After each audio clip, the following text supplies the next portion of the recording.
In certain extreme situations, the law is inadequate. In order to shame its inadequacy, it is necessary to act outside the law, to pursue natural justice. This is not vengeance.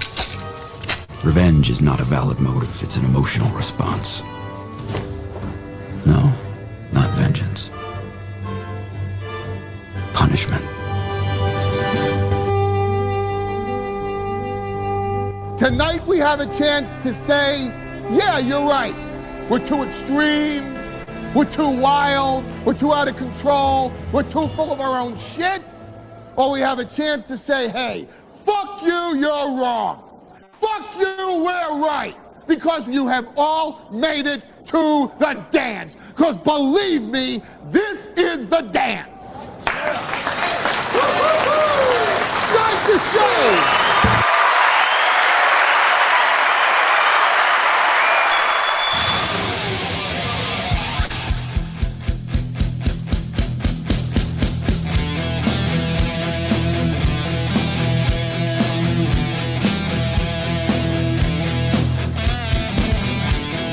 Hey, everybody. Good morning and welcome. It is Thursday. That means my voice is shot. From this week of shows, this wonderful week of shows, I can announce right now in front of all of you, before we even start today's show, it's another perfect, this morning's show, it's another perfect week for the toe.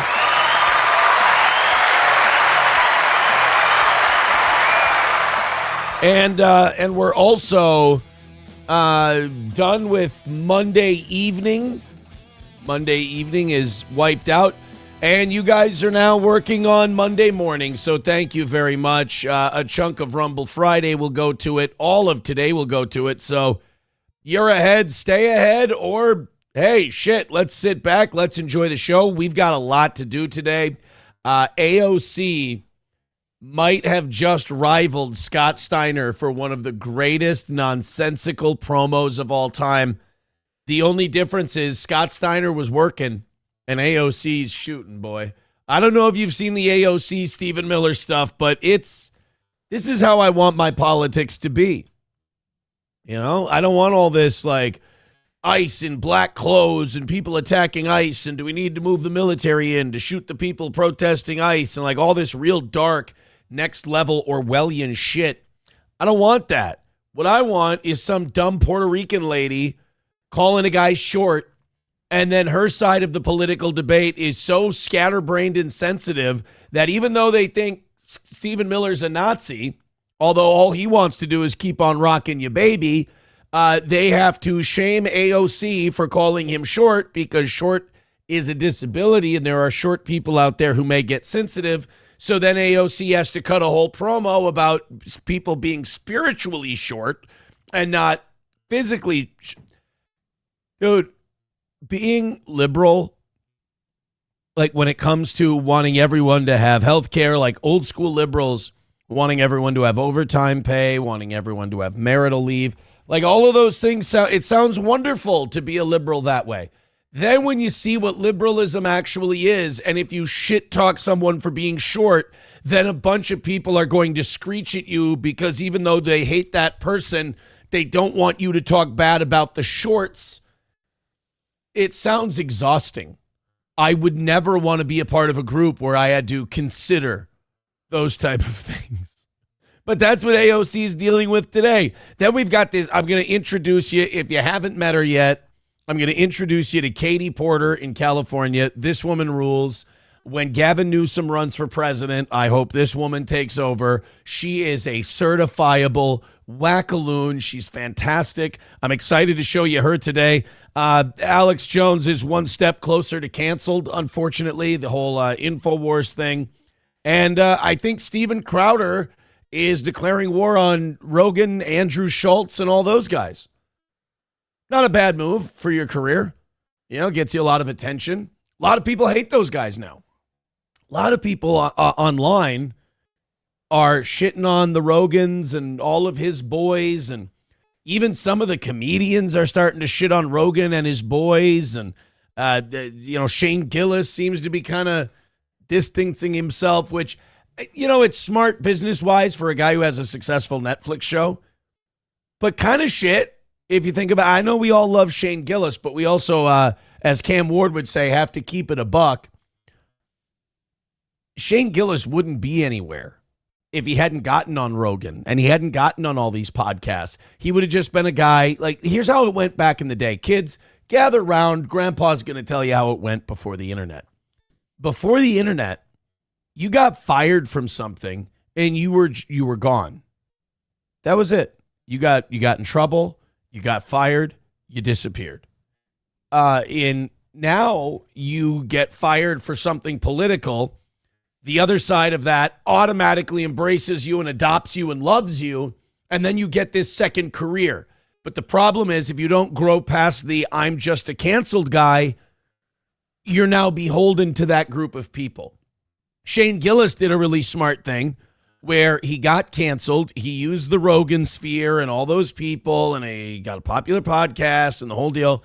And then he kind of distanced himself from those guys, not intentionally, but he started doing shows and he started getting specials and he went back to doing it the old school way in show business.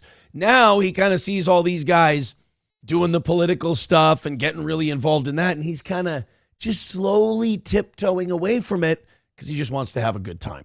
So Rogan and Schultz and all these guys, remember during the 2024 election, they all went ham in the bag for Trump. And they were carrying water for Trump. And now they're all starting to get a little bit of cold feet. Now they're all starting to go, well, I wanted this, but do I really want this? I'm not really sure. It doesn't look very good. And, my liberal friends are mad at me, and I don't know if I have to kind of tiptoe for them. So now you have this thing with the podcast bros, where the podcast bros wanted the sausage, but they didn't want to be in the factory to see how it was made. But when they got invited into the factory, everyone was giving them views and money. So it was difficult to walk away from it. So now there's this weird struggle going on. Crowder sees this and he goes, it hasn't been Crowder time for a while. I can jump in. I can monetize this. I can get some views, which I want to be very clear. I'm 1,000% in favor of. That's what the internet should be for. The perfect internet is people just whoring out their views and opinions for money and views. It's awesome. Nobody should take it seriously. Like, after watching all these podcast bros and them blow up and then watching how politically, like, kind of devoid they actually are, you should be watching all of this for yucks and nothing else. It should be a supplement to your real life. It shouldn't be everything. So good for Crowder. He licked his wounds for a while after the whole fucking watch it. And then the not gay Jared thing, and he lost that. And now he just he kept his show. He kept it moving. And now it looks like Crowder's primed for another big push. And his target, Rogan, Schultz, there were a couple others, and he's going after them now. So we've got a lot of stuff to talk about today. Unfortunately, fortunately maybe, Hassan Piker didn't electrocute his dog again. That's nice. I'm very much for that. Chad Buzmak says, morning, you see Chad's crash out last night? We broke Chad. Okay, now it's great that you're here to say this. Why? Why, Buzmak? Why did you decide to break Chad? Now, I would love a link to this, especially if it's Misery Loves Clips. I'm in. Don't ask me if I saw you or if I saw Chad's crash out last night. I didn't. I don't see it. I won't see it unless you send it directly to me and it's a Misery Loves Clips link. Then I will not see it, unfortunately. SC Motorsports says, so they're flip-floppers like you, Aaron. Yes, bingo. Exactly. Hobo Chili says, you said you're going to give props to Crowder. You can't fuck him. Oh, yeah? You don't think so? Challenge accepted, my friend, mon frere. I made Hobo break character yesterday. He was so angry at me interrupting him on the phone that he was like, you know what? I'm not having fun with this fucking asshole. I'm just going to yell at him. And then he did. Hobo yelled at me on the phone. He had a whole bit ready to go. Rusty Grammer sent me a story this morning. He said, Bubba was just covering this. And I'm like, you know what? We still got a lot of Bubba crossover. A lot of people watch Bubba in the morning, then switch over to Steel Toe. All right, what was Bubba covering? And I'm like, this has to be a fun, because Bubba still does like a morning radio show like we do, just kind of a morning zoo style kind of a talk show. And I'm like, well, what kind of banter did Bubba have going on today? And then Rusty Grammer sends me some link where two parents got drunk, drowned in a bathtub, and left their 4-year-old orphaned. I look at the headline alone and I go, what do you want me to do with this? And Bubba was talking about, in between fun, silly banter, Bubba decided to just bring up a story where two parents tragically lost their life drowning in a bathtub, leaving their 4-year-old orphaned. Where's the fun, witty morning banter on this one? Oh, my God. So, yeah, needless to say, I really didn't know if we should cover that one. I don't think it's necessary. Chad Buzmak says, Chad's a broken man. I would send a link, but he removed the stream. And Doom's clip was, don't send me a Doom clip. That Doom person is weird. That person's mentally irregular. I'm guessing it's multiple people, but that's a person. You talk about Icarus flying too close to the sun and making something their entire life. I'm Team Misery Loves Clips, if you must know. I am 100% Team Misery Loves Clips. McBuster says, but Buzmak, if you want to give us a nice summation of what it was, I would love to hear it. Because tomorrow's Rumble Friday, so we're probably not going to get to it tomorrow. I would love to get to it today. McBuster says, Bubba's show is pathetic. 3 dumb fucks being dumb, talking shit. Oh, man, I don't know about that. I don't know about that, man. Bubba's doing good numbers. Bubba's doing better numbers than anyone you know. I mean, I saw 7,000 alone on Rumble. I'm sure he's doing another, 1,500 or so on YouTube. I know his Rumble's his biggest thing. And then I think he's still on the radio. So, I don't know, man. Bubba's killing everybody. Bubba did a really good job during the Hulk Hogan stuff. And that got him another boost. Bubba's immortal. Bubba can't be killed. Bubba will be around for everybody. Or forever for everybody. Mr. Beat starting today off with a gifted membership. Thank you very much. And, we are getting precariously close to dropping under 500 memberships here on the toe. We are 98 away from 600 over on Rumble. We are well over 400. We are about 35 or 38 away from 500 on YouTube. So gift on YouTube, gift on Rumble, and let's get back up over 1,000. You guys have been incredible. 285 for Monday. Thank you. Let's start. Let's get started, man. My daughter starts volleyball today. I'm very excited about that. Starts a little late in the day for us old parents, us parents, pushing 39, 40. I mean, I really enjoyed my son's 6:10 football starts. 7 o'clock for volleyball. And then I think it goes an hour and a half. Oh, man, I'm starting to get sleepy. I'm talking about 8:30. I'm ready to, lay in bed and turn on a movie. You know what I turned on the last 2 nights and I didn't get to finish? And I do like this movie. Maybe I'm insane. Maybe people think I'm a little off for liking this movie or it's a shitty film. But it's got 2 of my favorite actors in it. It's the 2003 or 2004 remake of The Manchurian Candidate, starring Liev Schreiber and Denzel Washington. It's also got Jon Voight. You got Meryl Streep in there, Vera Farmiga. It's solid. I think Jeffrey Wright's in it as well. Or Jeffrey Rush. Which one's the black one? There's a white one named Jeffrey and a black one named Jeffrey. I think Jeffrey Wright, the black guy. He's in that movie. And then you got some really evil, trollish looking Jewish dude. It's got everything. If you haven't seen the remake of The Manchurian Candidate, it's worth a look. Solid film. I got to be honest with you. All right, off we go. Jesus H. Christ says volleyball is only interesting once the team is over 18 years old.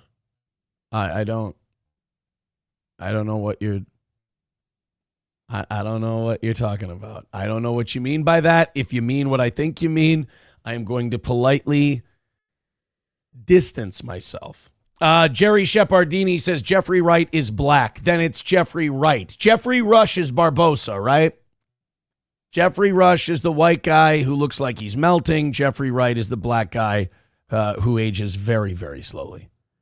Very, very slowly. Nomo says it's decent, but I like the original movie. Really? Because you know what? I have a very slight problem with the original movie. Black and white. And I've never watched it. Those two things.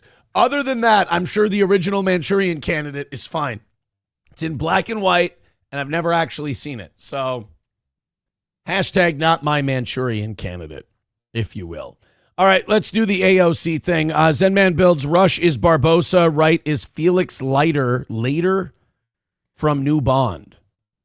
Okay. Fauci's Pangolin. Aaron, you poor dumb son of a bitch. Obama was the Manchurian Candidate. I keep forgetting. That's on me. Shepardini says Jeffrey Rush is ugly and English. See? Easy enough for me to follow. AOC time, boys and girls.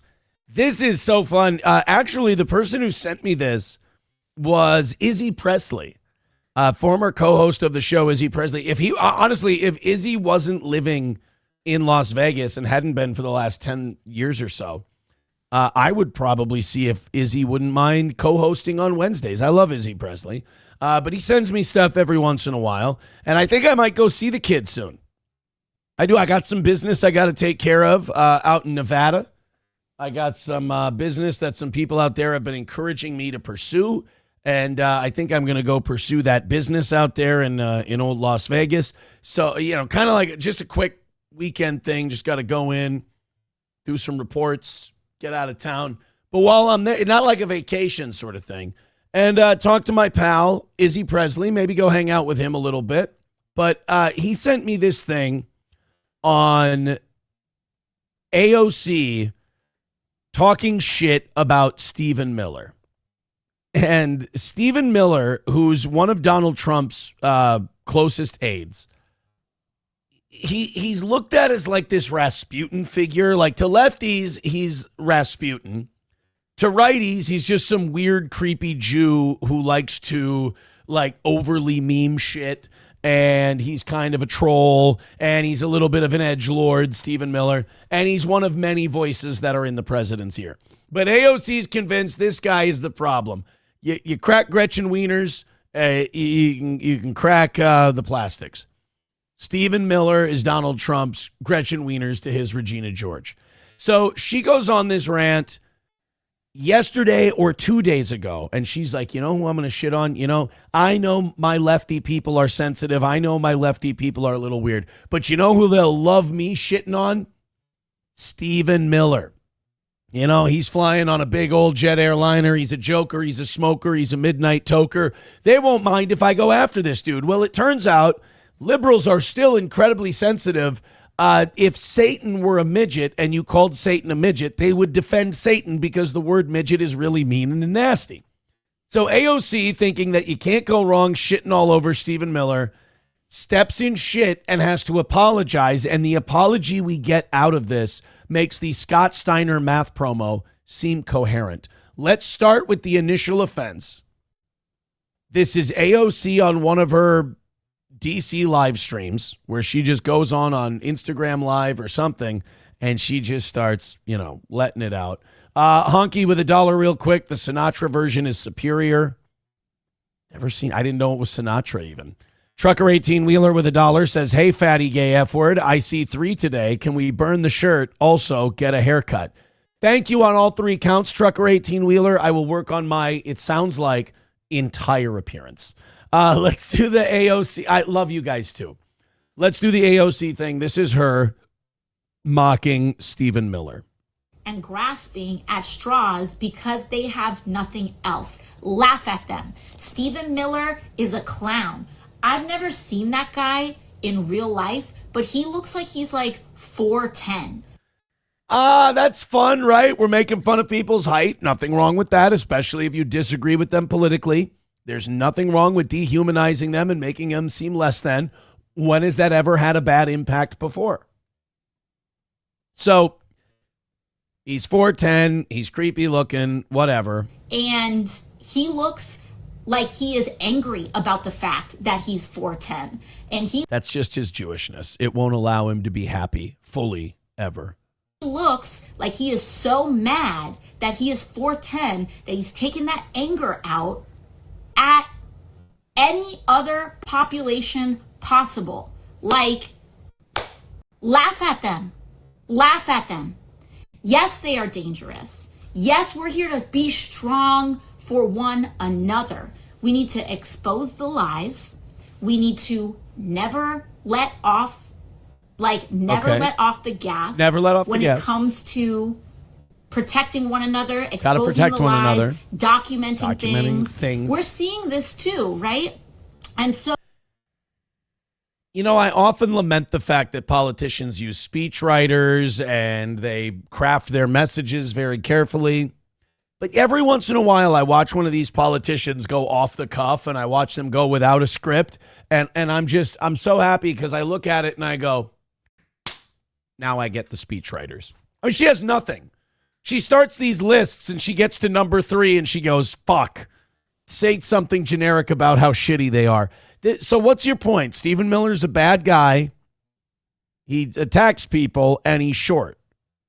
Okay. Oh, I think I think it's very important to be able to hold multiple things at once. And we've seen this work in other cultures. We've seen this work in other countries. Yes, the resistance to authoritarianism is very real. The risks of abuse of power are very real. But one of the most powerful cultures... Don't you have to have the government open in order to fight back? Like, can you have a shutdown government and still say that you're fighting back? I mean, it kind of seems like you're just chilling on vacation. Cultural things that you can do. Because remember, these people are still getting their paychecks. You got to remember, none of the only people who shouldn't get paid during a shutdown, the people who caused the shutdown, their direct deposits are coming in time. To a political movement that is predicated on the puffery of insecure masculinity. That's what this is about. This isn't, people talk about toxic masculinity. More than it, like, let's put that to the side for just 1 second. This is about insecure masculinity. And one of the best ways that... So I'm running out of how many forms of masculinity there are. There's toxic masculinity. There's this kind of masculinity. Is there any... You know what I never hear from people like AOC? What's the good masculinity? I'd like to hear what that one is. That you can dismantle a movement of insecure men is by making fun of them. So people, I've been watching her chat as she's going off on, and again, the whole premise of this rant is that Stephen Miller is short. Okay. We're 2 minutes in and we've got Stephen Miller is short and you should laugh at him. Now, I'm not against laughing at the short, you know, people being stubby and weird looking is very funny. You're absolutely right. But you're on the side of the people who think that's all bad, that think that's all nasty and that's all mean. This is coming off very mean girls. By having secure men who aren't afraid of successful people around them, who are good dads, who have strong values, also participating in that as well. So, like, that's what I have for that. And also someone said, short kings are great. Absolutely. I'm not here. Short kings. Is everybody a fucking king now? We got black kings. We got gay queens. We got short kings. We got brown-haired. Everybody's royalty now. It really devalues crowns that everybody's a king now. Oh, I got my lesbian queens, and I got my short kings, and I got my black kangs, and I got my... How about triple chin kings? Can we be triple chin kings? We can't, like Henry VIII. I want to absolutely make sure that I talk about that. I'm not here to make fun of anyone's anything. Right. We just, the last 2.5 minutes now have been about making fun of someone's anything. But I want you guys to know the thing I was just doing for the last 2.5 minutes, I'm not doing that. I just want you guys to know that my political hatred towards another human being is so deep and intense that I hypocritically break all of my rules while I talk about them. And then I walk it back by going, I'm not going to do that. It's so, and again, this is the eternal damnation. This is the eternal trap of being a progressive, is that it's not right. It's not enough that you just have the right ideas. It's not enough that you're on the left and you're fighting the same fight and you dislike the same people. You have to hate them properly. There are rules to this. You have to. Now, I'm not going to give this person any credence. I'm actually on AOC's side on this. Make fun of people because they're short. I don't give a shit. But at the same time, your supporters are people who will applaud the shooting of Charlie Kirk, will applaud the shooting of Donald Trump. They will applaud that. They'll be like, well, there's positives to this. But if you call Stephen Miller, who they also think is like a Goebbels-like figure, if you call him short, they're going to step in and correct you. So if I have my stereotype of a progressive right, it's something like this. Hey, don't you make fun of that guy for being short when you shoot him in the neck. So you're mad about him getting shot in the neck? No, it's more the short thing. They said, here you go. On one of the bullets, they wrote, here's short stuff, catch. And that's body shaming, and we're against that here. So you're against the shooting thing. I didn't say that. It's more the short thing. But the way people I mean, you think about it, it's in their ethos in other things too, and has been for decades. Consider hate crime. All right, the idea behind hate crime is that the word is so terrible, whatever it was that motivated you to do that thing to that person takes precedent over the thing you did.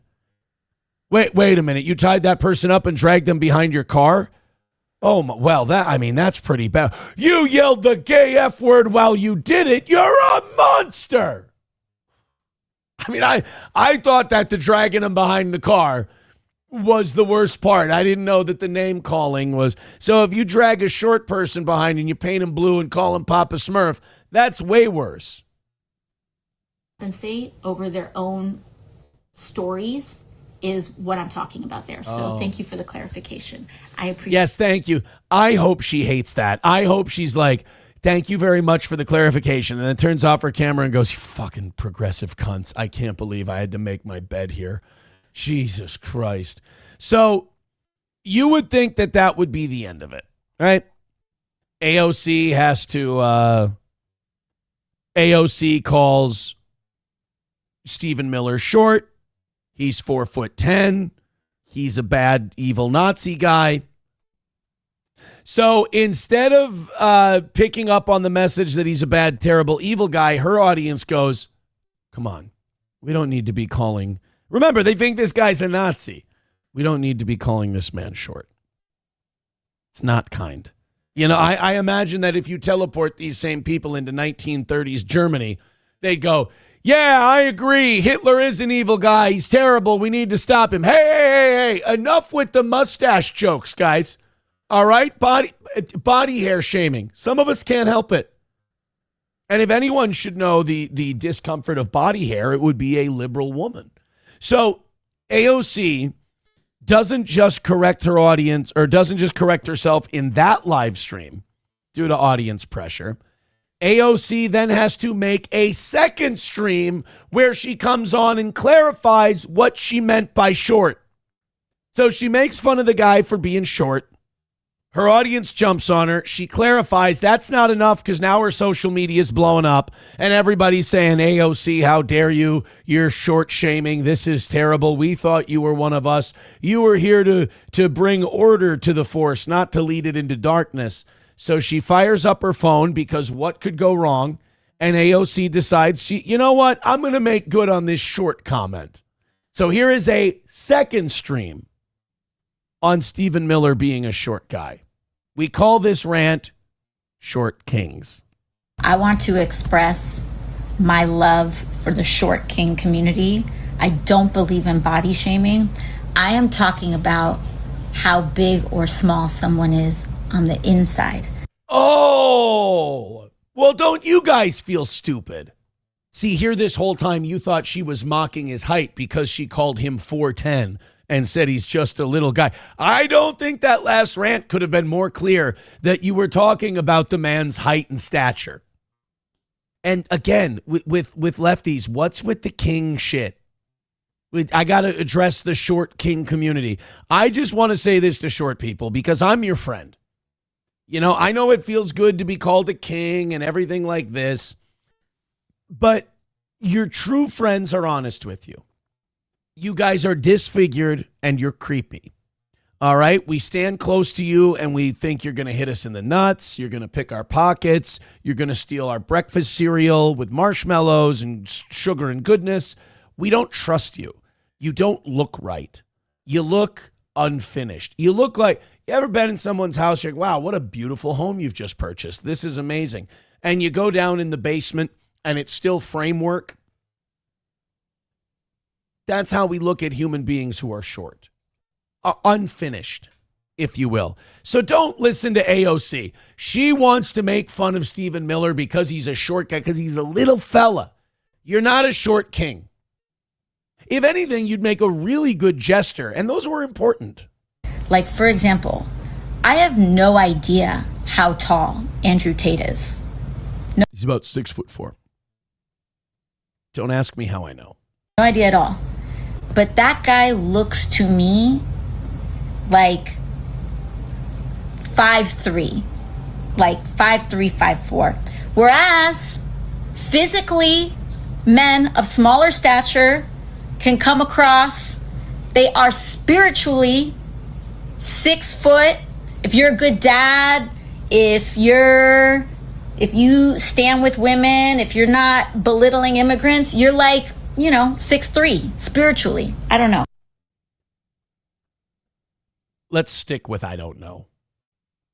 Well, you see, if you stand around and you're 5'3", but you believe in abortion, and you got your abortions, and you think women should be able to kill their kids, and if you're 5'3", and you believe that a biological man should be able to throw elbows in the paint with girls, then spiritually, you're about 6'7". I don't get it. I don't get it. Am I being problematic? Am I being This is my favorite thing about progressivism. What started as shitting on a guy we all hate. We all hate this Stephen Miller guy if we're on the left. It ends with you making a cope video about what you really meant by short so you didn't offend the short king community. And you have to end it with, am I being problematic? Like I said, it sounds exhausting to be part of that crowd. It sounds fucking exhausting. Would you says, I'm spiritual.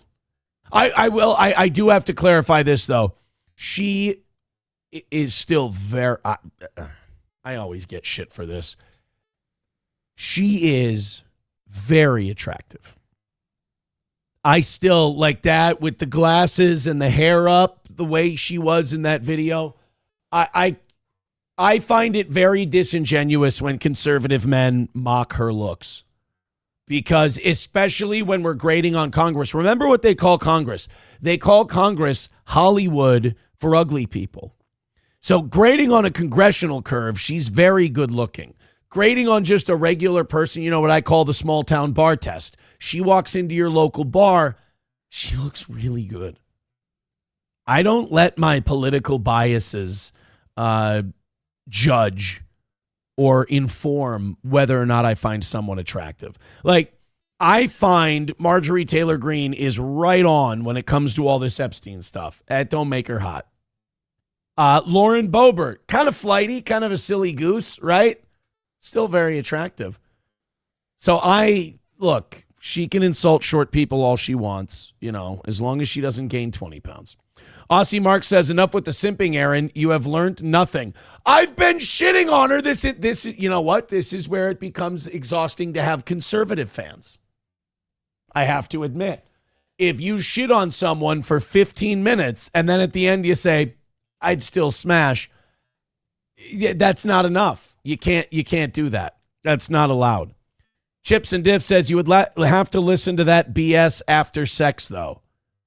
I would be utterly shocked if AOC got a dicking and then afterwards was like, okay, great. Now I want to talk to you about Stephen Miller. Something went horribly wrong, or there's some kind of fetish that she's not telling you about. Because I don't think that you're going to fuck her and she's going to be like, I want to clarify what I meant by fuck me harder and make me your slave. I'm not into slavery. I just wanted to let you know that. Return Trip says, I'm spiritually a midget. Kraken Slappin' over on YouTube says she has some cum glasses on. Cum glasses on? How dare you guys. See, now that's a body shaming of a different sort. GLP with $4.99. Thank you very much. You seem very upset about my life. I've said this numerous times. There is no reason why you should be more upset than I am. If I can have a good attitude and I can be positive about things, that should not upset you. Go golfing today. Go golfing. Switchblade Proper says women usually drop all the progressive BS around a real man. I'd listen to it. I'd listen to it because I think it would be entertaining. I think it would be entertaining to have a political conversation with AOC. Because I kind of want to know where the hell she's coming from, Thank you very much to Doorman. Says, have you seen the rumors of the White House UFC card allegedly going to have a stacked card? Be a shame if there's an attack or tragedy so close to America's 250th birthday. What the hell do you know that I don't know? That's a very ominous thing to say. But thank you, Doorman, for the $10. Also, I think that puts Doorman at $50. He gave us 40 earlier this week. So that's going to put Doorman right there in second place. We've had no goals all week. We've been goalless. So our top 5 is very achievable this week. So thank you guys very much. And it's really close too. We got Silver Wolf in first with $63. We got Doorman in second with 50. You've got Redbird in third with 46. Red Fox Matt in fourth with 42. And Balls Deep in the cuck chair. You hate to be balls deep in the cuck chair at 41. Thank you very, very much to all of you for all of your support. Switchblade Proper says, put him at $50 and also an FBI watch list. Yeah, very strange. And that UFC card got a little less stacked yesterday as Conor McGregor accepted an 18-month suspension from UFC for not following their testing. He disappeared last year for 3 tests. He didn't take them. And he had to accept again an 18-month, a year and a half suspension. So he won't be able to fight Michael Chandler at that next big event at the White House coming up in July. It's also is it supposed to be for the nation's 150th birthday? Because Trump's also he's pitching it as his 80th birthday party as well. So I don't know what the hell we're supposed to think. Jesse Waters had something to say on this AOC thing. Ryan the Garbage Man just sent it to me. Let's take a look. Do you think that MAGA men are insulted by AOC? No, I think AOC wants to sleep with Miller. Oh, wow. That's, I think this is a great example of how far we've fallen as a culture. Think about this. think about this whole idea of discourse and think about like Walter Cronkite.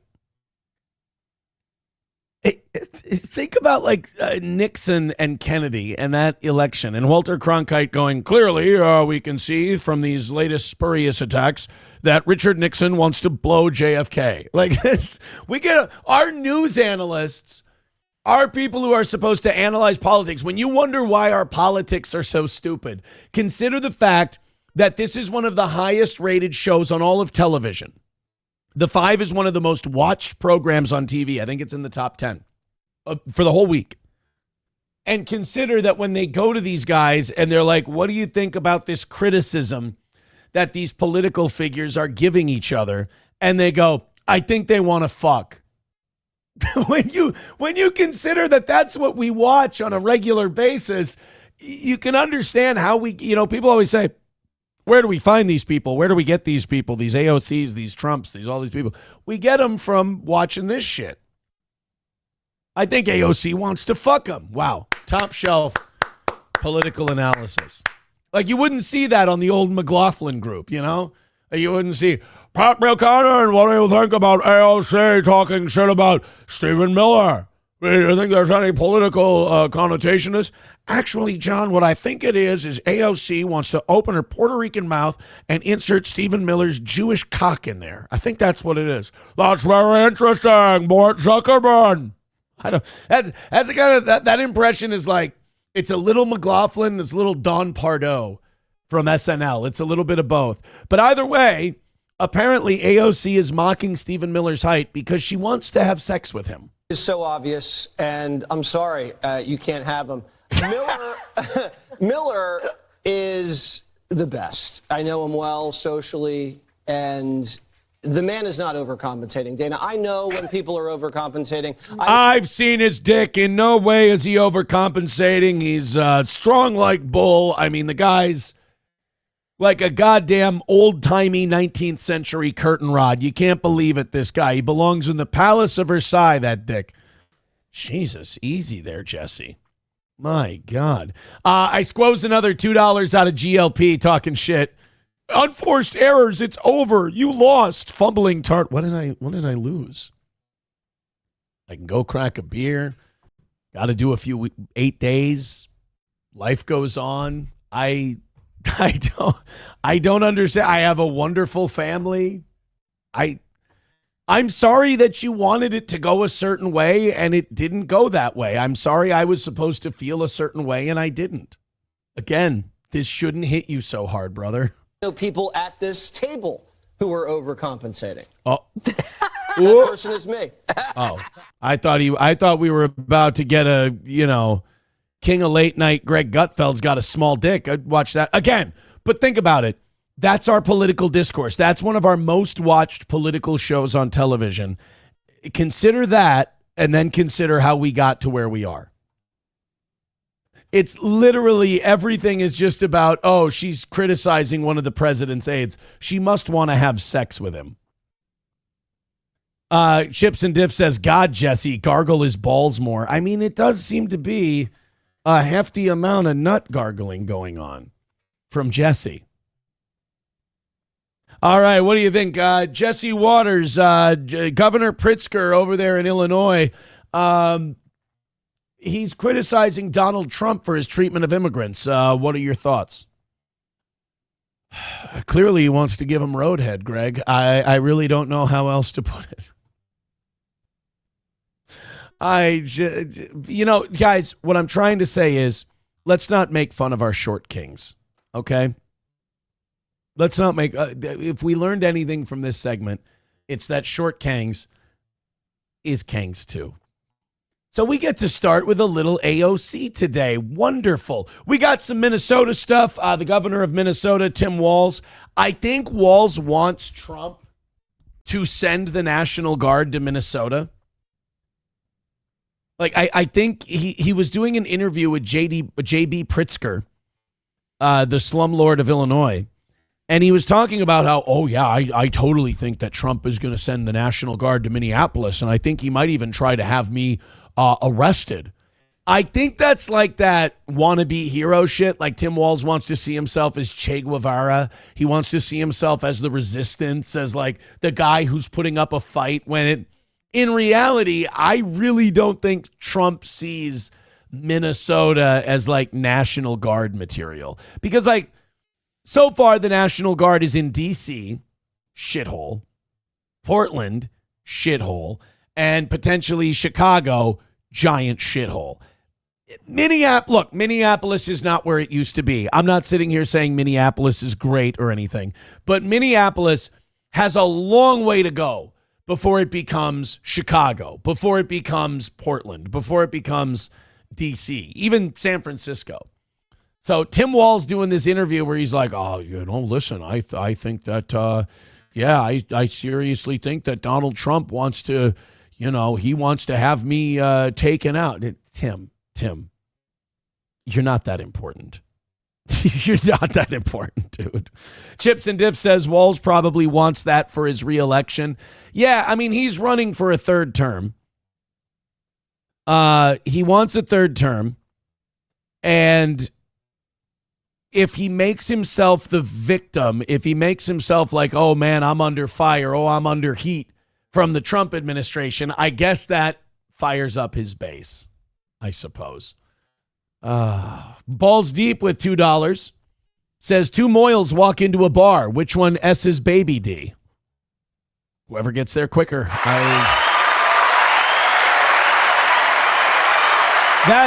Honestly, that's still one of the most troubling stories I've heard of the last decade is that New York City herpes outbreak, where it came from the Moyles doing circumcisions and then literally sucking the baby's. Oh, God, I can't even say it. I mean, it's just disgusting. And then, what's his name? The mayor at the time. Oh, the guy who screwed up New York after Bloomberg. De Blasio. De Blasio didn't want to do anything because he didn't want to upset Jewish people. All right, look. I would like to hope that Jewish people were against the Moyle kissing baby D's. I would like to think you could make a rule saying we don't do that, we're not allowing that, and that Jewish people would be like, yeah, obviously, of course, we don't want that happening. In fact, if we catch it from now on, we'll beat the living shit out of the guy. That would be nice. No, One-Head Rex, Elliot Spitzer was the governor. And I'm not sure, was that? Yeah, it was Spitzer back then. But he was not the mayor. No, sir. No, sir.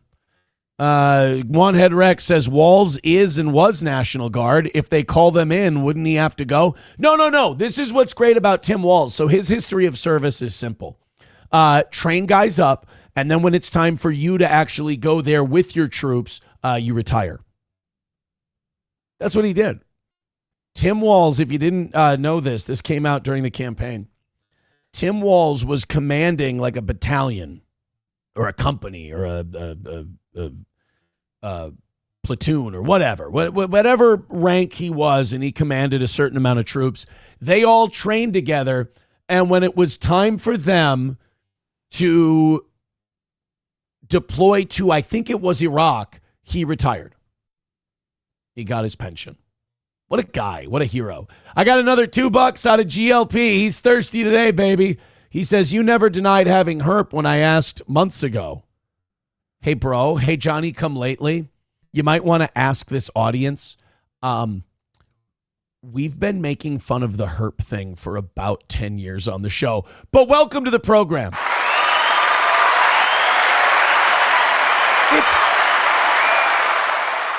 It's too easy. Los Federales with $1 says, Aaron, what 3 states would you recommend for a right-wing Canadian to move to?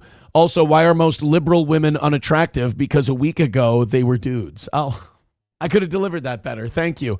3 states. Well, let's open that up for the chat. Chat, go ahead. Rumble, Facebook, YouTube, Kick, Twitter, the whole thing. Best 3 states for a right-wing Canadian to move to.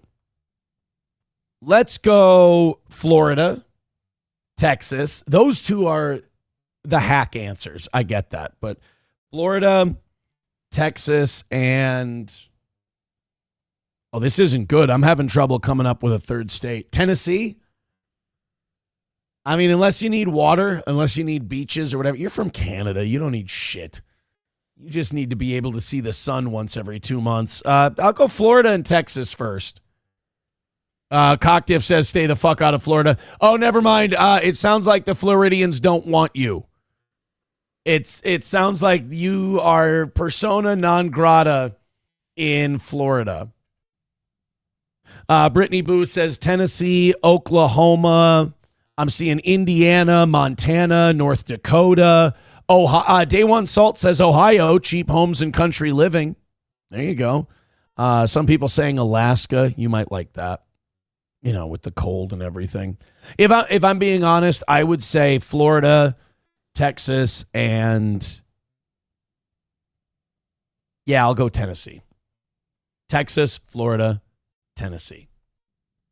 Other people are saying, no, we hate you foreign invaders. Stay in Canada. Cocktiff says Minnesota. I mean, honestly, if we got one more Canadian, well, he says he's a Canadian conservative, which means in America he's a communist. If we got a Canadian conservative, we could probably welcome them here in Minnesota. We kind of need them. So come on over to Minnesota. Unless you're looking to do what's best for you. In that case, don't. Balls Deep says, dude admitted to herp lip a decade ago. Yeah, I think a lot of these people, it's again unfortunate. They're in sandbox mode in the game. Like the game's over. They didn't get the result they want. So now they're just kind of running laps, which I'm fine. I will take the money and I will poke fun at them and I will watch their faces continue to turn red. I don't get it. But if you're going to serve me up a home run ball hanging, high and outside, I'll put it out to center field. That's fine with me. You guys are 280 away from Monday. Go ahead and hit like, hit subscribe, hit follow, hit share. Keep tuning up the band here on the Steel Toe, especially over there on Rumble where things have been going incredibly well. Thank you very much. But again, like, subscribe, follow. It does wonders for the program. Thank you so much. All right, let's play one of the funnest games we've got going on the show these days, and that is Britain's Choose Your Own Adventure story. It's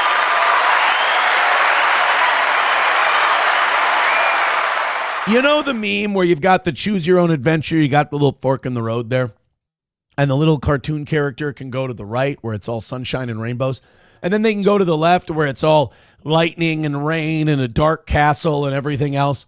Well, Britain's doing this fun Choose Your Own Adventure story where every time that road forks, they go, there's no way this dark lightning storm castle can be as bad as the last one. And they go that way every single time. So I like to check up on Britain every once in a while, see what they're doing, see how they're getting along, seeing if it's getting any better. Spoiler alert for this next one. Still shit. They've still got this thing on legend mode. Balls Deep gifting a membership on YouTube. Thank you very much. Jenna says conservative is Republican, dummy. It was a joke about how left-wing Canada is. If I explain all right, here we go. I have to explain the joke. You see, Canada is so far to the left that I said their conservatives are basically communists. It's a joke about how left-wing Canada, you know what? Forget it. We're fine. It's okay. We're just, look, ships passing in the night. That's all it is. Nova, you got to behave yourself. Multiple people in the chat are accusing you of having your period. That's not a place a man wants to be, buddy. Let's figure it out. British judge. This is, again, Britain's Choose Your Own Adventure story. In this case, it's a migrant sex offender and men who protested a migrant sex offender. Who should we give a longer jail sentence to? Now, I know what you're saying. Aaron, this seems like an easy one. Again, this seems like a hanging curveball that you can turn on and crush it over the left field fence or right field fence if you're a left-handed batter. I don't want to disenfranchise anybody. But in this case, we have sex offender, migrant sex offender, white Brits who protested migrant sex offender. Who do we give the longer jail sentence to? Everybody? Got your guess locked in? The correct answer is the white guys protesting the migrant sex offender. Yes.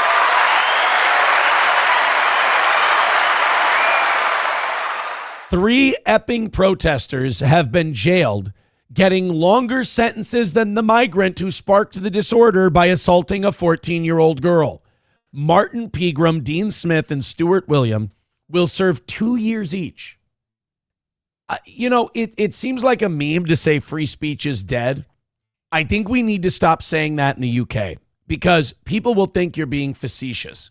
People will think you're exaggerating. Like, oh, no, they're just clamping down on certain things. I think it's maybe time to start saying things like free speech doesn't exist in the UK. It's over. Like, we've all seen the times where people get talked to because they write something critical about migrants or trans people online.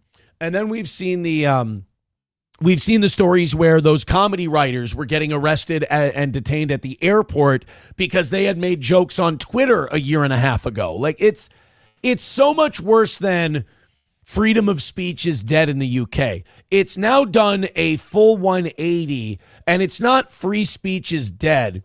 It's prosecution of speech is alive and well. So it's worse.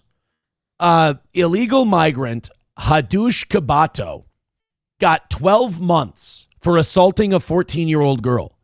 The three guys who protested him are getting 2 years each. Now, there's got to be... Oh, John Barenthal got locked away, and so did Dana White. Oh, my God.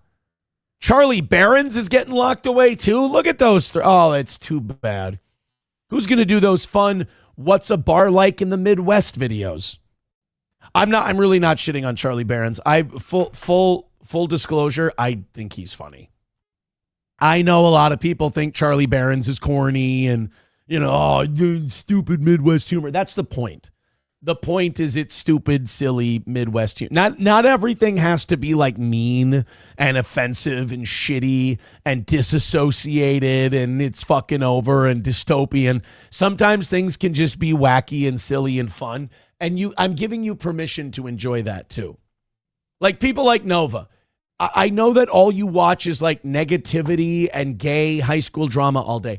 You can like silly little cornball shit. It's good for your soul. It gives you a feeling of lightness. You'll enjoy it.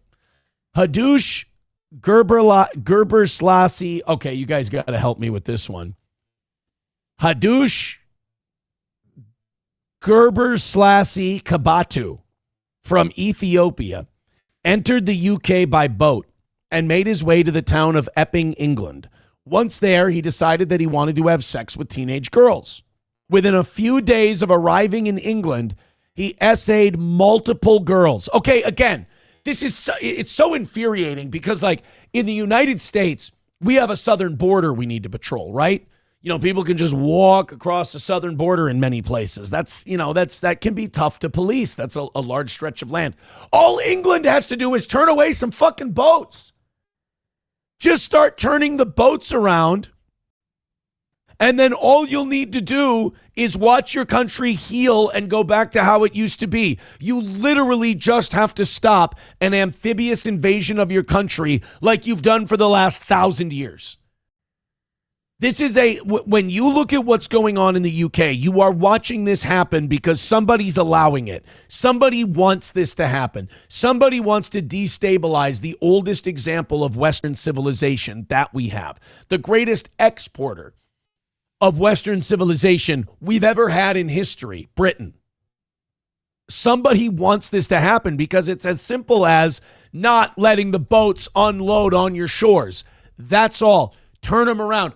Oh, but Aaron, what will they do? If they turn the boats around, not their fucking problem. Don't fire up a boat from Ethiopia or Morocco or wherever you're coming from and head towards the UK. Put up the Union Jack and say, you see this? It means not welcome.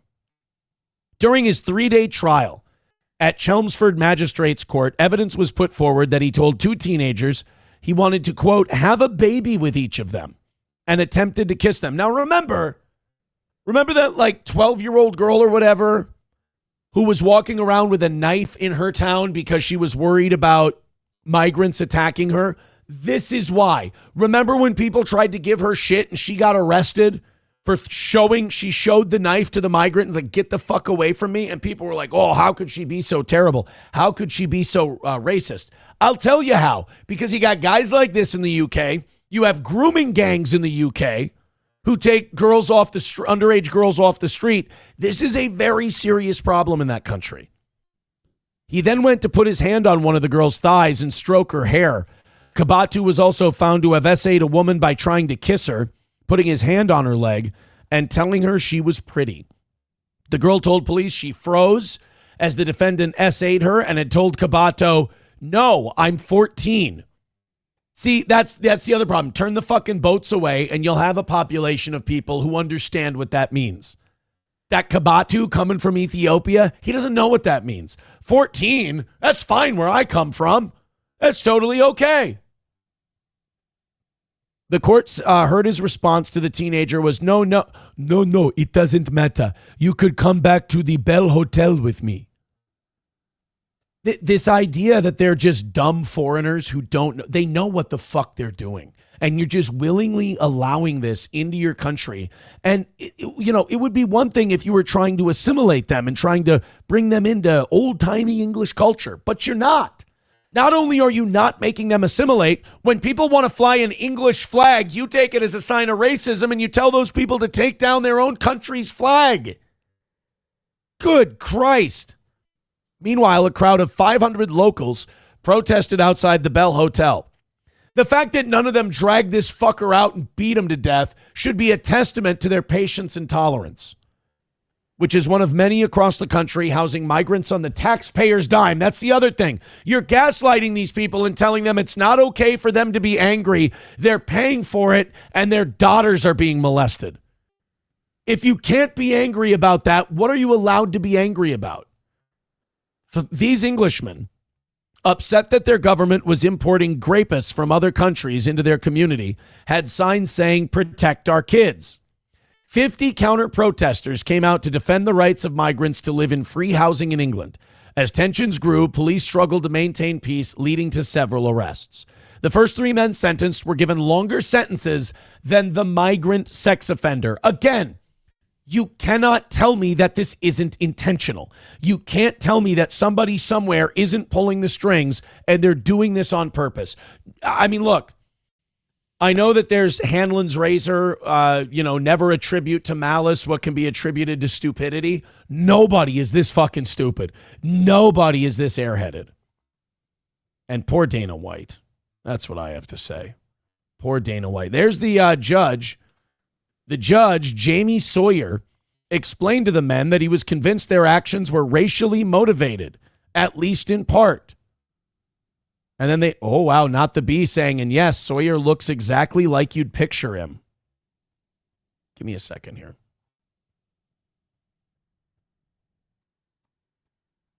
Just 1 second. Fuck.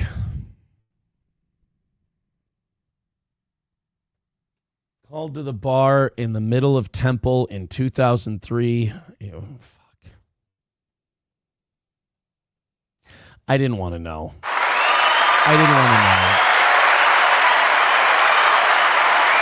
I didn't want to know. Oh, God damn it. Guys, don't worry about it. It's not important.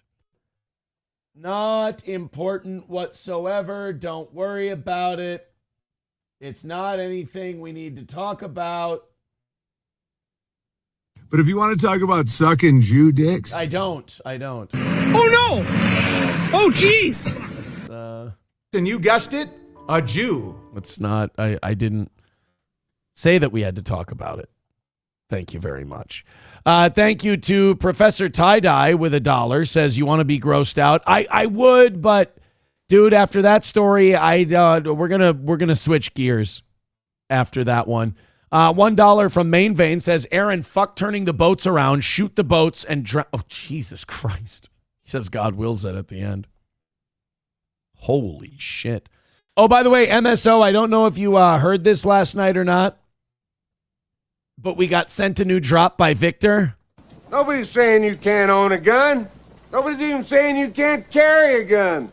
All we're saying is you can't carry a gun in town. I'm so happy. Thank you, Victor. I appreciate that. Thank you very much to Sam for gifting 5 memberships over on YouTube. Appreciate it. Danny Rebel, Day One, DS, Tarnished Maiden, and Ty M, the big Steel Toe fans, all getting memberships over on that one. Balls Deep says, don't they have pig farms in the UK? Pigs got to eat too. It's remarkable. So the guy who did this to the 14-year-old got a year. The guys who protested the Bell Hotel where he was staying got 2 years. I don't. There's no saving it, and that makes. I don't say that with any kind of glee or joy. Like, they're our big brother. Like, that's where we came from. They're our mother. That's why they call it the mother country. Britain exported Western civilization to more countries than you can count. And now they're just willfully giving it all up. And look, man, when you try to fight back, when you try to say, hey, I'd like to have my culture, I'd like to have a home. Like, isn't that the whole thing about these refugees? Oh, they just need a place to live. Well, so do I. I have a culture. I have a people. I have a nation state. I'd like to keep it the way it is. I don't want to change it because people who fucked up their own country or watched their country get fucked up are coming here. They don't understand the customs. They don't understand what it takes to maintain a democracy. They don't understand what it takes to maintain a republic. And they don't understand the freedoms that we have in this country allow you to do things that you may not like. And instead of us trying to enforce that, you get called a Nazi. And when you try to enforce it, you have other people, traitors to your country, going, no, we have to make them feel welcome and we have to surrender entire towns and do a... It's frustrating. It's frustrating because, you know, they always said when I was a kid, America cannot be conquered because it's protected by 2 oceans. Yeah, it can't be conquered physically, but psychologically it can be. This shit is coming over the ocean. It just is. This is why, honestly, I think we need to be allies with Russia. You know? I think we need to ally with Russia. I think they understand Western civilization at this point better than we do.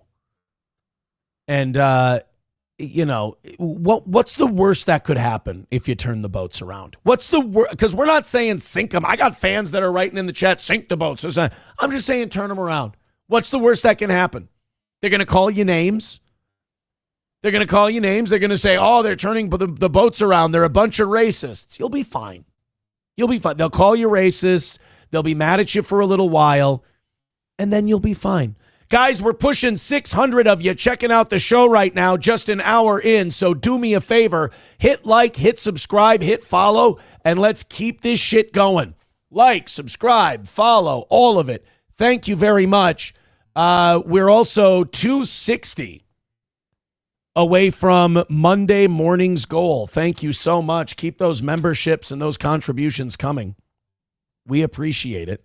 Professor Tie-Dye with $1 says, here's a happy family story to change gears. Okay, let's take a look. Los Federales says, this video is right on. Please watch it. It sums up how we all feel about immigration. Trust me. $1 from Hulkamasha Baby says, the same shit happens here, Aaron. Sex offenders and rapists and pedos get minimal jail time, and minor crimes get max sentences. It's intentional. You know? I do think it's intentional. Stolen Hellcat says Russia is commie. I mean, maybe it's commie, but I'm sorry, is what the UK's doing not communist? I mean, I feel like what the UK's doing is pretty totalitarian. Is this the story that's supposed to make me feel better? We talked about this one. Gay throuple adopts 3-year-old child in legal battle over 3 dads.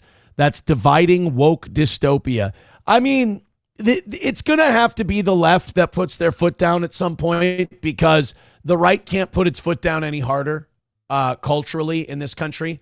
At some point, the left is going to have to tell us, like, okay, this is where we draw the line. Like this, okay, this is fucked up. You can't let 3 gay dudes buy a baby. You can't let 3 gay dudes who claim to be in a relationship together buy a baby. We're not allowing that. I'm sorry. That would be nice. But again, apparently, we ain't there yet. We're not at that point. Yeah, we're at 542 at the moment. So keep that going, especially on YouTube. YouTube, you guys are behind today. Rumble, you're on pace to get to where we typically get. YouTube, hit like, hit subscribe, hit follow. Jack that fucking number up, baby. We can't have the toe stagnating. Been putting on banger after banger. Come on. Get it moving. Let's call it a win for the toe today. This was sent in by an audience member. Let's see. I don't think in my country, believe me, every inch of this land is mine. My ancestors have lived here for over 1,000 years. I don't believe in bending anything to newcomers. You've chosen to live in my country. You live by our ways. We have the right to intellectually criticize one another's faiths. As a Christian, I'm not intimidated by that. We've already gone through hundreds of years of doing this to ourselves. That is an amazing thing, right? Like, think about that. Christianity has fractured multiple times over because Christians will debate and they will discuss what it means to be a Christian. I had a discussion at a county fair this year with a Baptist minister, and we talked about Catholicism versus Baptists.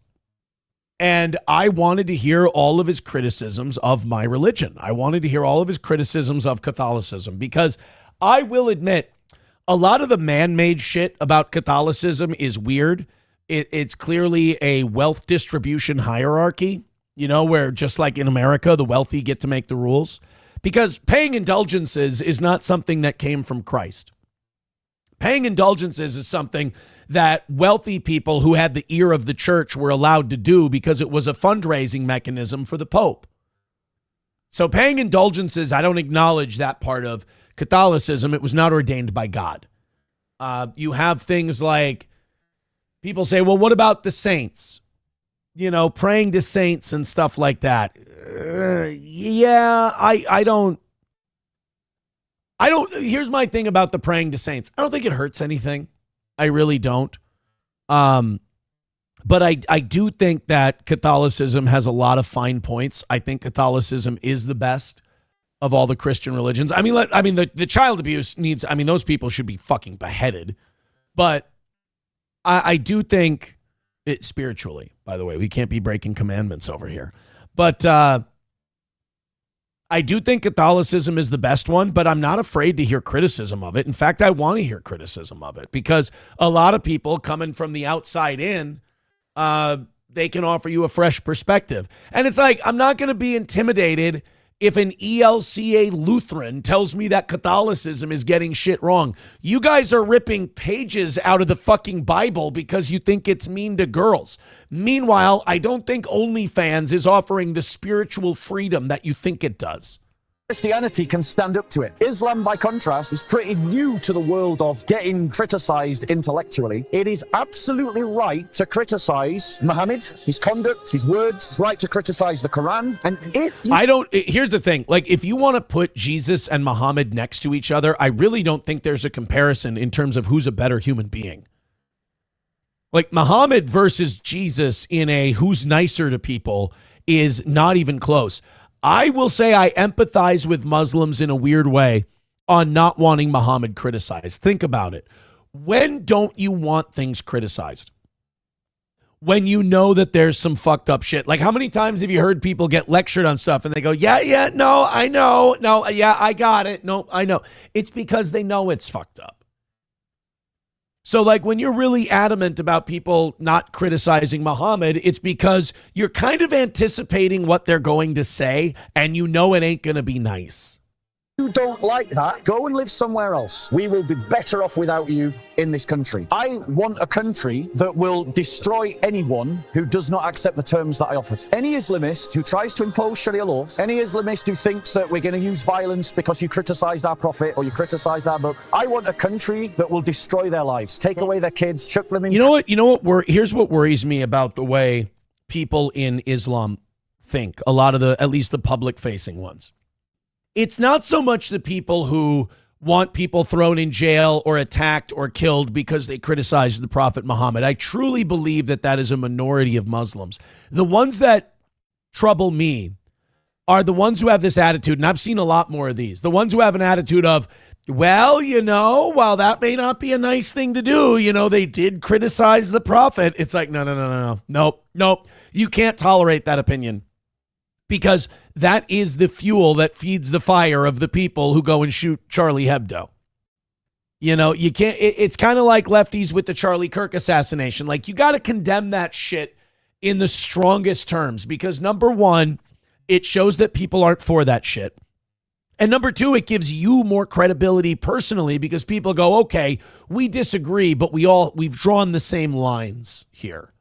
Prison, stop them having jobs, move them out of the country. I do not want to tolerate any Muslim living in this country that does not accept the Christian heritage of this land and what comes with that. If you are willing to accept the Christian heritage of the nation, then there's a place for you. It's not just get rid of Muslims because they're Muslims. But I don't give a shit about Islamists. I think we need to ruin their lives, and anyone who even slightly hints but you see what happens? This is the problem, is that this guy probably was not always a fuck Muslims guy. This guy was probably not always, you can call him a racist if you want. He's probably not always that way. He lived an experience that made him this way. And I think we discount that too much. I think we just write people off. We go racist, bigot, blah, blah. Well, let's learn about this guy. Where did he come from? What happened to his village? How did he see his country change over the years? Can we see how he got from point A to point B? And oftentimes you can. Oftentimes you can see that. Tolkien Studies says the praying to saints is perfectly fine. Your church was founded by Martin Luther. Mine was founded by Jesus. I'm not a Luther. I'm a Catholic, my man. Tolkien Studies says indulgences were a late Middle Ages, early Renaissance problem, and it was settled for the most part. King Kong Dong with $1 says ChatGPT, if Jesus actually rose for the third day, religion is a load of crap. Jeez. Fine. Just trying to enjoy my faith a little bit. For Christ's sake. No. Honky with $5 says new British national anthem. We'll take a look. Contagious Cody with $1 says not exactly wealthy pedos get the minimum sentence. Poverty pedos get max. Yeah, it is a two-tiered justice system. If you can buy your way out of shit, Main Vein with $1 says, Aaron, fuck that pussy. Turn the boats around, shit. The time has come for a solution. A final. Jesus Christ, Main Vein. Oh my God, that Main Vein. He's lighting the lamp. Main Vein is lighting the lamp for sure. Jesus. That got heavy. That got heavy. All right, this is the new British national anthem. This got sent in by Helgi.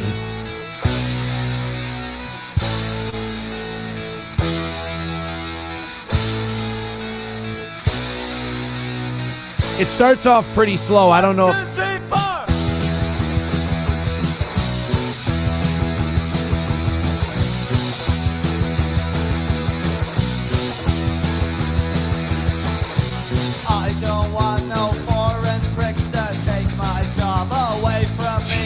My tax dollars paid their ransom. Would they do the same for me? Now I don't want them in my home. I don't want them by me alone.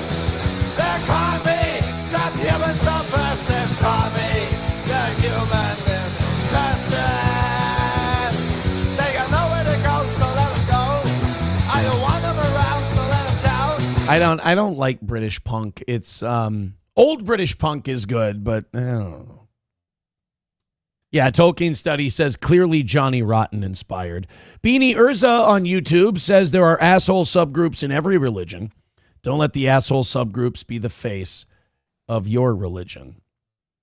Yeah, no, I think self-criticism is good. Like, self-hatred is bad. Like, I think people who are more politically left are a little more obsessed with the self-hatred part. And you gotta watch that a little bit. All right, let's talk about this Katie Porter lady. I love her. California is never short on wackos who want to run the show. And with this Katie Porter, she's kind of looked at as the heir apparent to Gavin Newsom. So everybody's anticipating that Gavin Newsom is going to head off and run for president in 2028. I hope it's not J.D. Vance against Gavin Newsom. That would be an awful pairing. I don't want to make that decision. Some people are talking about Marco Rubio in 2028. And I'll tell you this, 12 years ago, I would have said Marco Rubio, fucking yuck. I used to call him PolitoBot 3000 because he seemed like he was made in a lab to be the perfect robotic Republican politician. But, Rubio's become probably my favorite guy and one of my favorite guys in the Trump administration. I like RFK Jr. I like Rubio. I like Homan. And I like Nancy Mace. Like, other than that, Kash Patel's retarded. Dan Bongino's nutless. Pam Bondi is evil. And Pete Hegseth's got a little bit of a Baby Huey vibe going on, but he's a Minnesotan, so I can't totally disavow the guy. I think the Pentagon's evil in general, so I still got to hate the guy who runs it too. But this Katie Porter, if Gavin Newsom goes to run for president, somebody's got to take over for him, right? Somebody's got to somebody's got to mind the shop while Daddy Gavin's away. So a lot of people think that woman is Katie Porter. Now, I've never heard of Katie Porter before today. I doubt that many of you have heard of Katie Porter before today. If you're a fan of ours in California, you might be rubbing your hands together and going, oh, God, we're going to talk about Katie Porter. I can't wait. Like, that's kind of how I felt during the election. I was like, oh, boy, people are going to find out about Tim Walz now. Oh, God. I was kind of excited because the rest of the country could then empathize with Minnesota, and I wanted to see that. So this is Katie Porter being asked by a reporter what she's going to do to attract Trump voters. Now, this is a very triggering question to ask a lefty from California.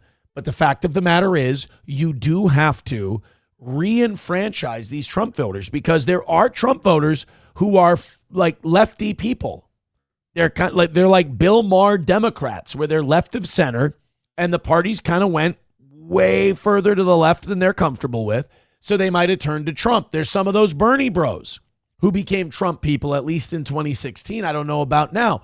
So you're going to have to bring these people back into the fold because once Trump's gone, these people aren't necessarily Republicans because Trump isn't a small government guy. I was watching Nick Fuentes on Dave Smith's program, and I've still got an hour left of their conversation. They did a 3-hour show together yesterday. It's mildly fascinating, but Dave goes on long-winded rants. How dare he? But I was watching that interview, and Nick made a good point. He said, Trump is not a small government conservative. Trump is a nationalist. I mean, except when it comes to fucking Israel. But Trump is America first, at least in his rhetoric, right? So America first does not necessarily jive with, small government conservatism. Remember, Trump was a Democrat for the majority of his life. So this Katie Porter has to bring some of these people aboard. Not only does Katie Porter not have a plan on how to bring Trump voters aboard, she's offended by the question. Now, we got 2 Katie Porter clips today, and I promise you're going to love her. What do you say to the 40% of California voters who you'll need in order to win, who voted for Trump? How would I need them in order to win, man? Well, unless you think you're going to get 60% of the vote. You think you'll get 60%. Everybody who did not vote for Trump will vote for you. That's what you're saying. Well, here's the thing. Like, in California, don't you get to vote for like a fuck ton of different candidates. Like, remember that one year, like the porn star was running, Mary Carey or whatever. Gary Coleman was running. Wasn't that the year that Schwarzenegger ended up winning? So like, yeah, in order to just win your primary, you're going to have to get some of those people. Election? Yes. If it is me versus a Republican, I think that I will win the people who did not vote for Trump. What if it's you versus another Democrat? I don't intend that to be the case. Wait, what? I don't intend that to be the case. So I guess in California, they have a system where it could be two Democrats running against each other. And, you know, maybe it should because a Republican's not going to become governor of California anytime soon. But you do need these people. Like, this is a dangerous thing, whether you're a righty or a lefty. This is a dangerous way to think that, like, I don't need those fucking people. Because, like, that's how you set up two countries. That's how you set up two states. That's how you drive people further away from each other, is you go, fuck them, I don't need them, so I'm not even going to try. I'm going to rely on my people, and they're going to... Like, even Trump reached out to young voters who maybe weren't Republican. You know, Trump reached out to the voters who could be reached. He didn't sit there and go, we're just going to have Republicans. Big on independence, and like we said on 2016, big on trying to get the Bernie bros. So, you know, for all this shit that conservatives catch, that they're so intolerant and they're so this, they seem to be doing a lot more outreach to the other side than Democrats do. And they're getting shot for their trouble. So how do you not intend that to be the case? Are you going to ask them not to run? No, I'm saying I'm going to build the support. I have the support already in terms of name recognition. Mm-hmm. And so I'm going to do the very best I can to make sure that we get through this primary in a really strong position. But let me be clear with you. I represented Orange County. I represented a purple area. Mm-hmm. I have stood on my own 2 feet and won Republican votes before. That's not something every candidate in this race can say. If you're from a deep blue area, if you're from LA or you're from Oakland, you don't have an experience. But you just said you don't need those Trump voters. Well, you asked me if I needed them to win. You do. You do need them to win. Because like she said, if it turns out to be you and another Democrat, and that Democrat goes and hustles a bunch of Trump voters, and all you're left with is a portion of the Democrats, you're going to get your ass kicked. She deserves to lose. I hope that she takes a fucking beating because, politically, of course, because she just seems like one of these people who gets in power and just wants power. Like, she doesn't seem like someone who wants to find out what the public needs and then addresses the needs of the public. She seems more like someone who goes, this is the way I want things to go, and I will drag the public to where I am. And I don't necessarily like that. So you don't I think feel like this is unnecessarily argumentative. What is your question? The question... How are you going to attract Trump voters? That's the question. You're the one who turned it into a cunt fest. Is the same thing I asked everybody, that this is being called the empowering voters to stop Trump's power grab. Every other candidate has answered this question. This is not correct. And I said I support it. So, and the question is, what do you say to the 40% of voters who voted for Trump? Oh, I'm happy to say that. It's the do you need them to win part that I don't understand. I'm happy to answer the question as you have it written, and I'll answer it. And we've also asked the other candidates, do you think you need any of those 40% of California voters to win? And you're saying, no, you don't. No, I'm saying I'm going to try to win every vote I can. And what I'm... That's not what you said, though. No, you didn't say that. I think I do appreciate that she realizes her answer was a fucked up, stupid answer, and she's trying to walk it back. But just say you're walking it back. I'm saying to you is that... Well, to those voters. She gave... Oh, my God, go back. She just gave up on the answer. She's like, no, what I'm saying is, fuck it. You can see fuck it on her face. Answer the question as you have it written, and I'll answer it. And we've also asked the other candidates, do you think you need any of those 40% of California voters to win? And you're saying, no, you don't. No, I'm saying I'm going to try to win every vote I can. And what I'm saying to you is that... Well, to those... She did a fucking eye roll. Voters. Okay, so you... I don't want to keep doing this. I'm going to call it. Okay. Thank you. You're not going to do the interview with us? Nope, not like this. I'm not. Not with 7 follow-ups to every single question you ask. Oh, God damn her for doing journalism. Isn't that funny? Politicians have gotten so used to journalists kissing their ass for access that when someone actually does real journalism, which is a shitload of follow-up questions, which means listening to the person you're interviewing and responding, You're like, I'm not going to sit here if you're going to ask me a bunch of follow-up questions. Imagine that being a thing that someone running for office just said. I'm not going to sit here if you're going to ask me a bunch of follow-up questions. Every other candidate has answered. I don't our care. follow-ups. I don't care. I want to have a pleasant, positive conversation in which you ask me about every issue on this list. And if how fucking dare you? I want to have a nice, pleasant conversation. Well, I'm sorry, you're running for governor. You're running to be in charge of the entire state. That state is just getting away from a governor who helped drag it into the seventh circle of hell. I apologize if I have questions for you that aren't a hot stone massage. every question you're going to make up a follow-up question, then we're never going to get there. Ms. And Porter, we're just going to circle around. I am an investigative I have never had to do reporter. this before, ever. You've never. Right, because you're a liberal in California. Of course. Never had to have a end an conversation interview. with To end a an reporter? interview. Okay, but every other candidate has done this. What part of I'm me? I'm running for governor because I'm a leader. So I am going to make... So you're not going to answer questions? Okay. The reason she's asking follow-up questions is you keep giving platitudes. She's asking you for specifics and you're going, I'm a leader. Why? What makes you a leader? I'm not going to sit here and answer follow-up questions. Fuck me. You want a sandwich? You look hungry. And by the way, I am the first one to jump on a journalist who's being cunty and being shitty and purposely trying to antagonize. She's doing none of that. Like, she's doing, and I don't know her political bend, and that you're not supposed to. I think she's doing a remarkably professional job. This is in no way like a gotcha. From reporters? Okay, why don't we go through? I will continue to ask follow-up questions because that's my job as a journalist, but I will go through and ask these, and if you don't want to answer, you don't want to answer. So nearly every legislative... I don't want to have an unhappy experience with you. And I don't want... Oh my God, California is such a pussy state. I don't want to have an unpleasant experience with you. Could you imagine Nixon saying something like that? Like, I'm thinking of other governors of California or congressmen from California. Ronald Reagan, I don't want to have an unpleasant experience with you. And Nixon wanted unpleasant. I want this to feel like you're being sodomized with a rake. Like this. I don't want to have, what a fucking soft state. And a soft state where people like this want to be authoritarian. So she wants to be soft when she gets pressed, but she wants to be able to tell everybody else how to live. Fascinating. It's all on camera. I don't want to have an unhappy experience with you either. I would love to continue to ask these questions so that we can show our viewers what every candidate feels about every one of these issues that they care about. And redistricting is a massive issue. We're going to do an entire story just on the responses to that question. And I've asked everybody the same follow-up question. I'll go to the chat here and you guys can give your opinion. I don't think that lady did anything bad.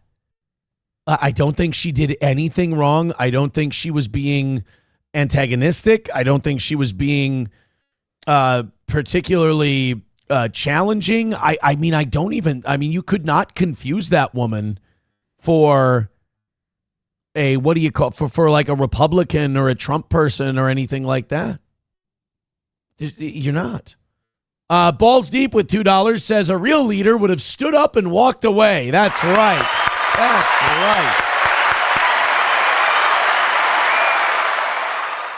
right. Professor Tie-Dye with $1 says you are drawing out the in reintroduce, retain, or retarded. I don't know what that means.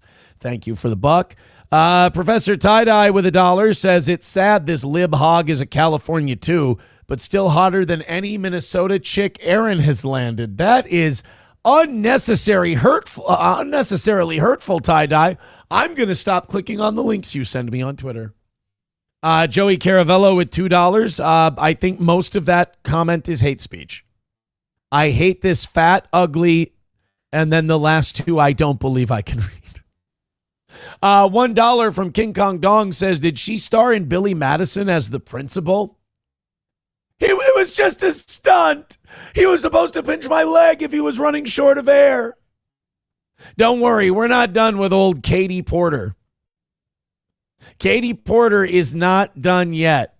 Tolkien Study over on YouTube says she almost said, what part of I'm not doing this don't you understand? I was just going to say, I thought that was coming too. My God says, what happens when there is another wildfire? I don't want this to be unpleasant. That's funny. Yeah, just like, hey, we're in an energy crisis here in California, and there's also droughts in the South. How do you plan to address those? Look, I don't want to be a dick. Good God. Jason Puck liked my Reagan and my Nixon impressions. Chalk that up as a win for the Toe. Thank you, Jason. Hit like, hit subscribe, hit follow. Tolkien Study says, Toe, did you see the clip of one of her? Yep, we're getting to that one next. Jerry Shepardini says, good reporter, and that C will try to ruin her career. I agree. I don't, she's not going to get, and this is why journalists don't stand up for themselves as much anymore. They crave that access. They want that access. They want to be in the governor's press secretary room. They want to be in the White House press corps, and you don't get that way by being dickish. Like, think of, okay, and I know he was a super cunt, but that Jim Acosta guy at CNN, he pressed Trump. He was really tough on Trump, and what happened? He got kicked out. He got kicked out. Chips and Diff says, I will stand up for April with that last comment. I don't think you need to. I don't think you need to. Let's go ahead and do this this next one. Oh, my God. The dirty rat went nuts on Balls Deep. He's, holy shit, somebody hurt that boy. Dirty rat, go ahead and show me on the doll where Balls Deep touched you, and we'll be able to help you out. 609 is our number right now, according to Rumble Studio. Thank you guys very much. Hit like, hit subscribe, hit follow. Rumble's doing great. YouTube's bringing up the rear a little bit, but I think you guys can get this taken care of. Hit like, hit subscribe, hit follow. Those YouTube numbers are going up, but they're lagging a little bit. Rumble, you guys keep hitting thumbs up. Let's get in that algorithm. Thank you very much. Oh, look at that, 617. We're bouncing up. We're bouncing up. Thank you. What do you think about over 700 today? That would be over 700 twice in a week. I would really, really like that. Like, subscribe, follow, etc., etc. We do have leaked video. So usually what this means is after something like that Katie Porter interview comes out and, people start to go, God, this lady's a fucking bitch. Somebody who's close to her or was close to her at some point will go, I've got some stuff. I've always hated her. People are finally starting to see what a bitch she is. I'm gonna drop that video. So somebody dropped a video of Democratic California gubernatorial candidate Katie Porter yelling at a staffer to, quote, get out of my fucking shot. So for those of you who think, Aaron, maybe you're being a little too hard on this Katie Porter. Maybe she's, she just had a bad day. This was, this isn't her personality. She was just feeling a little stressed from the campaign. Okay. I get that. I understand. Let's take a look at this. This was obtained by Politico.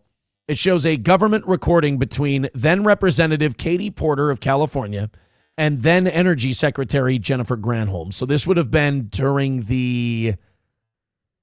would this be was Granholm in the Biden administration? Because I know Granholm was in the Obama administration. You ready for stat number 2? Oh, July 2021. So this is in the Biden administration.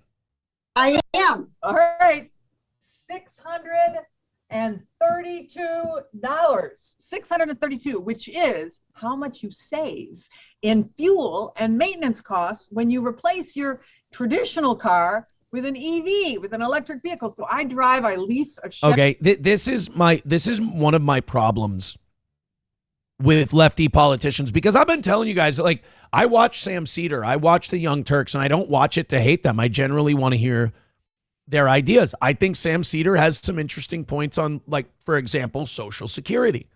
I think he's got some interesting ideas. So, like, I'm not adverse to lefty liberal ideas. I'm not. And some of them I kind of like them, especially when it comes to wealth inequality and shit like that. But the way they talk to people, it's so condescending. It's so authoritarian. I don't like that when they try to talk to regular people who are not necessarily any less or more intelligent than they are, they talk to them like they're 8.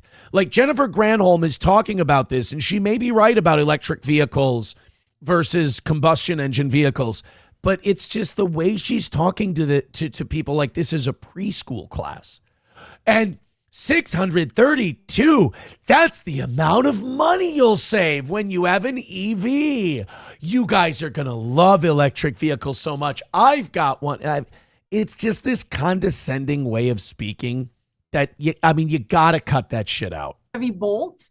It is the best car that I have ever. You know what you need? You need Phil Hartman as Bill Clinton eating McDonald's, explaining Somalia to people. Warlords. I just plug it into the garage, 3-hole prong plug, and I never have to go to the gas station. That's awesome. And $632 is real money. And I know here at UC. Not technically. I mean, we do have a fiat currency. It's backed by debt. But I understand what you're saying. We have a national fuel. So take a look on the right side here. You're going to see this staffer kind of wander into the shot a couple times. Research center, and they're also doing work on how to make electric vehicles affordable, including for low and moderate income people, working moms, single moms like me, people who. Oh, okay, I get it. Starting to kind of understand now. I think I kind of get Katie Porter. Really could benefit from an extra $632 in their pocket. And it's also not just the individual savings, but it's also the total savings for our economy. So I'm on the oversight committee, you might know, and that is where we did a study recently this fall in September. And what it showed is if we don't electrify our transportation sector, that we're going to lose more than 500,000 Californians dying prematurely to air pollution. Okay, so here we go. There's a woman, and remember, this is COVID, so we've got a mask on. We got to make sure we're masked up, especially in California. Also, when you say if we don't switch to electric vehicles, 600 people are going to die, this is the kind of shit that makes people hate you. Okay. Win your argument on ideas. Win your argument on, hey, this is good for you. You save $600. And if you don't, you're going to kill old people. Like that. Stop it. Stop. That's manipulation.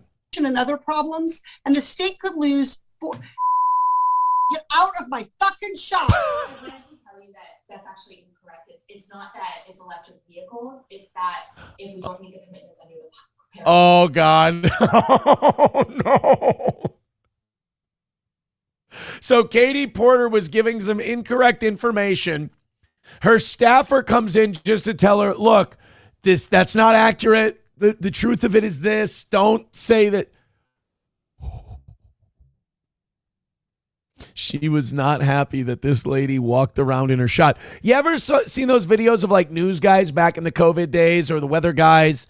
And they're doing their stuff from home, and like a little kid, their kid will wander into the room while they're doing their Zoom call, and they're like, "Oh, how you doing, buddy? Hi. Oh, good. Yeah, no, I'm working right now." And then the kid leaves the room, and then they're good, and they make a little witty banter out of it. One of her staffers comes in to let her know she's fucking up, and she throws a hissy fit at her. Oh my God. I mean, it's better than Hassan Piker. He would have just put a shock collar on her and electrocuted her, I suppose, but still. Surely to air pollution and other problems, and the state could lose. Get out of my fucking shot. I wanted to tell you that that's actually incorrect. It's not that it's electric vehicles. It's that if we don't make the commitments under the Paris Climate Accord. Okay, it does. Okay, you also were in my shot before that. Stay out of my shot. Okay, I'm going to start again with electric vehicles saving us money. These people are fucking crazy. Look at how effortless it is. Look at these reptilian, lizard-eyed fucks. Look at how easy it is for them to go from get out of my fucking shot to, all right, anyway, I'm going to start back with the electric vehicles thing, and then we're going to cruise right back into this. All right, let's make lemonade. They're just, they're not human. Like they're off. They're just off in a different way.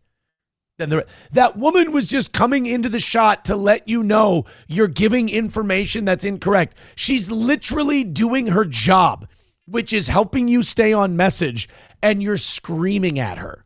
And then she does that thing where when people know they're wrong and they blew up, so they start to find like secondary rationale for why they did what they did. So instead of her going, I'm sorry, I blew up at you. That was my problem.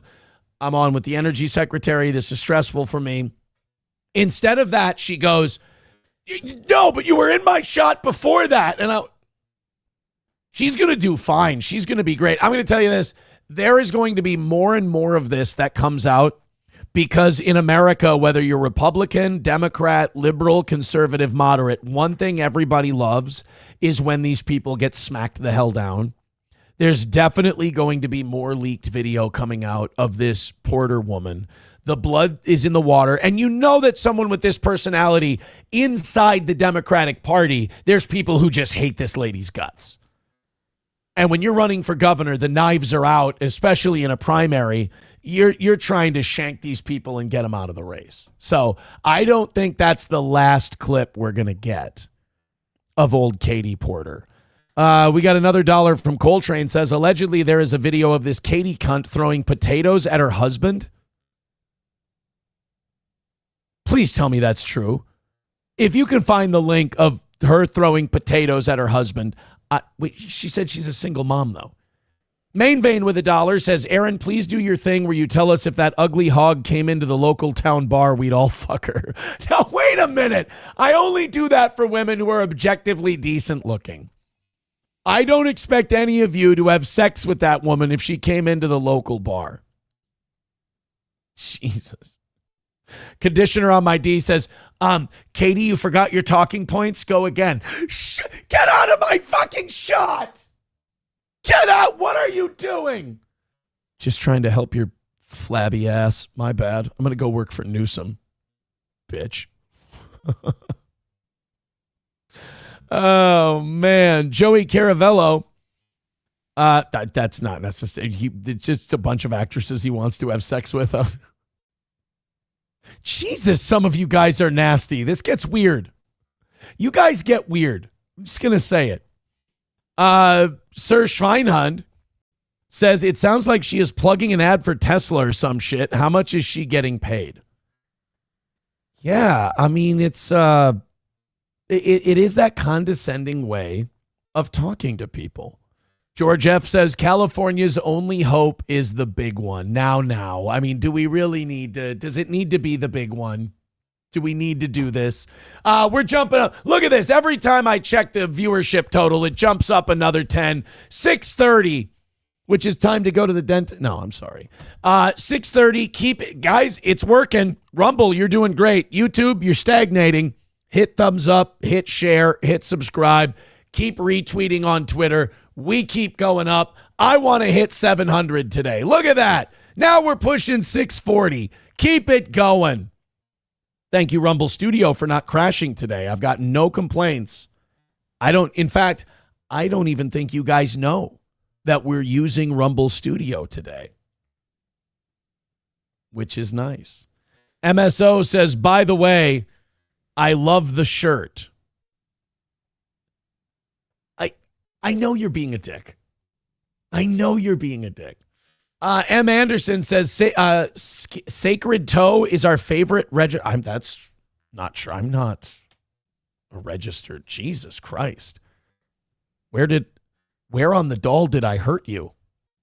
M. Anderson is another one that I think I need to apologize to. I think I busted him too. I want to see this potato video. I need to know. I don't know if that's a movie reference I'm not getting, but I need to know that Katie Porter threw potatoes at her husband. Katie Porter potato. This is mashed potato Karen, a.k.a. Katie Porter. Representative Katie Porter scalded ex-husband's scalp with potatoes? Fuck yeah. The former husband of Representative Katie Porter said the California Democrat frequently abused him verbally and threw toys, books, and other objects at him during their marriage, even pouring scalding hot mashed potatoes on his head during a fight. Their marriage was a fucking Hanna-Barbera cartoon or an episode of The Three Stooges. Matthew Hoffman, who filed for divorce from Porter in 2013, said in a request for a restraining order dated April 30th of that year that he was routinely called a fucking idiot and fucking incompetent by his rage-prone spouse, who also shattered a glass coffee pot on their kitchen counter in March 2012 when she felt their house wasn't clean enough. Sounds like a lady problem to me.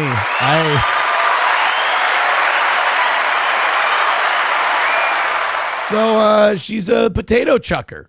Okay. This sounds like the temperament you want to run your state is the lady who pours scalding hot potatoes on her husband.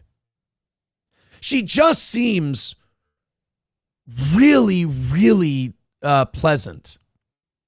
She just seems like a really nice person. And I agree with Sakamoto Shinanomi. What a waste of mashed potatoes, right? I mean, I would have taken those mashed potatoes, I would have put them right in my pockets, and I would have brought them to a nice, healthy, happy home. I really can't. Look, there's a lot of things that I'm against. And one of the things I'm against is mashed potato abuse. I'm not going to stand for it. I am officially not endorsing Katie Porter as governor of California. Balls Deep says butt sex was invented for women like her. Yeah, if her husband became gay after that, I kind of get it. Kind of get it. Lexi says, Aaron, it is pretty gay to wear a golf shirt when we all know it's nap time as soon as the stream ends. I actually may go golfing today. I think it's going to be like 70 in Minnesota today, so I may get one last round of golf in for the season. If I do end up taking a nap, I will be very honest with you on tomorrow's show, and I will admit that, yes, I fell asleep. Thank you to Michael for $20 over on PayPal. Thank you, buddy. I have sworn on the altar of God, total resistance against every form of tyranny, against the mind of man. Thank you, Alex. 235 away from Monday's goal and 98 memberships away from 600 over on Rumble. Thank you very, very much. 235 for Monday. Sir Schweinhund says, no, she actually poured hot mashed potatoes in his pockets. He's a spud buddy. Oh, I got to stand up for him then, huh? Because he's a spud buddy. I forgot about the union that I'm in. Speaking of remarkably pleasant women, this kind of actually ties our last two stories together. This next one. Could you guys give me 1 second? I'm worried that SP might have fallen asleep again and didn't get up in time, and I want to make sure she's up. So I didn't hear her get up. I didn't hear her make coffee or anything like that. So give me 1 second. And when we come back, I hate to walk away from this because we're pushing 650 right now. YouTube is coming back alive. Thank you, YouTube. Keep hitting like, keep hitting subscribe, keep hitting share. And Rumble too, keep doing it. But I don't want my baby to miss work or anything like that. So I'm going to just give me 1 second, keep hitting like, keep hitting subscribe. And I'm going to go check on her real quick. Just give me 1 second here, guys, and I'll be right back. It's actually a good thing I did that. That worked out. I feel like I'm kind of a hero right now. I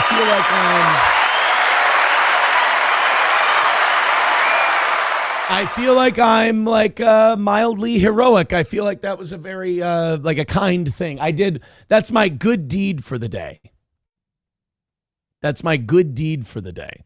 Jim Sharkey says Karmic pulls this all the time. Aaron is on the kratom. I'm not on the, I don't know how to get kratom. I'm not going to convince you, am I?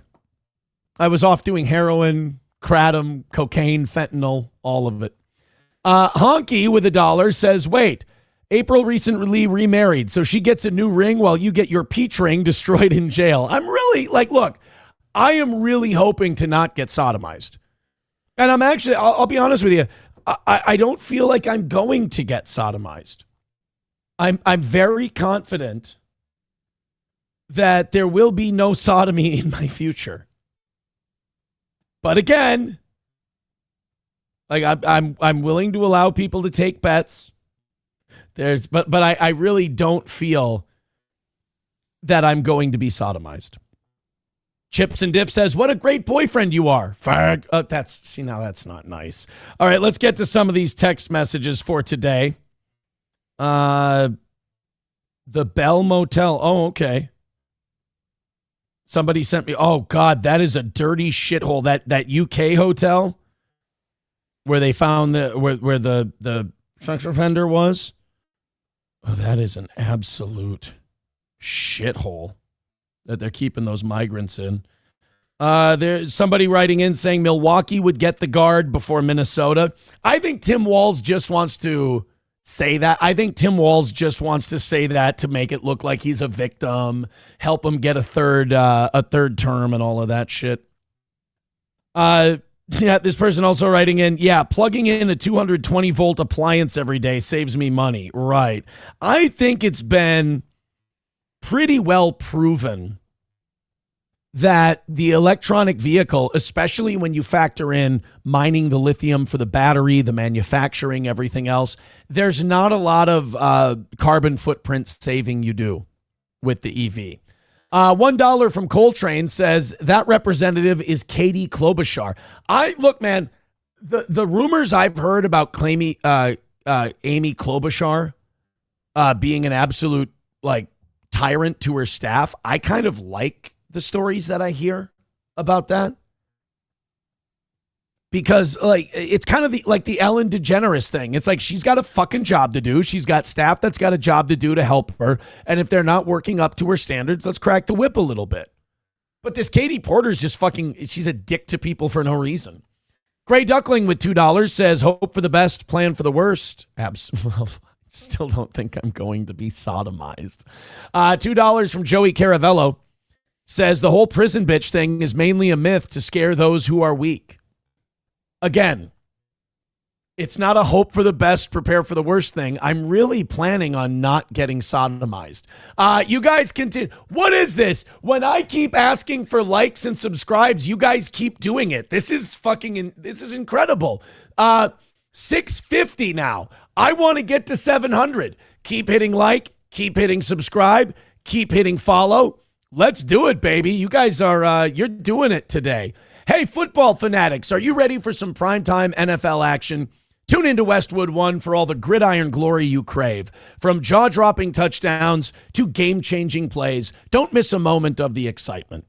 Catch every snap, every tackle, and every victory on Westwood One. You can listen to the NFL on the NFL app, on the Westwood One Sports app, on WestwoodOneSports.com via Westwood One station stream, or by asking Alexa to open Westwood One Sports. If it's the NFL, it's on Westwood One. Vikings don't play this weekend, by the way. Vikings have their bye, and then we come back against the Eagles. I hope that the Eagles continue to struggle and they don't figure it out by the time they play us. Because, again, Eagles, their offense is struggling. Chargers not doing as well as they started off, and the Ravens are a dumpster fire. We might be all right. We might be all right. All right, let's continue on. We've got somebody says, oh, you're going golfing today, skipping the gym again. I mean, golfing 18 holes is kind of a workout, even if it's with a cart, right? That kind of tracks. Jason Puck says this show needs a shock collar. Am I all over the place a little bit? I apologize. We are tooth hurty away from Monday morning's goal. Thank you. Conditioner on my D says our offense isn't struggling. We have a retarded offensive coordinator, you dipshit. Go Birds. Right. You have a offensive coordinator who's a retard, causing your offense to struggle. I'm on your side after next week. MSO says, Aaron, Kevin Brennan used your tooth hurdy last night. No, he didn't. KB did not use my tooth hurdy. Son of a bitch. By the way, as we push 700 for the second time this week, it's worth noting all of the steel toe hate people do not equal our max viewership. Appreciate you guys. Thank you. All right, let's bring our last two stories together. We have mean cunts and British people. That's what our last two stories were about. We now have one that ties that all together. We have a really mean cunt who's a British person. A bride used her wedding speech. Now, before we play this, I want you to think about weddings. I like them. I enjoy weddings. It's a little different when you have kids and you bring kids to the wedding. You don't really, I don't drink.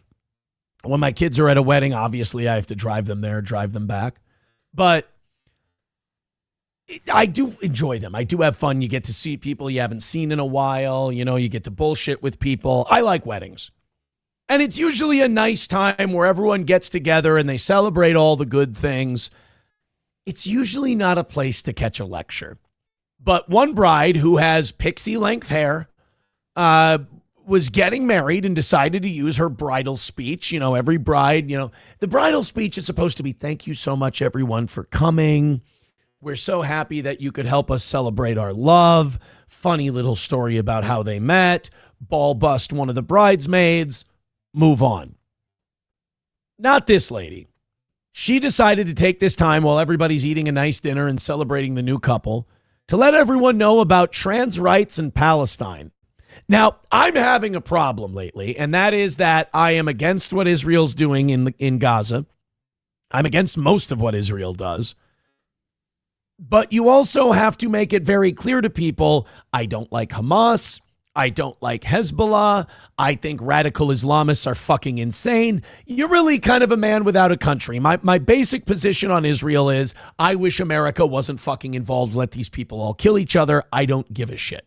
If Syria, Lebanon, Jordan, and all these other countries want to team up and fight Israel, and Israel wants to fight back and conquer all their territory, let the two of them fight it out. I don't want to give anybody a dime. I don't want to lend anybody my support. I don't want anything. To quote Dr. Kelso, God-awful bunch of malcontents. I hope you all kill each other. That's my foreign policy. So this woman gets on the mic and she's all British and she's all woke. And she decides to let people know that if men want to wear her wedding dress, it's fine. And the people of Palestine are okie dokie. Now, I don't necessarily disagree with half of that. I just don't know if your wedding day is the perfect place to do that. So let's go ahead and take a look. This is the most unbearable wedding you've ever been to. Alongside their demonization of trans people, our government and media is currently also complicit. Can you guys just see a little bit of her husband's face? This is the groom right here. And you know that he has heard this speech a million times. And you know she's cute. Like, she's really pretty. So you know that every time he hears this, he just goes, yep, absolutely. Nope, 100%. He's probably not a very political guy. He's not very conservative. He's not very liberal. So he's just like, yep, no, Gaza, sure, trans people. Oh, yeah, the trans. Oh, boy, I tell you, should let a trans woman play power forward. That's for sure. In a genocide. And I know some of you may think a wedding is not the time to think of this. No. Hey, honey, sweetheart, this is your day. Don't you dare doubt yourself, all right? Those people just don't care the way you care.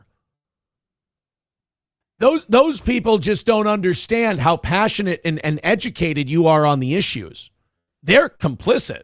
You may think a wedding is not the time to think of this, but it frankly would not sit right with me to not take this opportunity when I have a platform to speak on this issue. You don't have a platform. Stop it. Greg Gutfeld has a platform. Rachel Maddow has a platform. You have a microphone that's hooked up to speakers in a PA system at a wedding reception venue. That's not a platform. Nobody's going to drive home from that wedding going, oh, man, the cocktails were fantastic. That chicken dish, whatever kind of sauce they used, God, that was really good. And holy shit, that point she made about Gaza, I'm thinking of donating to UNICEF. Everyone should be able to have a day like today. And I don't mean with all this sort of thing. Wait, no, fuck you. This is shitty. You got to have your beautiful day, your expensive, lavish wedding, your beautiful outdoor reception, which couldn't have been cheap. You get to have all that, And then you also get to bitch about Gaza and trans people. And then you get to go, not everybody gets to have this sort of thing. Well, then in solidarity with your Palestinian brothers and sisters, you shouldn't be ordaining your marriage with all this shit either. You should have it in a pile of rubble at what used to be a Palestinian hospital. Should be married in Gaza. It should be a location wedding. This annoys me. This have your cake and eat it too shit. I'm decked out to the nines. I'm drip all over the place. I'm drinking, sucking, fucking, eating, drinking, the whole deal, but then going and then lamenting it afterwards. If this isn't white bourgeois liberalism at its peak, I don't know what is. With all this sort of thing, I mean a day surrounded by loved ones who wholeheartedly support us and our relationship with no judgment. We are in a relationship that is simultaneously celebrated by random strangers who find out we're engaged. Look at him. He's still just looking down, smirking the whole day. He knows what this is. And he's just like, remember her pussy's tight. Remember her pussy's tight. Remember her pussy's tight. Like he's just trying to get through this part. But also is so mainstream that no one bats an eyelid if we were to walk down the street hand in hand. Right, because it's normal. I guarantee you if you had blue hair and my chins, people would look at you differently. We are not ostracized by society for simply being who we are and loving who we love. Everyone should get to feel how that feels. Transgender people are being punished for simply being who they are, and we must speak up. Doesn't this woman have a drunken uncle? Doesn't everybody have an alcoholic uncle who, when it gets to this, goes, oh, Jesus fucking Christ, cut the cake already. God damn it. This is the perfect, this is when everybody should be doing this gimmick here. We need the clinky glasses. You can't deny the kiss. You got to do come on. That's it, dude. The second she went, and trans people. We are losing hard-fought ground, and we simply don't applaud. Do not encourage this madness. I am dropping a boat of migrants off at their wedding right now. Cannot yield to hatred. Trans men are men, trans women are women, trans rights are fucking human rights. That's good. We should be dressed up really nice as a beautiful bride and then say fucking in our speech. That's wonder in the eyes of God.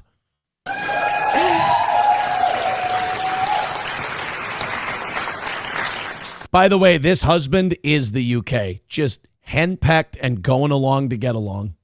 This speech is a great microcosm of what the UK has become.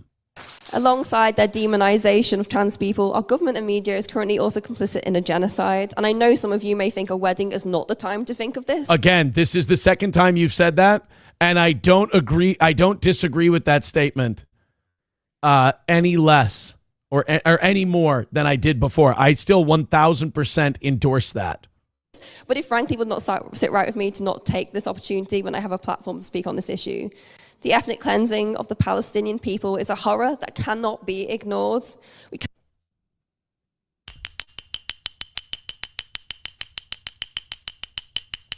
I'm just trying to help. Cannot succumb to hatred. We have to email our MPs, we have to speak up, or we will be lost. I'm blowing a .32 right now. Get the fuck on with it. Us. All this love has to be good for something beyond our immediate surroundings. And then Guys, she's going to think she's killing it, and she's not going to stop. I was going to do a mic drop, and then I asked George, and George said the mics cost £5,000, so I'm not going to do that. So yeah, in short, I love Matthew, free Palestine, and trans rights are human rights. Enjoy your main.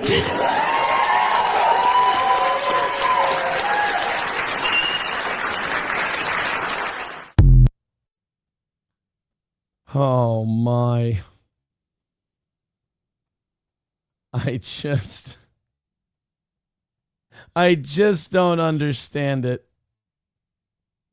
The applause is what gets me. I have sworn on the altar of God, total resistance against every form of tyranny, against the mind of man. Oh, geez. I don't get the applause. I don't get the encouragement. I guess people are polite. people are polite and the bride gets to do whatever she wants on her day, but like she really pushed it. She really tested the limits of it's the bride's day. She gets to do what she wants. Hunter with $2 says Mr. Dewlap thinks a drive outside is a workout. All right, that's hurtful. Balls Deep with $2 says her burqa must have fallen off. Well, you know, when you're out there dancing and moving and shit like that, that can happen. By the way, Balls Deep is at 49, so he now moves up to third place right behind Doorman. Redbird is in fourth at 46, and Red Fox Mad is in the cuck chair at 42. Thank you guys very much for your support. Gray Duckling with $2 says, I give it a week. Well, again, it depends on how henpecked he is. It depends on how much he's going to put up with these lectures. She'd better be, she'd better be good. Good.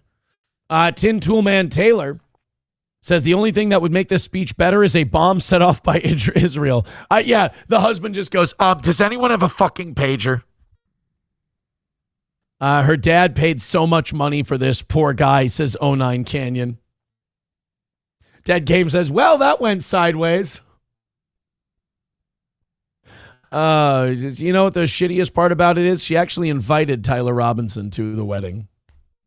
Conditioner on my D says, lady, just do your best to be a good wife and mother. This will do literally nothing except make a bunch of strangers think you're retarded.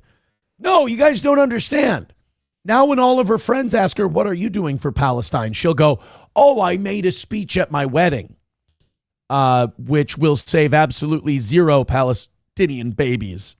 Dub's already awarding this woman Virtue Signal of the Year. Congratulations. I have the hiccups from it. I'm so verklempt. Main Vein says perfect microcosm of how Britain is doomed. I think it is. I think that spelled it out perfectly. On a Wall with $1 says they were probably told, we're putting this on social media. Please clap.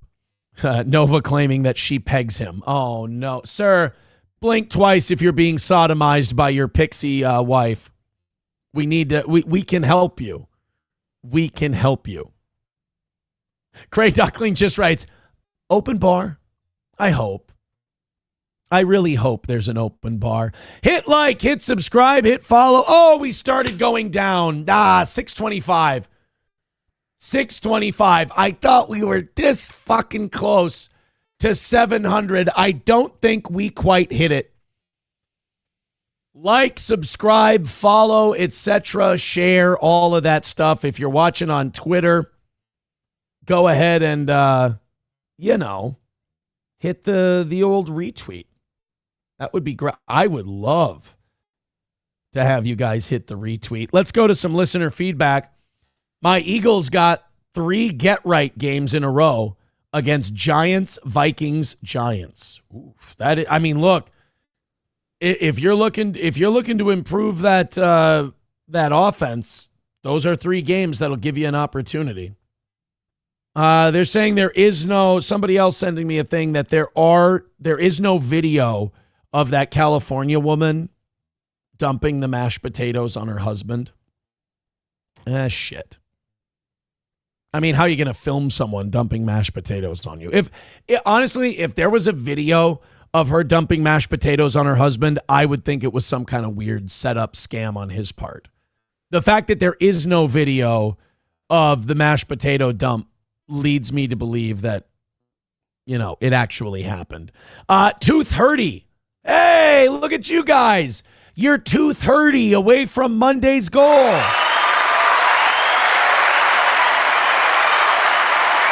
Thank you so much. Electric Shoes says that $30K wedding could have had all funds donated to trans people in Palestine. But sure, that little speech helped. Yeah, I mean, she could be doing so much more to help people. And she wouldn't do it.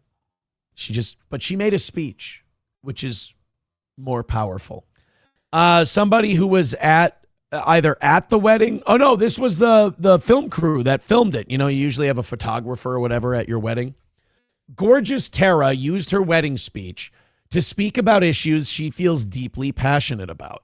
It's a bold move to share political and humanitarian views on such a personal day. And also, it's a day where you can't be criticized. That's important, too. And even bolder for a business owner to post about them here. Oh, but I wholeheartedly agree with Tara and admire her courage, eloquence, and compassion in addressing two of today's most urgent human rights issues. All right, there's no women getting their clits cut off in half the world. That's not a thing. Most urgent human rights issues. Forget the gays in the Middle East. Forget the clit cutting off and all of that stuff. Yeah, we gotta, sometimes they won't let people with cocks play against the girls in tennis. So we gotta, what's that? Oh, I'm sorry. When you're 9, your mother and grandmother hold you down and slice off sex organs. Oh, we would come in to help you, but there's this woman with a full beard who wants to play center in her high school varsity basketball game. We're going to go ahead and put you a little further down on the list. I get the Palestine one. That's legit. People are losing their lives. It doesn't get more basic than that. Oh, I'm sorry. What's that? If you get caught kissing a man, you get thrown off a rooftop? Boy, I would. But, this softball pitcher, she might not get to throw tomorrow. So, look, if you try to land on your side, I think you might have a shot of making it. Just give it a shot, Speaking of shot, hopefully you can avoid the firing squad till we make it over to you. Oh, man, this is not news that I wanted to report today, but it does look like Alex Jones is he's got one step closer to the bandsaw. There is the InfoWars legal battle looks like it is coming to a close and not in Alex's favor. But they were handed one reprieve. So the InfoWars, at the very least, is going to make it to the end of the week. Alex shared this news yesterday on his program. So if you haven't been following, I'm sure you know about Alex Jones' whole thing with I almost said Coventry Catholic Church, the Sandy Hook parents, the parents of the Sandy Hook shooting victims. They sued Alex Jones. They got over $1 billion awarded to them in what was clearly agenda-driven. It was not fair. Those parents do not deserve $1 billion because of what Alex Jones says. This is an effort to slow down and silence Alex Jones financially. This is financial lawfare. It's not nice. It's not fair. It's not right or proper. But it had been stalled. There was a judge that said, nope, that auction to the Onion is bullshit. There can't be sealed bids. You got to do this auction properly. And you got to do it publicly, and you got to choose the highest offer. Okay, fine.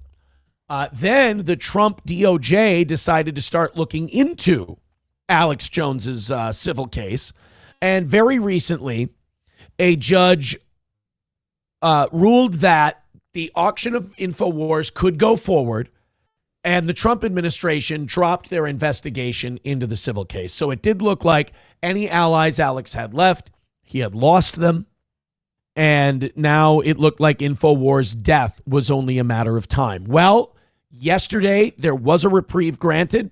It may be a Hail Mary, but Alex, like the proverbial cockroach, is not dead yet. This is straight from Alex's show yesterday. The Justice Department, the judge fired the first.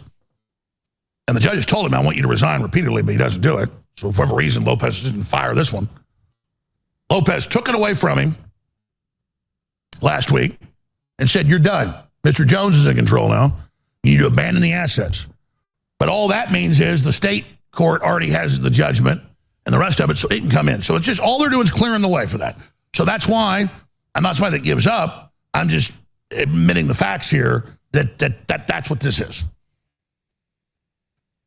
On Friday, there's 3 hurdles you got to pass the Supreme Court to get heard by the Supreme Court. We've passed the first 2. We're at the U.S. Supreme Court on the fake Connecticut case where I was found guilty by the judge and didn't say the things they said I did. They used pleadings that were quotes out of newspapers as if they were real. Then the judge found me guilty. Then they used fake quotes to, tell the jury that I was already guilty. Just insane. And this is, I feel for Alex because this is also where our legal and civil system is completely broken and fucked up, and it's authoritarian, it's dictatorial. They hold this against Alex, him defending himself publicly, because Alex has the privilege of he's earned a public audience. He's earned a platform to defend himself. Meanwhile, the people going after him are allowed to use limitless resources of the taxpayer to demonize him, lie about him, say things that aren't true, and actively try to destroy him. And if you dare get in front of a microphone and try to defend yourself, they will punish you for it. It is frightening, and I hope nobody ever has to go through it. I mean, what you were taught in school, I apologize to be the kid, the one to tell the kids there's no Santa Claus. Our system that you were, as it were taught, does not exist. Innocent until proven guilty does not exist. It is all a mafia racket. You might as well be tried by John Gotti. So it's at the 3rd level. The actual Supreme Court itself, justices review it Friday. I don't know if they're going to accept the case. They could put it on hold and say, want to look at it again later, or they could just accept it, or they could throw it out. I tend to think just like 1 out of 1,000, usually they're going to throw it out. But it's already gone through a few of the hurdles, so now I'd say it's 1 chance out of 10. So Alex says he's got 1 chance out of 10. He's got about a 10% chance. Now, I don't understand. 10% chance the lawsuit gets thrown out. I mean, a Hail Mary at the very end, it's possible, but I think Alex kind of stepped in shit on the Sandy Hook thing.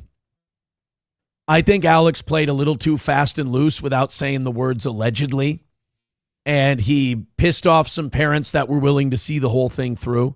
And then once they got, that Alex was liable civilly, the rest of the system wanted to fuck Alex Jones and InfoWars into the ground. So they gave them way more money than they should have ever gotten. By the state court with the agreement of the Democrat Party lawfare fundraising PR firm consortium known as the Sandy Hook Families, was here for a couple hours yesterday, and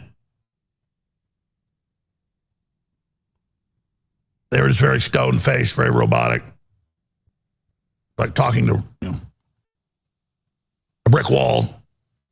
And they toured the facility, all the rest of it, but they said, well, there's a stay at the state appellate court, and if that gets lifted, it'll take us a few weeks to get the ducks in a row. So they said, if the stay gets lifted tomorrow, we could be here in 2 weeks closing it. Or if it gets lifted, in a month, I said, okay, well, you've got your court order. I appreciate you not just sending the sheriffs in. And he said, well, obviously we want to go over all the assets, all the rest of stuff. So they went around documenting everything. Already been done. Boy, that's, yeah. If they're taking Alex's inventory and they're, counting up all the assets and adding the money together and seeing what it's worth, it's close. It's probably as close to over as it's ever been. But there is apparently a hearing that's going to happen, or there's a decision that's going to be made on Friday that could stay the execution of InfoWars. But this is kind of his last shot. If this court rules that it can go ahead, it's going to be a couple weeks. They're going to auction off InfoWars, and then Alex has a couple of weeks to build up his new thing. Call me naive. I don't think Alex is going to lose audience over this. In fact, he might gain audience, but he is going to lose the asset. He is going to lose InfoWars. It's not going to be InfoWars anymore. But I think Alex Jones and InfoWars are so married, like they're so intertwined at this point, that you could remove like this little logo on the bottom left of the screen that I'm covering up. This InfoWars, you could take that away and you could keep that Alex Jones that's on the bottom right side, and I think it would be fine. It would be the same thing.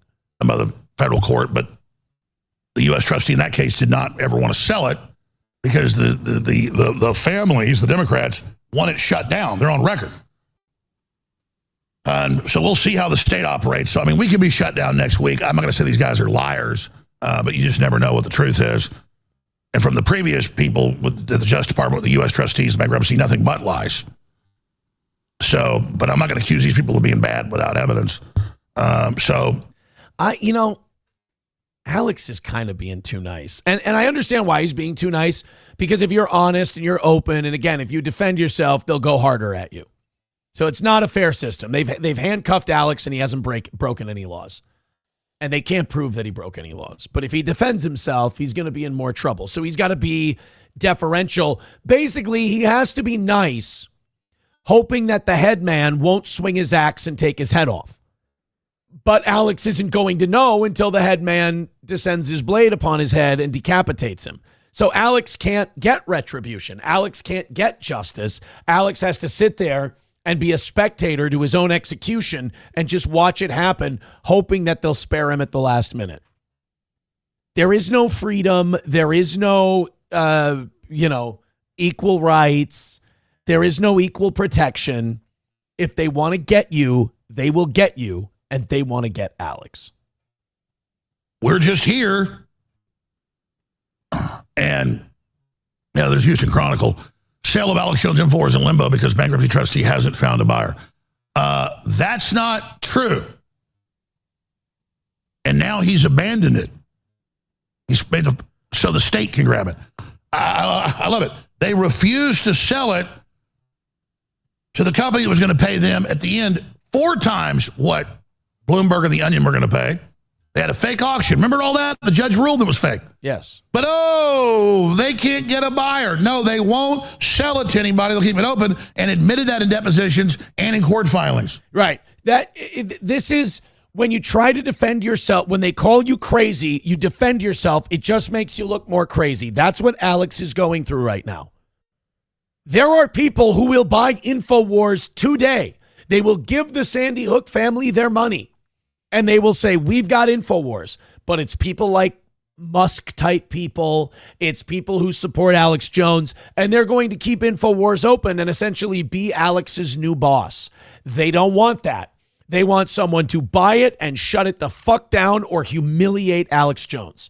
The Onion was going to buy it and use the name to do like AI bullshit, fucking with Alex stuff.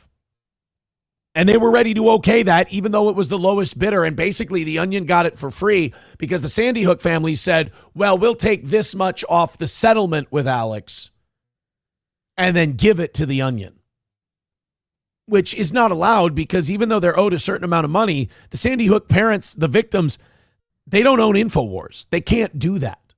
And the judge ruled that. But now Alex has this problem where if anybody tries to pay 4 times what it's worth to keep it open, they keep saying no. And that shouldn't be allowed. We've already covered it. I'm not going to spend much more time on this. They're fucking this. So it's very simple. The second U.S. trustee, Justice Department, the judge fired the first. And the judge told him, I want you to resign repeatedly, but he doesn't do it. So for whatever reason, Lopez didn't fire this one. Lopez took it away from him last week and said, you're done. Mr. Jones is in control now. You need to abandon the assets. But all that means is the state court already has the judgment and the rest of it, so it can come in. So it's just all they're doing is clearing the way for that. Yeah. So basically what they're doing is they're allowing the state court to come in, say the assets are worth this much, the assets are worth this much, and Alex can't counter. Alex can't do anything. He has to stand by and watch them fuck his creation to death because he said some shitty things about some parents of some kids who died. I mean, if they want to get you, they will make up a reason to get you, and they are getting Alex because there is no way Elon or Trump or somebody else couldn't buy InfoWars and be Alex's boss. They won't allow it. That's why I'm not somebody that gives up. I'm just admitting the facts here that's what this is. On Friday, there's By the way, good way to prove that Alex might be onto something with the shit he talks about, that you're this desperate to shut him down. Hurdles you got to pass the Supreme Court to get heard by the Supreme Court. We've passed the first 2. We're at the U.S. Supreme Court on the fake Connecticut case where I was found guilty by the judge and didn't say the things they said I did. They used pleadings that were quotes out of newspapers as if they were real. Then the judge found me guilty. Then they used fake quotes to, tell the jury that I was already guilty. Just insane. And And so it's at the third level. The actual Supreme Court itself, justices review it Friday. I don't know if they're going to accept the case. They could. So they're at the Supreme. So the Supreme Court has to agree to hear Alex Jones's case. And I agree with Alex. I don't think it's got much of a chance to get heard at the Supreme Court level. I just don't. Redbird with $1 says they are true believers and would cheer if you had a bullet put in your head while patting themselves on the back for being merciful and not putting your family in the dirt with you. Well, I mean, it is. It's mafia shit. I mean, it's definite. It's mafia level shit. Landers says, of all the crazy shit Alex has said, they get him for this. They couldn't make it any more obvious. Yes. Yes. But, you know, they were so tired of this fucking guy that they were just, you know, they thought he would go away. He didn't. And they're like, you know what? Fuck it. Just here. He's done. Just take him down for this. It's so arbitrary. Shuli Madoff with $5 says, who would want to be Alex Jones's boss? But this is coming from a gay frog. Well, you know. I'm sure he wouldn't be the easiest guy to work for, but I imagine that if some wealthy guy, think about it. What better way for, like, you know, the pro-Israel conservatives who throw all this money at Turning Point USA to keep them in line and keep them supporting Israel and all that shit. I mean, Alex Jones is a madman you kind of want on your side. I mean, imagine if you were some wealthy guy and you controlled the guy who talks shit about the New World Order. If you're a New World Order guy, you want to buy it and tell Alex, you work for me now. I feel like that's what you'd want. But I don't think Alex is going to do well at the Supreme Court. I think this is pro wrestling. I think it was preordained, and I don't think it's going to get better for him. Thank you guys very much for the contributions. 225 away from Monday morning's goal. Are we going to stay? Are we ready? Are we done being ahead? I know the evening show is good until Tuesday, but you guys are 225 away from Monday. We could have that banged out between today and whatever we go, whatever number we go to on Rumble Friday. A piece always goes to the next Monday. So we could, we might still be ahead come Monday. Lauren Bobert is announcing that she is running for Congress again. She put out a fundraising email. We have to take a look at this. This is fantastic. Lauren Bobert won her seat by like hundreds of votes. It was really, really close. She barely hung on in Colorado. And I don't know if going this route is going to help her very much. You know, Lauren Bobert tends to be on the right wing of American politics. And if you only won your district by a few hundred votes, maybe you got to come to the middle a little bit. Let's see what approach she's deciding to take for her reelection bid this year.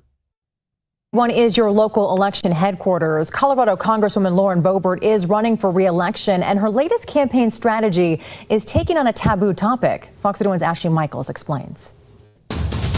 Taboo topic, you guys. What do you think? I mean, all kinds of taboo topics. Epstein is a taboo topic. Israel-Palestine is a taboo topic. Social security, the debt. I mean, there's all kinds of things that Lauren could bring up. Let's see what she decided to discuss. Yesterday, Lauren Bobert's campaign team sent out an email asking, are aliens real? So we... Brave.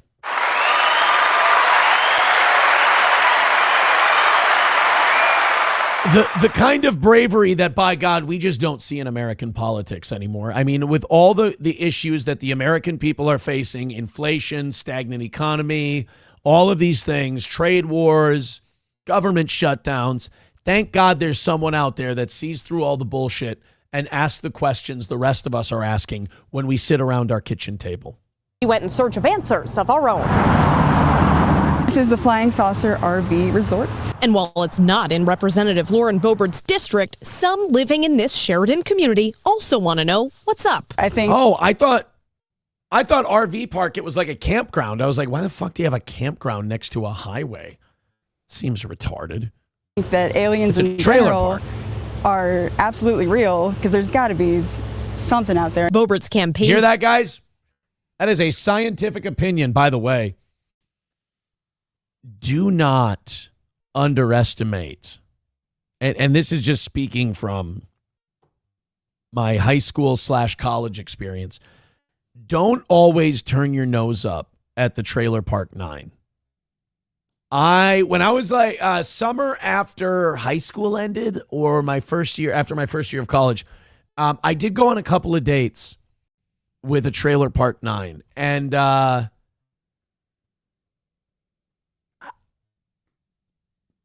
I mean, look, I'm not telling you what you can and can't do. I'm not telling you that you got to rule out certain people, I'm just saying don't rule it out. Don't turn your nose up at it, you know? Team is now tapping into that curiosity with an email blast demanding the truth. It says for decades, our government has shrouded the truth. I mean, think about it. If she's still cute and she's living at the RV park and she's like, you're 21, she's 21, and she ain't gotten pregnant yet, she might be you might have a diamond in the rough. It's about UFOs in a veil of secrecy. She goes on to question whether there are aliens, foreign adversaries, or secret government programs. Did she put this out? Fox 31 Democrat. I mean, he's not wrong. I don't care what his politics are. He might be a Democrat. He might be a Republican. But, are aliens real? What kind of secret shit are they putting out there? Don't get me wrong. I love it. I think it's great.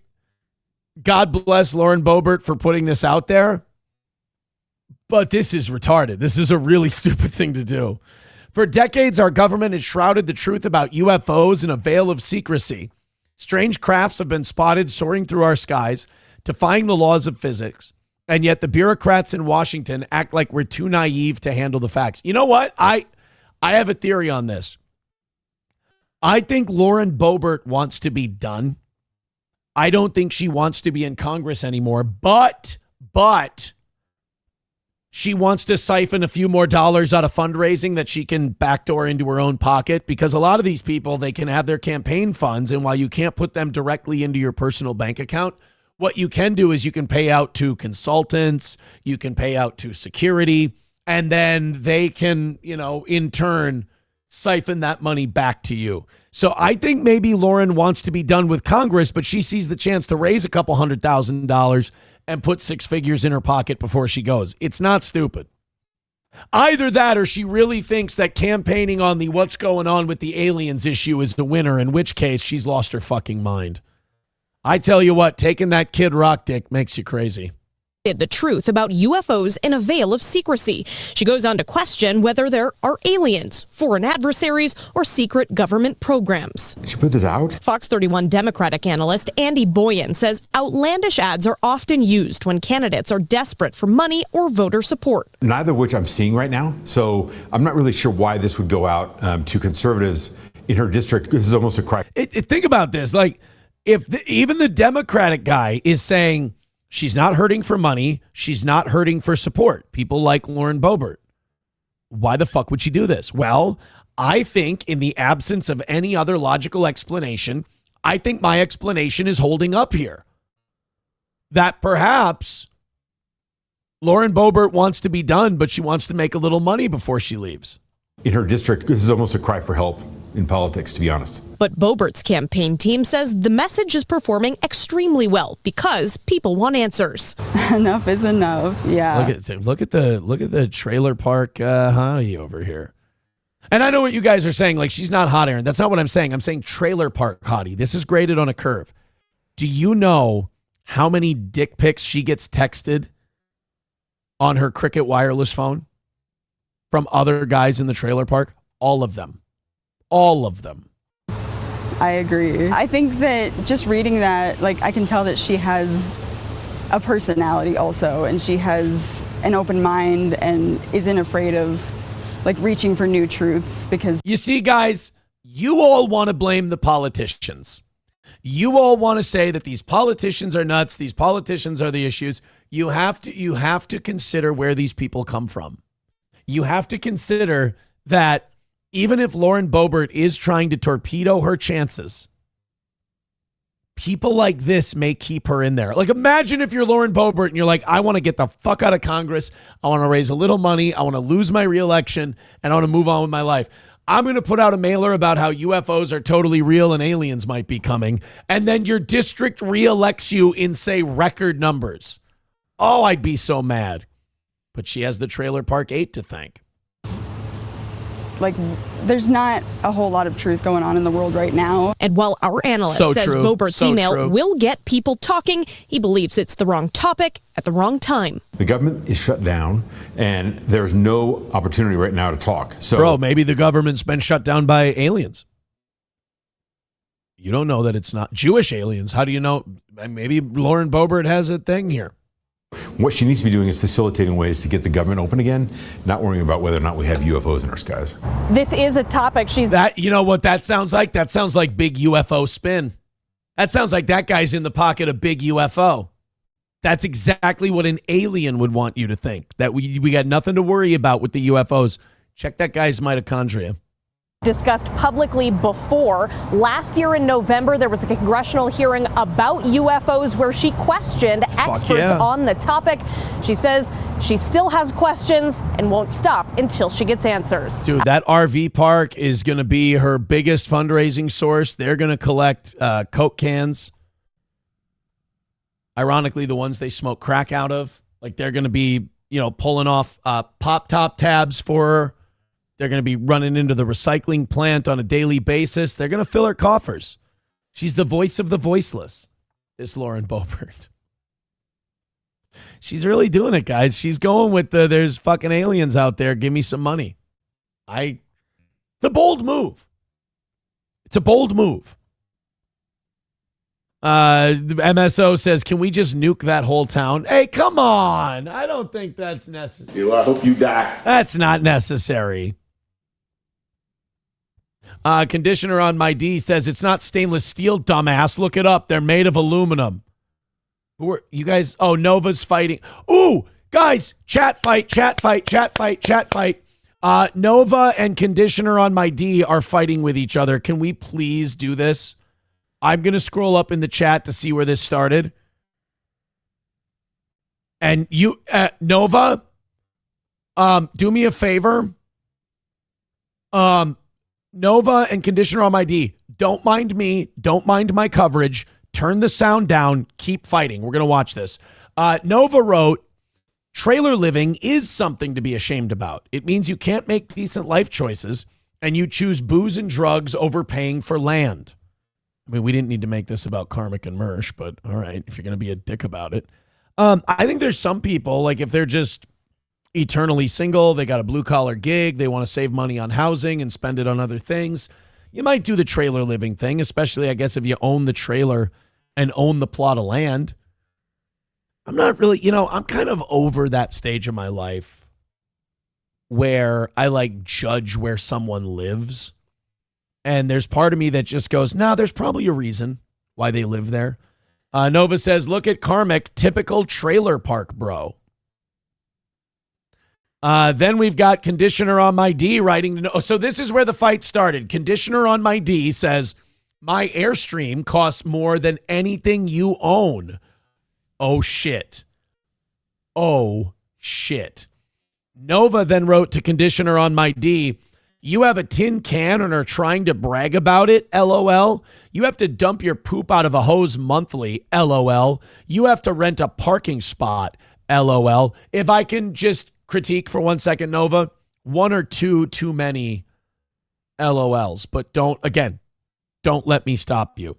Conditioner on my D says to Nova, I traveled the entire country in it and it's worth more than anything you own. I also have a regular house and a few cars. You're an idiot. And he used your properly. That's points. That's points on the internet.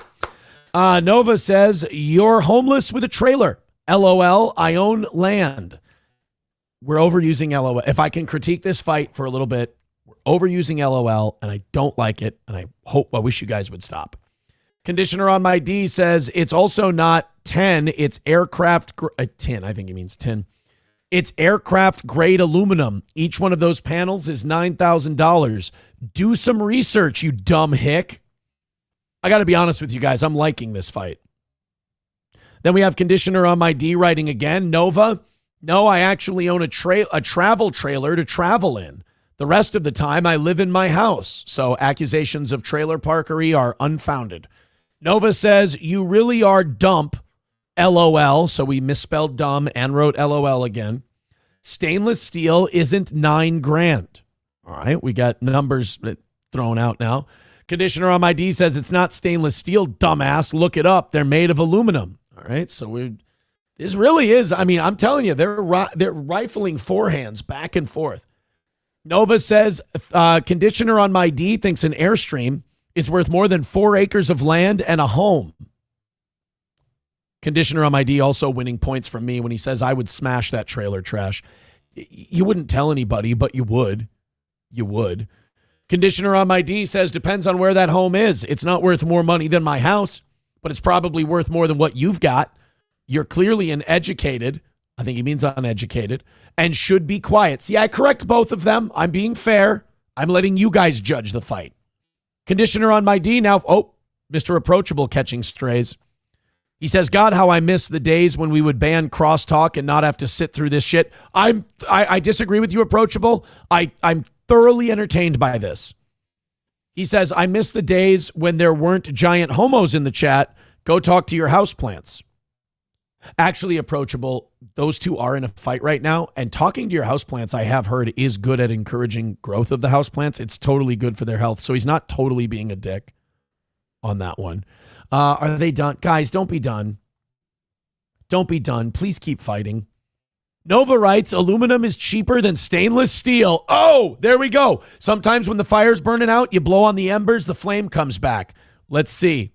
Conditioner on my D says, Nova, cool. Except Airstreams have been made of aluminum since like the 30s, douchebag. Let's, real quick. What are Airstreams made of?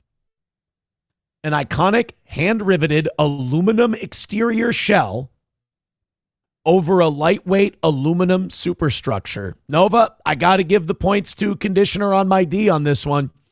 Dr. Silverwolf with $2 says, bro, seriously bragging about 4 acres? Townhome much? Oh, shit, he's saying you got a townhome, bro. See, now I'm like Jerry Springer. I'm going into the crowd, and I'm giving the super chatters and the rumble ranters the microphone to comment on the fight so far. Conditioner on my D, you're the star of this show. Don't fucking go to Nightwave on me. Nova says, conditioner on my D, you think bragging about a trailer? Conditioner on my D says, Aaron is a faggot that has no show prepped. All right, look, don't make this about me. You guys are supposed to be fighting. Conditioner on my D, you're losing points by giving people strays. All right, you're fighting like a gangster in Chicago right now. Conditioner on my D. There we go. Back to Nova. He says, I wasn't bragging. I was answering your idiotic statement that trailers are for trashy people. There's plenty of normal people that travel the country in them. It's a fair point. Okay. Are you guys done? Are you calling it? The MSO says, Aaron, if you're going to be like Jerry Springer, go all the way and die. I hope you die. I mean, that took a turn. That's not very nice. Diamonds and Henna says, is approachable uncivil law? Oh, does uncivil law not like crosstalk? I used to hate it too. He shouldn't be bothered by crosstalk. That's gay. Balls Deep says, Nova, you are not the homeowner. Oh, shit. Oh, shit. Joey Caravello with $2 says, is there a strip club near you? Yes, it's called Sugar Daddies. It's about 20 minutes away, I would say. Nova says, actually, people with money fly around the country. I mean, he's got a point there, conditioner on my D. Let's see if this fight stirs up again. In the meantime, Nova also says mortgage free by 45. Dude, I love this white people flexing we've got going on right now. I love honky flexing. My Airstream's worth a fuck ton. Oh, yeah, I didn't have a mortgage when I was 45, motherfucker. I really like this. Guys, we need more white bragging on this show. Conditioner on my D says, I'm literally doing speak to text while I ride my bicycle. You're arguing with a cyclist. You truly are the loser, Nova. Well, I mean, some people would say that riding a bike is fucking gay, but Nova is also a loser for arguing with a gay guy on a bike. So I could see that insult cutting both ways. Nova says, conditioner on my D is a bike rider. I think he means rider. Point set match. Ooh, you gotta return that volley. I'll be the line judge here. That is not point set match, but you are going to need a strong return because the accusation of bike faggotry, I take it very seriously. Kyler says, I too have a travel trailer. It has a lot of water damage, though. Does anyone want to buy it? Seriously, please. You know what? I like that Kyler took this opportunity to shoot his shot. I think that's admirable. All right. I think they're done white bragging. MSO says, let's do this the right way. Get them in the ring. That's not very white, though. I kind of want this fight to stay white. I don't want this to turn ghetto in any way. Let's go to the texts. They're asking, does Lauren Bobert's campaign accept EBT donations? Oh, then she'll clean up in the trailer park and the Somali community. After Bobert's divorce, she moved to a deep blue district. There's no way she's getting reelected. This is just a Hail Mary for money, another person writes. She's cute as fuck. You can't get a marriage to last longer than leftover meatloaf lasts in the fridge. You don't get a say. No, I said the trailer park girl was cute. Nothing wrong with her. Then Nova and Conditioner on my D started fighting with each other, and here we are. Conditioner on my D says, this has been the most entertaining part of the show. The rest of it sucked. 10 minutes till Daywave. Royce could use some help. I've never discouraged. I mean, we're at 650 right now. Like, we're doing fine. He's going to be at like 150 Rumble, 150. He does like our evening show numbers, and our evening show numbers are not good. So I don't mind, and I like Royce, so I don't mind you guys helping him out. In fact, I encourage it. Conditioner on my D, I also agree with you. This has been the most entertaining part of the show. I love this. Oh boy, Nova's sending in media now. Nova's sending in media to make his point about cyclists. Conditioner on my D says, I agree. Another win for the toe. Nova was being really nice to me yesterday. He was sending me messages saying, I think so-and-so's violating such and such. Here's some evidence. And he sent that. That was really nice. I didn't need that, but I thought it was really nice that he did that for me. Nova's a fan. He's looking out for the show today, and I do appreciate it. All right. Conditioner on my D. Nova says, this is you. He says, this is cyclists. You guys are gay. This is Nova's latest shot at Conditioners on my D in this fight we're having in the chat. In the beautiful city of California. Hit like, hit subscribe, hit follow, hit share. It's been working today. Yeah, we're hunting down bike thieves who think they can just grab and go. But these bike thieves are about to sit on a trap you'll never forget. Because tonight, these bike snatchers learn crime nails you in the end. Hey, yo, buddy. It's not nice to steal. Oh, shit, they're blowing out your guys' asshole. What's up, guys? Welcome to a new video. Today, we're going to be doing the most requested bait prank of all time. Can you guys guess what it is? I can. Oh, forced sodomy. That's a fun one. I mean, guys, I really don't want this like a week before I have to report to jail. I mean, do we have to do this? I mean, I got 8 days before I got to start serving 8 days. Do we really want to do a forced sodomy prank? I'm not okay with it. Oh, yeah. We're going to be doing the spike seat prank. Ah. If you guys like this video, make sure you get it to 5,000 likes. Make sure you subscribe. There is no width of an object small enough that it won't suck if it goes up your asshole. There's an old saying. He's so nervous you couldn't drive a 10-penny nail in his ass with a sledgehammer. It's a tight asshole. Subscribe, comment. Also, follow us on Kick. If you guys want to see the airbag prank, 10,000 followers, we're bringing it back. Fuck Get to yeah. it, top link in the description. Let's go. Yep. There we go. Easy pick. You know, this is kind of mean because that guy's fat and he's biking, so he's making an effort, and you're literally fucking him in the ass for it. Oh my God! You gotta start putting Jack that bike Black racks. riding a bike. You got your butt punked. You got your butt punked, buddy. Ah. That's the problem. There's even a I mean, this is a really funny prank until the guy turns around and there's blood dripping down his leg and you've fucking punctured his colon. And he's bleeding to death. Remember, if it's dark blood, that's really bad. Be on there, Jason. Don't touch it, Jeremy. Oh, I touched it. We gotta go. I touched it. If it's light blood, it's a surface scratch. If it's dark blood, it's internal bleeding and you're dying. You need to get help. Yep, here we go. Easy. You guys want to play a game? Let's play a game to see what percentage of bike thieves 13% of the population are. So far, 50%. We're keeping up. Oh, no.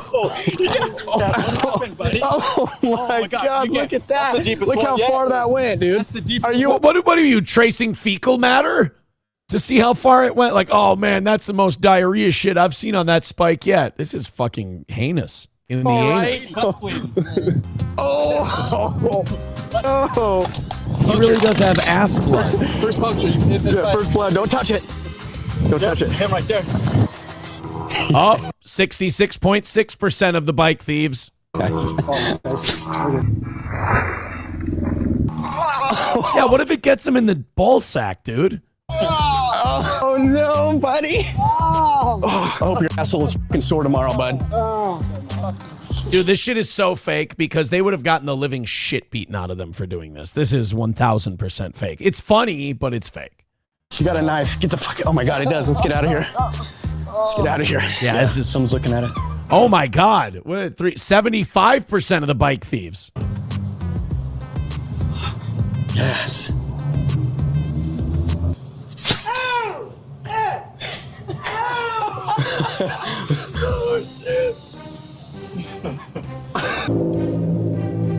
No, they would they would swing on you if you did that. They would 1,000% swing on you. I'm sad that this is fake.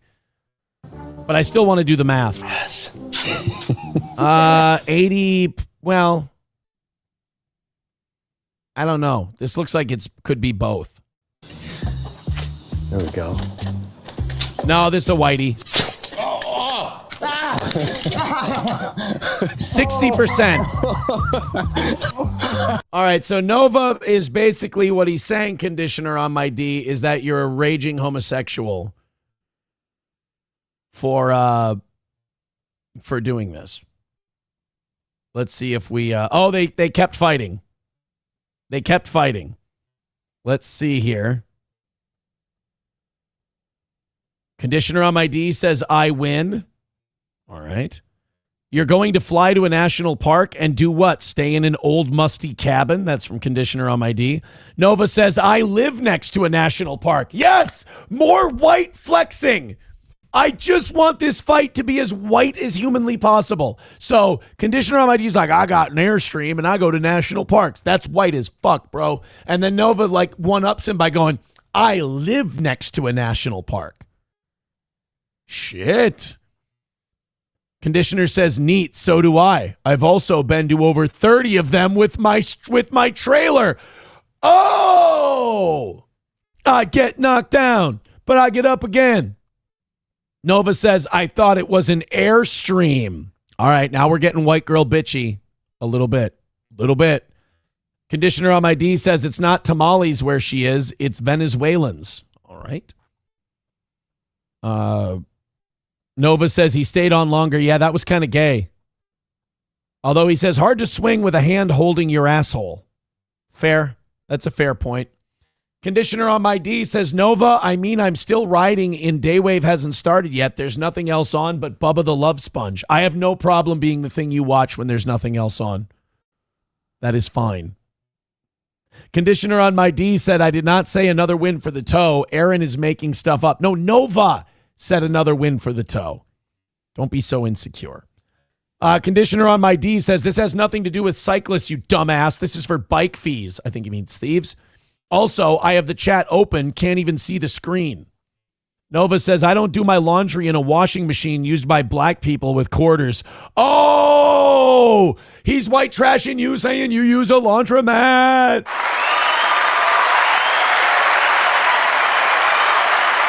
Guys, Rabbi Smoothie says white privilege hour. I know, we need different colored lights. We got white power hour. We got white privilege hour. Jeez. Roots Calhoun wants to get in on the white privilege hour. He says, I had 8 acres that backed up to Starved Rock State Park. My backyard was 30 miles of woods. I also pay my child support. Hashtag honky flex. All right, child support paying brothers right here. Attaboy. Attaboy. Oh, he says, I lost it in the divorce. Fuck. That is a honky flex right there. That's not some white people shit. That's some honky shit for sure. Conditioner on my D says, all right, y'all have a great day. I'm going to day wave. My work is done here. Aaron, I'll expect payment for actually giving you a passable show. I'd be glad to send it to you. Could you go ahead before you leave and put the day wave link in the chat? I want Royce to get a little bit of help. Little bit of help. Put it in the chat so people can go there. YouTube and Rumble chat. Nova says white privilege hour is just having lights on in the rooms you aren't in. It does feel good. It does feel good. All right, 625. I don't think we're going to hit 700 today. Oh, I think we topped out at like 675, 680. Oh, well, it's still better than all the Steel Toe wannabe shows. What are you going to do? Hit like, hit subscribe, hit follow. We appreciate you guys being here. You're fantastic. Keep it up. How far away are you from Monday? 225 away from Monday.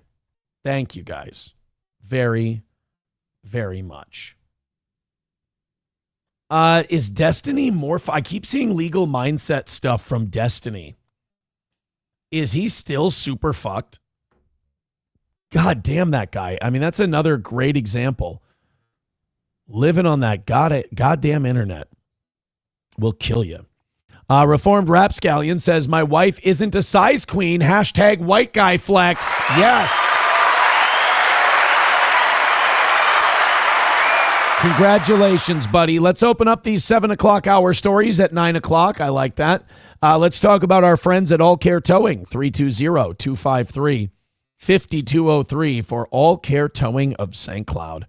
Of course, our buddies at All Care will come pick you up. If you get in an accident, you go in the ditch, you have a flat tire, your tire goes boom, you lock your keys in your car, whatever vehicle malady you have. Our friends at All Care Towing are going to take care of you. That's All Care Towing, 320-253-5203 for All Care Towing of St. Cloud. Be sure to visit our friends at All Care when you need them.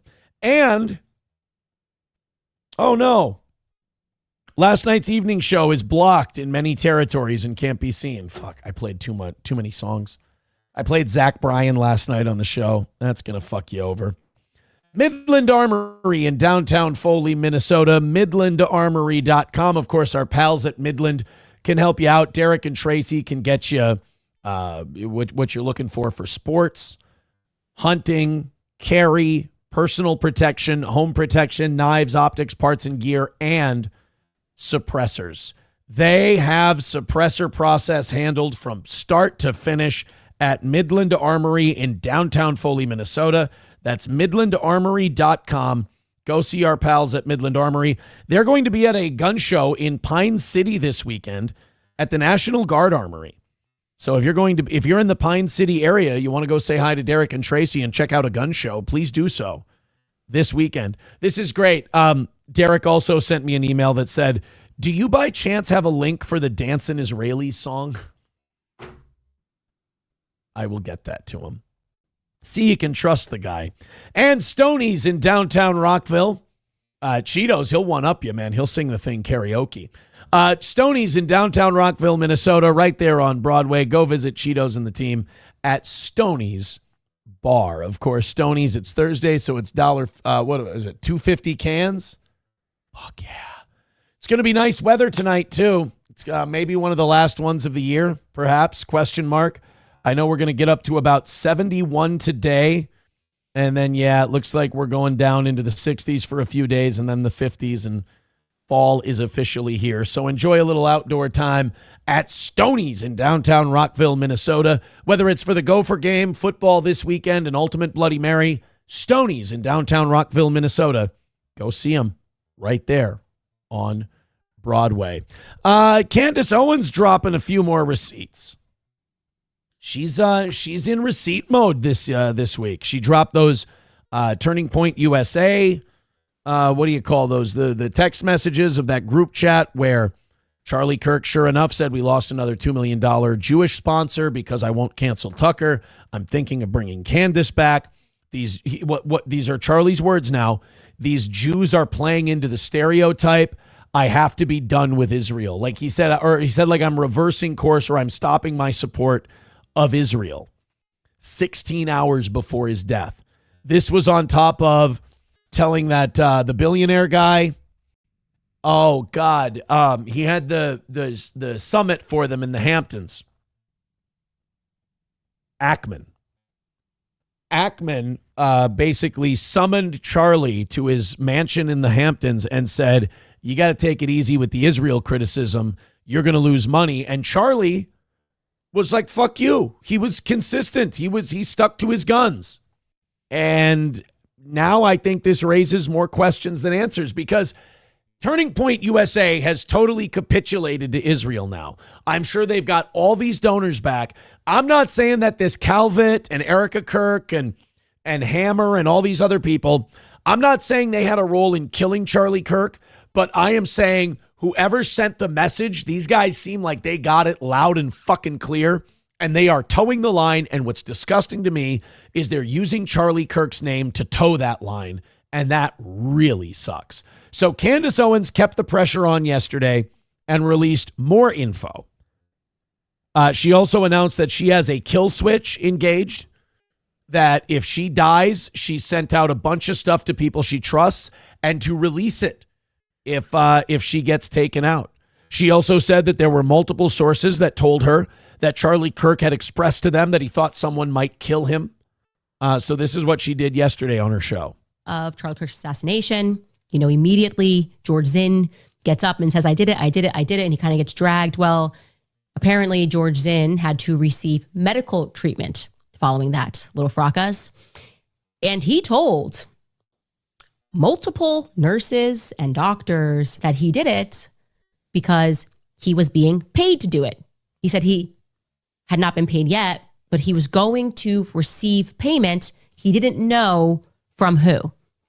Now, here's the thing about this George Zinn. He also called in a fake bomb threat after the Boston Marathon. He also did some fucked up shit regarding 9/11. They called him a political gadfly. This George Zinn guy is clearly mentally ill and wildly sometimes full of shit. But he's telling the doctors and he's telling the nurses he's getting paid by somebody to cause this ruckus. Maybe he is. Maybe he isn't. But if they did offer to pay him and he did it anyway, and then he got slapped with the CP thing, that's kind of funny because this dipshit agreed to be this distraction and then they just threw his ass in jail anyway. Good. You want to be a fucking dick? I'm glad this happened to you. Plus, you had CP on your phone. You're a pig. You're lucky to be feeling anything above the neck. That's interesting. Decoy boy told medical staff. Apparently he was just singing, just telling everybody who would listen right. that he did it because payment was going to be promised to him if he did do it. Now, I don't think he's a reliable narrator. It is funny, though, that they just picked this chatty Cathy and he's just telling, oh, yeah, this is great. They're going to give me money for saying I did it when I didn't. That was what? You need my phone? Yeah, sure. Here you go. No, apparently they asked to see his phone and he was like, oh, shit. He got really nervous when they asked to see his phone. And that's when they were like, yeah, we should probably get this guy's phone. But here's the other thing. Why would they ask for his phone? That's kind of odd. That's a little alarming and strange. What does that tell us? We should definitely dig into George Zinn. We should definitely try to confirm this relatively strong tip that he has connections to the feds, because it would be very interesting if the feds were going to pay George Zinn. I'm not saying they are, but Yeah. Why wouldn't he know? I mean, make that make sense. Why wouldn't George Zinn know where the payment was coming from? I like that Candace will not let go of this. I like that she keeps going on this stuff. I don't know where else it could lead. But I mean, Charlie really was on the outs with the Jews and the Israelis and the Zionists. I mean, he was very clearly on the outs. So where do we go from here? Whatever other receipts she has, I think you got to dump them. Because if you've got kill switches and shit like that, and you're worried they're coming after you, it's time to cut loose with it. This is her talking about the stuff Kanye sent her yesterday, and which got picked up, was to create a kill switch, right? To realize that Kanye was kind of right. Never too late to say that Kanye was right. Wow. Kanye said that in order to be free, you had to violate these contracts. You had to recognize that your voice is being controlled. And Kanye did just that. It was really an act of bravery to free himself. But I have no doubt that the same people that were torturing Kanye. Bro, it's so like Kanye's a bad example, though, because Kanye's an example of getting out fried him.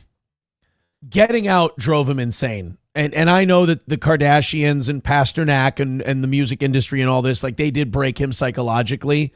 But you don't want to hold up Kanye now as an example of what to do, because whatever they put Kanye through, it changed him a lot, and he's not okay mentally. Same people that were torturing Charlie Kirk, if Kanye died today, would be the first to eulogize him. I feel that. I feel that. And I think it's important to share that information, as Kanye sent me all the messages of people who were threatening him. I have them all, to information share with Max Blumenthal, with people, people all over the place, to send a package and say, if anything happens to me. Wait a minute. This is where Candace like loses me a little bit. If you have a kill switch and you have all this information, and there really are people who might kill you, why would you tell the people who are out to kill you who you've sent the information to? And it looks suspicious, release it all. You know, it's not even about having an opposite and equal reaction. Why don't you release it all? If you think they're going to come after you anyway and kill you, the only reason they would kill you is because you're holding on to information they don't want to get out. Dump it as quickly as you can. To be an unequal reaction, I want it to be a mistake, because it catalyzes people waking up and learning exactly how this matrix works. And Alex Jones, I brought this up on his show, my kill switch. So I like Candace. I think her releasing those text messages gave her a lot more credibility. However, there's still a part of Candace Owens that strikes me as performative. You know? There's the releasing the text was good. It shows that she's not completely full of shit, but she also has a lot of high school drama mean girl in her. So it's hard to separate the two. Chips and Dip says, how does he know to be at all these major events? The 9/11 thing, I guess, I've looked into that. It's not necessarily true that he was at 9/11. And the Boston Marathon bombing thing was more he called in a bomb threat to get attention in Massachusetts after the Boston Marathon bombing. So it's a little weird. Sam Show says she's just going to Keanu it. It's all about the money, bitch. He wrote monkey. That's really unfortunate, but I think he meant money. Candace has shown some receipts. Reformed Rapscallion says, when has Israel ever killed someone? Come on, guys. Enough with the conspiracy. Oh. You're right. I sound crazy. I sound nuts. Reformed Rapscallion also says about Kanye, nitrous will do that. Yeah, nitrous can damage your brain in a very short amount of time. It can make you nuts very quickly. You shouldn't fuck with any of that stuff. Aussie Mark and Bapa Shah both saying that I'm simping for the Jews. I got to tell you, I really can't win. on one side, I'm anti-Semitic and people are mad at me and I'm such a terrible guy. And then on the other side, I'm simping for the Jews. I do think if anybody, if this was an inside job or anybody had Charlie Kirk killed, I do believe it was the Israelis that had him killed, working in tandem with some people inside of Turning Point USA. Because whenever you have these et tu brute moments, whenever you have one of these Caesar assassinations, there's always somebody on the inside who helps you out. You've always got your power-hungry man on the inside who helps you pull it off, who knows Charlie's schedule, who knows, where Charlie's going to be, how it's going to be set up, somebody on the inside. If Israel had Charlie killed, there is a Judas Iscariot. And I think that Colvett guy is the main culprit. Atomic Ray says, Toe, it's called seeding. The worst thing an attacker can do is hesitate. She is forcing their move. More to come. All right. Aussie Mark's mad at me. I don't know what I did. He says that's why she has 4 million and you have like 400. Hell, 400 loyal ones, Crowder Wears Panties says, you simp for Jews, the guy who worships a Jew. Okay. Now we're fighting. Jim Sharkey says, and what is the deal with kosher food? It's twice the price and half the taste. Jerry Seinfeld, probably. Fauci's Pangolin says, we're not... Oh. Nobody's saying you can't own a gun. Nobody's even saying you can't carry a gun. All we're saying is you can't carry a gun in town. It's such a simple concept, right? 09 Canyon says, don't pull it off. They might be able to put it back on, but it'll never be the same. Hulkamash says, you don't release the info. It's called a deterrent. Okay, I'll go with that, but it also seems like the reason they would kill you is to keep that information under wraps more than anything else. All right, we have officially dropped below 600 for the first time today. Hit like, hit subscribe, hit follow. We do have about an hour left in the show, so things do tend to taper off. But I've been really impressed by you guys today. I really appreciate all the likes, the follows, and everything else. We fucking tickled the nuts of 700 today. That would have been the second time that we hit it this week. Los Federales with $1 says, Candace is the black Alex Jones. Sounds like a nut, but eventually proven right. She's like a Negro Damas. See, she's like a Negro Damas. Thank you very much. 225 away from Monday's goal. We're on Monday's goal, remember? Thank you very much. And 98 membership. We don't have any gifted memberships today on Rumble. 98 away from 600.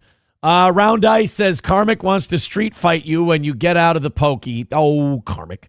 It was funny. Yesterday, Cocktiff was drinking, and he was in the chat, and he said, I'm going to go into Karmic's chat and tell him that you're talking all kinds of shit and stream sniping him. Now, I wasn't even talking about Karmic.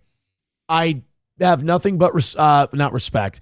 I got nothing but love for Karmic because I'm trying to teach the boy, you don't have any fans. People are watching you to cause a mental breakdown. Don't let them do this to you. Kind of the same advice I gave Johnny about the cat thing. Just play into it. Just yes and the cat thing. They're going to get mad, and it's going to be another win for the Johnny. And I don't know if he did that or not. I'm not sure. But apparently Cocktiff went in there, and then he sent me a message of the reaction. He said, Toe is stream sniping me right now, or stream sniping you right now, and apparently he went off and flew off the handle and went nuts. It's just, I feel so bad because it's just like that's what everyone wants to do to him. Chevy Fan says, Karmic would fuck you up. He's got nothing to lose.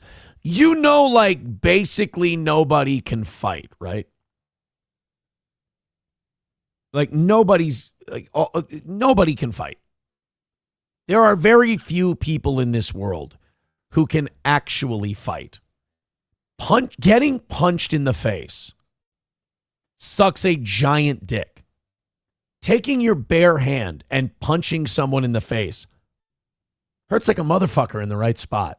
So I love when all these people say, Oh, I'd fight. Oh, I'd fight. Oh, I'd fight. It's like, ugh. And it's like my hands are tied because it's like I know how it would go, but you sound like a douche saying how it would go. So let's just say as Apollo Creed once said, I don't feel any heat from these guys.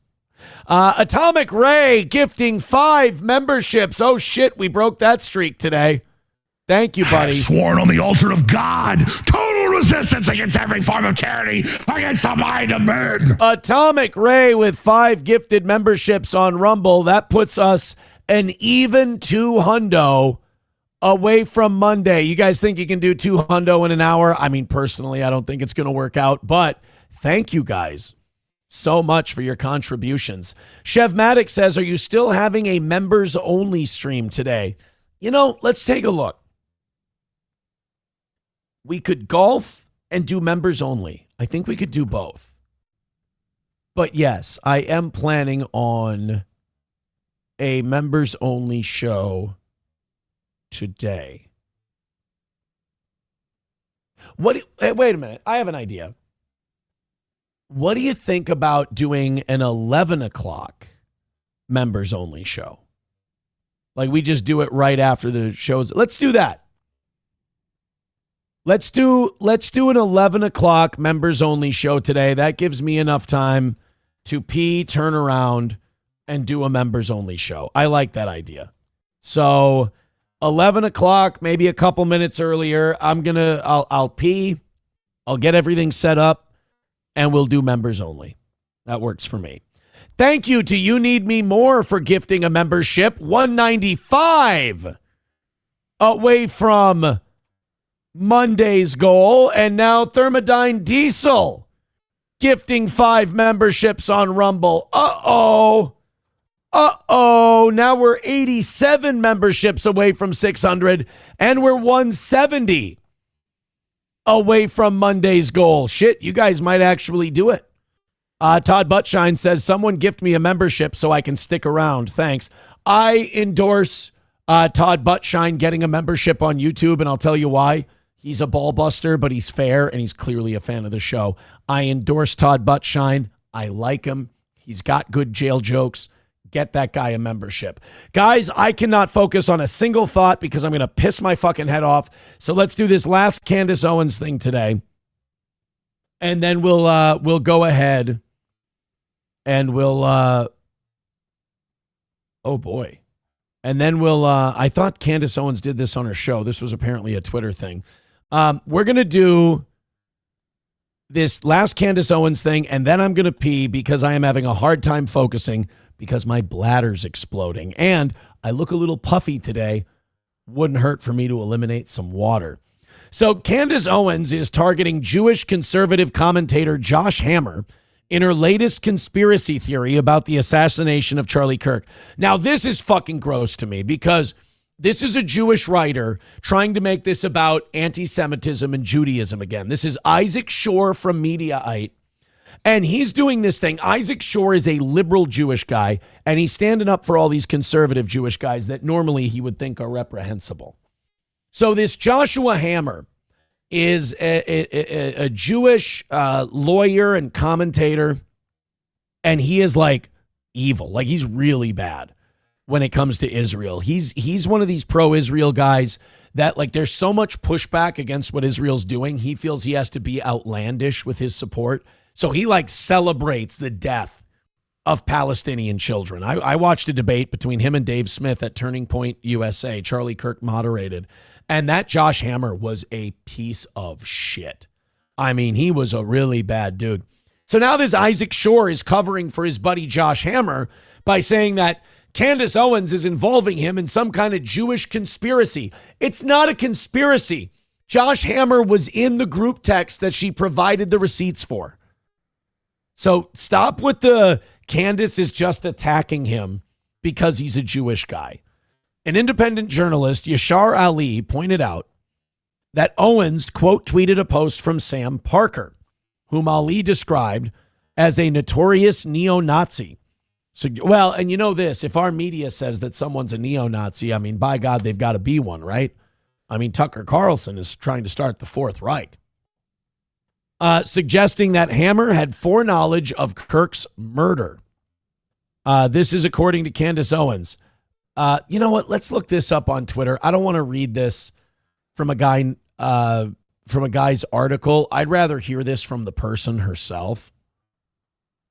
Candace Owens, Josh Hammer. Let's listen to Candace talk about it herself.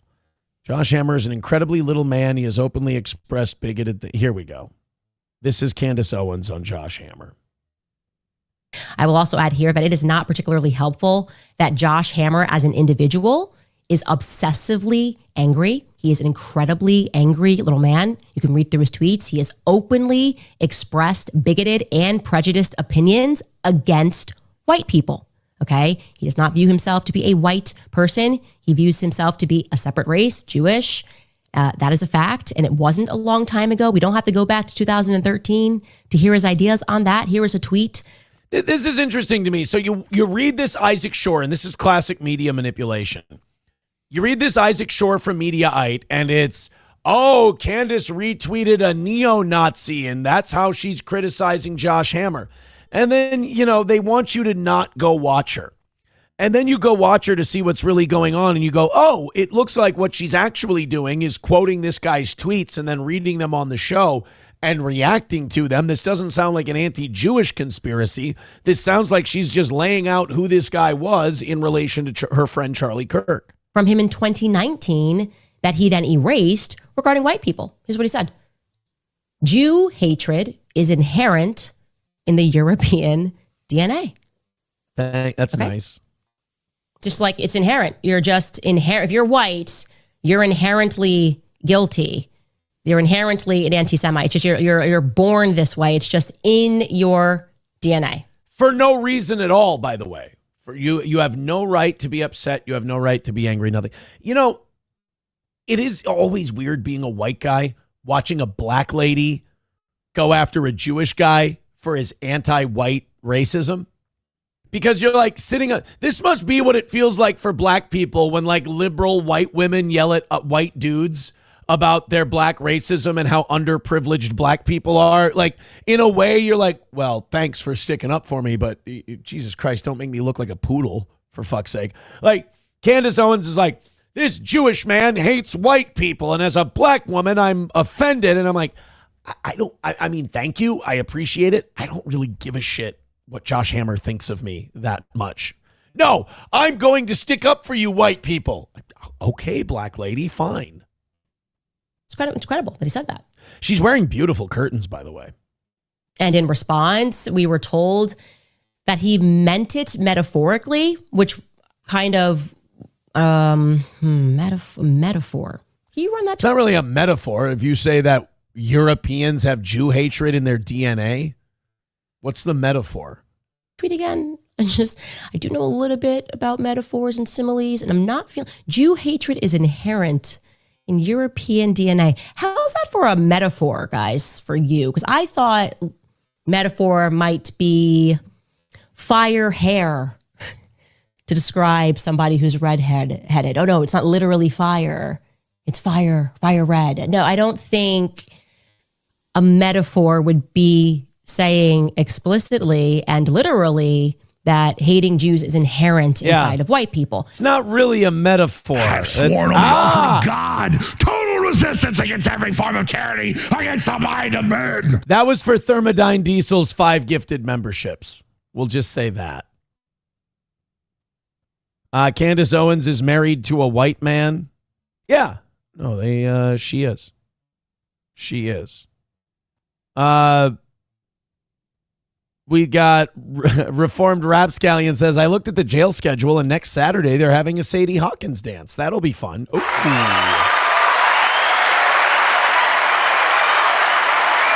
Well, that just sounds as fun as a barrel of fucking monkeys. Thank you, buddy. I just really appreciate all you guys looking out for me. I really do. It's just it's overwhelmingly kind of you to be so nice. For no reason at all. Hey, you guys got back up to 600. Thank you very much.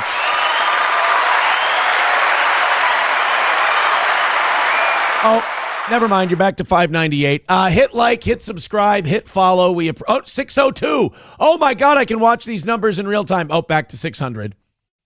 Hit like, hit subscribe, hit follow, hit share. I want to see where the next one goes. So 600. Now what? 599. Oh, dog fucker. If it goes down one more time, I'm going to stop watching it. 599. And come on. What's next? Which way are we going? Over, under. Over 597. Oh my. Oh, 598. I can stick around. It's at 598. If it goes down one more time, I'm going to leave. I'm going to go. I'm going to get the fuck out of here. 596. Get out of here. Leave. Get in.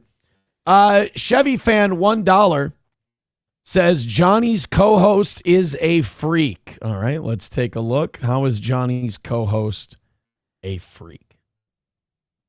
Just lick it and lick it and lick it and rub. And then lick it some more and drool all over it and rub it all over herself. We got to stop with those glasses. The glasses, like, they don't fit him. Like, he's not that guy. I don't, like, the rest of his motif is not giving those glasses. If he changes up his shirts, like if he wears my gay cholo fucking Vegas shirt and he wears those glasses with it, I get it. You can't wear Midwestern frumpy white guy t-shirt and then put on those glasses. It doesn't work. My aesthetic works. Dorky fucking can't dress himself white guy. The glasses match it. Everything else matches it. It all kind of, it works in tandem, if you will. But those glasses don't work with the rest of them. Has he done anything to address the cat punching allegations? Because I would really like to know. Sam Show says, nah, the glasses fit him perfectly. He looks like a weeb in his 40s. And he is a weeb in his 40s. Root says, I want to punch those glasses into his head and make them a permanent facial feature. That's hateful. You know that, right? I just want to make sure you know that you're being a hateful man. And we do not tolerate that sort of talk on this program, sir. Thank you guys very much. You guys are $170 away from Monday. You've done an amazing job this week, keeping us ahead. So nice of you. Tom says his listeners like the glasses. Stay in your lane. All right. I'm back. I'm back. Balls Deep with $2 says for the Buy Johnny Some Cuban Chains Fund. I like that idea. I like it. 165 away from today and 87 memberships on Rumble away from 600. MSO says, actually, Johnny was kind of having fun with the cat punching on his show yesterday. Yes! That makes me so happy. So happy. Let's update the standings here. Balls Deep is now at 51, so he is in second. 51 for Balls. Doorman's now in third. Redbird in fourth. No, he's not, because Atomic Ray is now in fourth because he's at 50 because Atomic Ray has gifted 5 memberships twice. And then Redbird is in the cuck chair at 46. And now Red Fox Mad has fallen out of the cuck chair at 42. All right. There you go. It's wide open, boys and girls. All right, I'm going to pee, and then we've got an hour left. We can talk about Tim Walz. We can talk about a bunch of other horse shit. Thank you guys so much. Oh, we've also got a black guy getting arrested for calling 911. That's a bit different. And a bunch of other shit that we can do today. Let me go pee. I'm bursting at the seams. I'll be right back. And then we've got an hour left in the show, and then members only right after. Off we go. Off we go. Thank you, boys and girls. Random Bacon with $2 says, can streamer fashion bashing become a thing? I mean, maybe, but I come back to that with who the fuck am I, right? Like, who am I to criticize the fashion of another person just because 2 weeks ago I started putting collars on? I'm wearing an ill-fitting polo that hangs off of me. My former in-laws gave me this shirt. They gave me this for our last Christmas. Aw. It's a Litchfield Golf Club Nike polo. It's got the little patch on there. It's very ill-fitting, which means that my former in-laws saw me as a lot fatter than I actually am. It's hurtful. Phil Herslet says, Aaron, did you see Chad Zumach is sick of the chatter shit and is taking a stand? No, I did not. Actually, Chad Buzmak came in here earlier today, and he did inform me that he had a crash out, the kids are calling it. And I wanted to see a clip. I would have watched it, but he said there wasn't one. God damn. Hulkamasha Baby says, which set of in-laws? Oh, my last in-laws. The last ones. Roots Calhoun says, it really fucking irks me that all he does is smoke pot and play video games and blames all his problems on MS. Nah, he's just a lazy piece of shit. Approachable says, wait, you got that for Christmas from the in-laws? So you're saying they hated you before you led their daughter down a path towards degeneracy? I guess so. I guess I really can't fight your all caps message there. What is actually going on with you wearing all these Anderson clothes lately? Are you grieving? No, she just bought me a lot of shirts, and like, I'm a guy. We keep shirts for 20 years, and it's not Anderson anymore. How dare you? Respect, please. Legit congratulations. I mean that too. Roots says, I'm done. I'm in a bad mood today. Couldn't get the correct mortar die. I fucking hate when that happens so much. I hate when I'm like, I need a certain mortar die. And then, you look for the mortar die and you're searching mortar die and you're asking everybody about the mortar die that you need, and you can't find the fucking mortar die. I hate it. I understand it. I see why Roots is in a bad mood today. It's fucking bullshit, man. I get it. What is mortar die? Isn't that nice? There you go. And Roots can't find the right version of that, so I'm sure that's not helping him today. I feel bad now. I apologize. Phil Herslet says, nah, Aaron hates when they don't have his favorite gravy. No, I can empathize with the mortar die situation. All right, let's go ahead and listen to our beloved, and I mean beloved, Governor Tim Walz. Old Timmy was... Root says, God, I hate you people. Abel Graham says, hey, Aaron, I'm in a bad mood today. Couldn't get my rocks off this morning. That's too bad, buddy. I cannot empathize. Cannot empathize with that one. Okay, let's do this Tim Walz thing. And then, Hassan Piker's I can't focus today. I don't know what the fuck is going on with me. I'm going to tell you right now. I can't focus. I don't really give a shit about the stuff I've prepped today. Or maybe it's like it's the last show of the week. Rumble Friday is tomorrow. You guys, the process is reversed. You guys are the show tomorrow.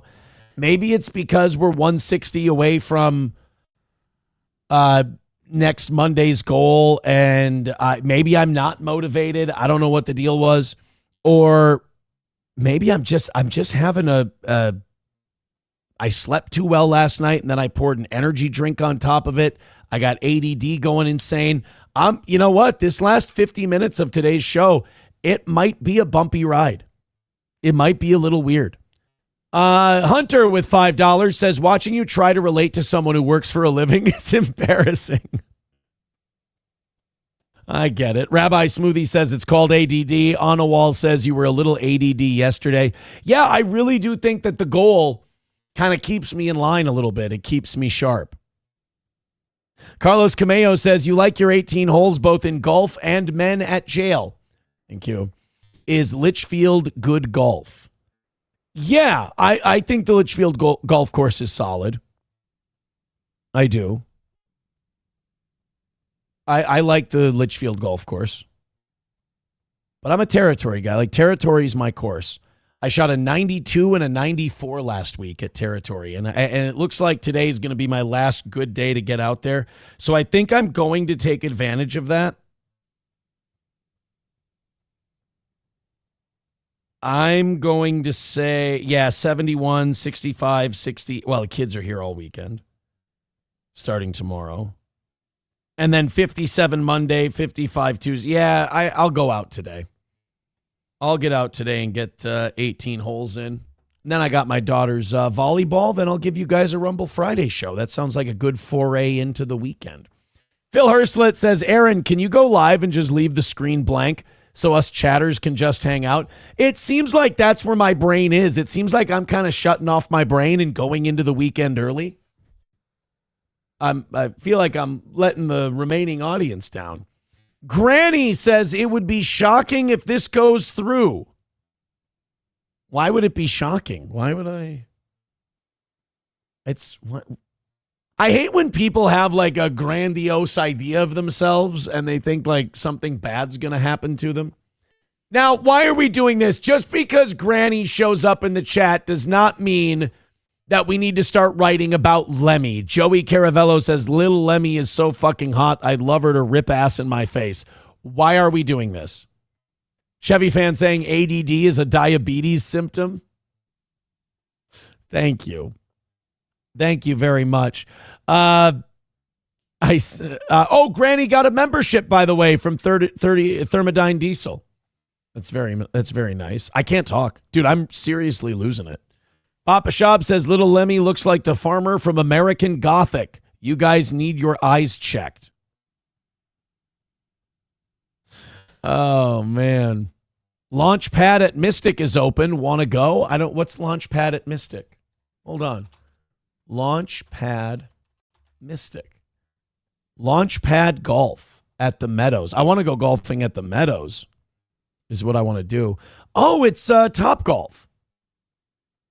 Sweet. That's awesome. Holy shit. So Mystic Lake went ahead and built a whole Top Golf thing. Holy shit. That is pretty awesome. Thank you for letting me know about that. Now I have a reason to go gamble and spend way too much money. Phil Herslit says, Granny is so poor he can't afford a free membership. Wah, wah. Chevy fan says, I'm having Little Lemmy flown in to vacuum my house nude. That sounds great. Let me know how it goes. Sorry. Nothing to do with anything in the chat. Just we're fine. A 4-inch clit would be a penis, guys. All right? A 4-inch clit would be a penis. All right, let's go to Tim Walz. I got to focus. I have a show to do. I don't know how I'm going to be honest with you guys. I don't know how I'm going to do 45 more minutes. I have no idea how 45 more minutes is going to get done today. And such a good first 3 hours, you know? Really good. We nearly kissed 700 for the second time this week. Lots of likes, lots of new subscribers and follows, lots of clips to put up. Shit. You know what? If I got to hit the golf course today, I think members only is tomorrow. I'm making that executive decision. We're going to do members only at 10:05 tomorrow, right after Rumble Friday. That way YouTube gets a show tomorrow. I am officially making it 10:05, members only Friday. I think from now on, we're going to do the Sunday members only clip show every Sunday afternoon. And then every Friday morning, we're going to do the members only show. There you go. In exchange for not doing it today, I am going to officially give you the Steel Toe members only schedule. It's going to be 10:05 Fridays, and I'm going to say 11 o'clock on Sundays for the clip show. There you go. I'm going to give it to you officially, but I am ADDing out of control right now. I don't know if it's ever been this bad, and I'm losing it a little bit. Tim Walz and JB Pritzker were sharing a stage together. I think this is what my problem is. All these like phony newsman intros I have to do for shit. JB Pritzker and Tim Walz were doing some kind of fucking conference thing. And Tim Walz put out there that he thought Trump was going to have him arrested or he was going to roll the National Guard into Minnesota. Like Tim Walz is some kind of destructive revolutionary force that Trump just can't handle. Tim, I don't think I need to remind you, you guys got blown the fuck out in the last election. I don't know if Trump really sees you as a threat. Information directly from the government or from the National Guard, they've been federalized. In this Minnesota auditorium, 2 governors, 2 blue states, and 1 growing fear. We don't know what's going to happen with National Guard, and we're hopeful that the judge will rule in our favor. That is a recipe for disaster, not for order. I don't know, man. As someone who lives in Minnesota, I don't know if you've really got a recipe for order. I know Chicago doesn't have a recipe for order. I mean, what has, let's let the numbers do the talking. Crime rate in D.C. since the National Guard. Reports show that since the National Guard was deployed to Washington, D.C., crime has decreased, though experts caution against drawing a direct causal link between the two. While some arrests have been made and seizures have occurred, critics contend the deployment is a political move with unclear benefits. Well, there's been since the National Guard was deployed, before the National Guard was deployed, the first month of the surge, the crime was down 39%. A CBS News analysis reported that now there's a 49% drop in violent crime year over year. Since the deployment of the Guard, there's a 53% drop in homicides. Dude. So it's working. You've got 40 to 60% drops in violent crime in D.C. I think that's why these governors are fighting so hard to not have the Guard come in. I think these Democratic governors are taking money from people who want disorder in the streets. I think Trump is taking money from people who want order in the streets and will bend the federal rules to do it. So I don't know. Like, I'd rather have clean streets. I'd rather have less crime. But the precedent it's setting is, I'm worried, one that will be used against Republican governors someday. So I don't know if there's necessarily a great option and a bad option. There might just be a bad option and a mildly less shitty option. But Tim Walz and J.B. Pritzker do not want Trump federalizing the Guard, deploying them in their cities, and fixing the problem. I mean, that is going to make Tim Walz and J.B. Pritzker look like what they are, crooked fucking slaves to their donors, to the money interests.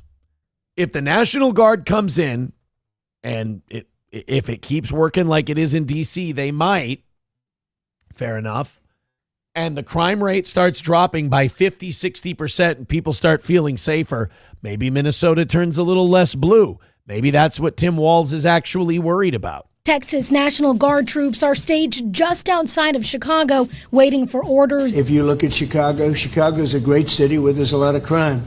And if the governor can't do the job, we'll do the job. This is part of President Trump's promise to fight crime and protect federal immigration detention sites from protesters. Illinois Governor J.B. Pritzker says he's completely in the dark about the mission. I think that's probably for the best, seeing as you've been the guy kind of leading the descent into hell for Chicago. I think keeping you in the let's treat these governors like these aggressive anti-law and order governors like mushrooms. Feed them shit and keep them in the dark. No details, no plans, no idea what's coming next. And says local police haven't been briefed either. It's deeply concerning. We don't know exactly where this is going to end. We've seen it before. It could end with a 60% drop in violent crime, which wouldn't that be fucking lovely? Or in Los Angeles, Memphis, and Washington, D.C., federal forces patrolling the streets. And Governor Walz says he's preparing for the same scenario. It would be logical for them to come here. We fall into exactly what it looks like they're trying to target, blue cities in places that he wants to make an impact. No. Wait a minute. Blue cities where crime is out of control. But he can't admit that part. If you think we fit the mold, that's a statement against Minneapolis, my friend. You can certainly chill voting. Back in Chicago, a federal judge declined to issue a temporary restraining order at least until Thursday. And Pritzker is asking people to document everything. Encouraging everybody, bring your phones, take a lot of footage, because it is helping us to take them to court. Yeah, I mean, it would be awesome if you guys could get footage of the National Guard restoring order to our streets. I mean, how about Memphis? Let's take a look at Memphis. Crime rate in Memphis since the Guard took over. I love that the answer to this is, well, yeah, crime is down since the Guard came in, but experts are warning that you shouldn't draw a connection between those two things. Oh, really? You guys were just going to magically have a 50% drop in crime no matter what happened? It's too early to measure the National Guard deployment on Memphis's crime rate as troops were authorized. Oh, just this month. So they've been there a week. So it's too early to tell. But yeah, if this, like I said, when they started doing this, I'm worried about the Guard being deployed into American cities at the president's behest. I don't like that. I don't want that to be the case. But if these governors would have stopped fucking around and they would have actually gotten their cities in order, then there wouldn't have been the clamoring for this to happen in the first place. Trump wouldn't have stood a chance. And if this National Guard thing ends up working, you can bet your ass that they're going to keep going with more of this. You know, there's going to be more cities who will be like, come help us, come help us. We didn't know our governors were purposely surrendering us to criminals. Come give us some aid. It's going to get popular if the crime rate goes down and people feel safer, no matter what political position people tend to have. Redbird with $5 says, our beautiful state of Minnesota summed up. Now, you're not going to be negative about this, are you? You're not going to be negative about this. Oh, no. Is Joey's still talking about Lemmy. He says, Lemmy has a sexy body. I'd love to pleasure her again. Oh, God. Granny says, Joey, I don't care, bud. Keep trying. Can we get Granny and Joey to both call into the show and settle this like men? Reformed Rapscallion says, stay away from my wife, Joey. Yeah, Joey's becoming the wife slayer. He's becoming the guy that nobody wants around their wives. You need me more, says Joey. I'm sure that isn't true. I'm not one of... Okay, I don't... Joey Caravello says, I'm not trying at all. I'm simply stating facts. I want Lemmy's box in my mouth. Fuck. I don't need luck. I'm good. Jesus.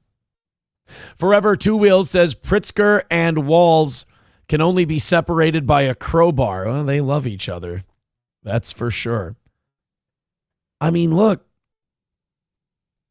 if DC is the only one we have solid metrics on, I mean, murders are down 59% from last year. 59% year over year since the Guard's been there. That's working. You cut the murder rate in any city by 60%. That's a W. And that's going to cause more people to want the Guard in their city.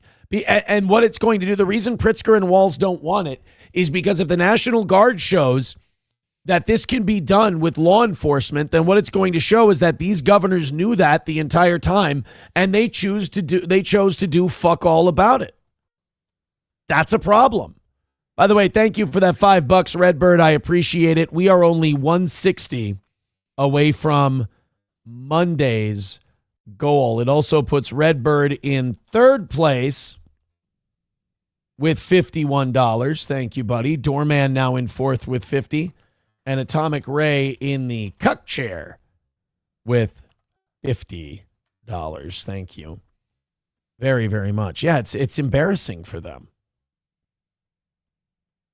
Oh, God. We got Joey Caravello in the chat says, I'm not single at all. I have many wives. So I didn't know he was Muslim. That's interesting. Joey Caravello says, I'm not obsessed with the ass, but it plays a part in the woman's anatomy. I mean, that's physically true. Joey Caravello says, I've licked a few women's asses and regretted it because it tasted like shit. But some keep it nice and clean. We're learning a lot today, guys. We're learning a lot. Root says, I'll eat a dirty ass any day. Yeah, especially if there's mortar dye in there. If you got the right mortar dye in your ass, it doesn't matter if you've washed that thing in a couple of days. Roots is looking for mortar dye, and he's mighty desperate. Mighty desperate. Just nothing wrong. The idea of eating an ass, the idea, and they call it eating ass. You're licking an asshole, right? You're licking the outside of an ass. You're not shoving your tongue as far as you can up a woman's ass. People get this idea that there's like poo-poo waiting at the door, and that if you're licking an asshole, that you're eating poop. It's not the case. It's kind of an ooh. I've never had it done. No, wait. The way I said it, I'm saying the way other people. Look, that's not what I meant. What I meant was when you do it to someone else, it's kind of an ooh, kind of a thing. It's not like an oh yeah, take a shit in your mouth. Like it's. Don't be gross. Don't be gross. Reformed Rapscallion says, sorry, we don't need to use the National Guard like we are doing. This is fucked.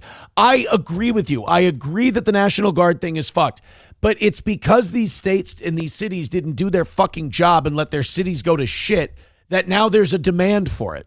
And if it works, there's going to be a higher demand for it. I agree with you that it's a bad precedent. But I think that the responsibility falls more on these governors than it does on Trump.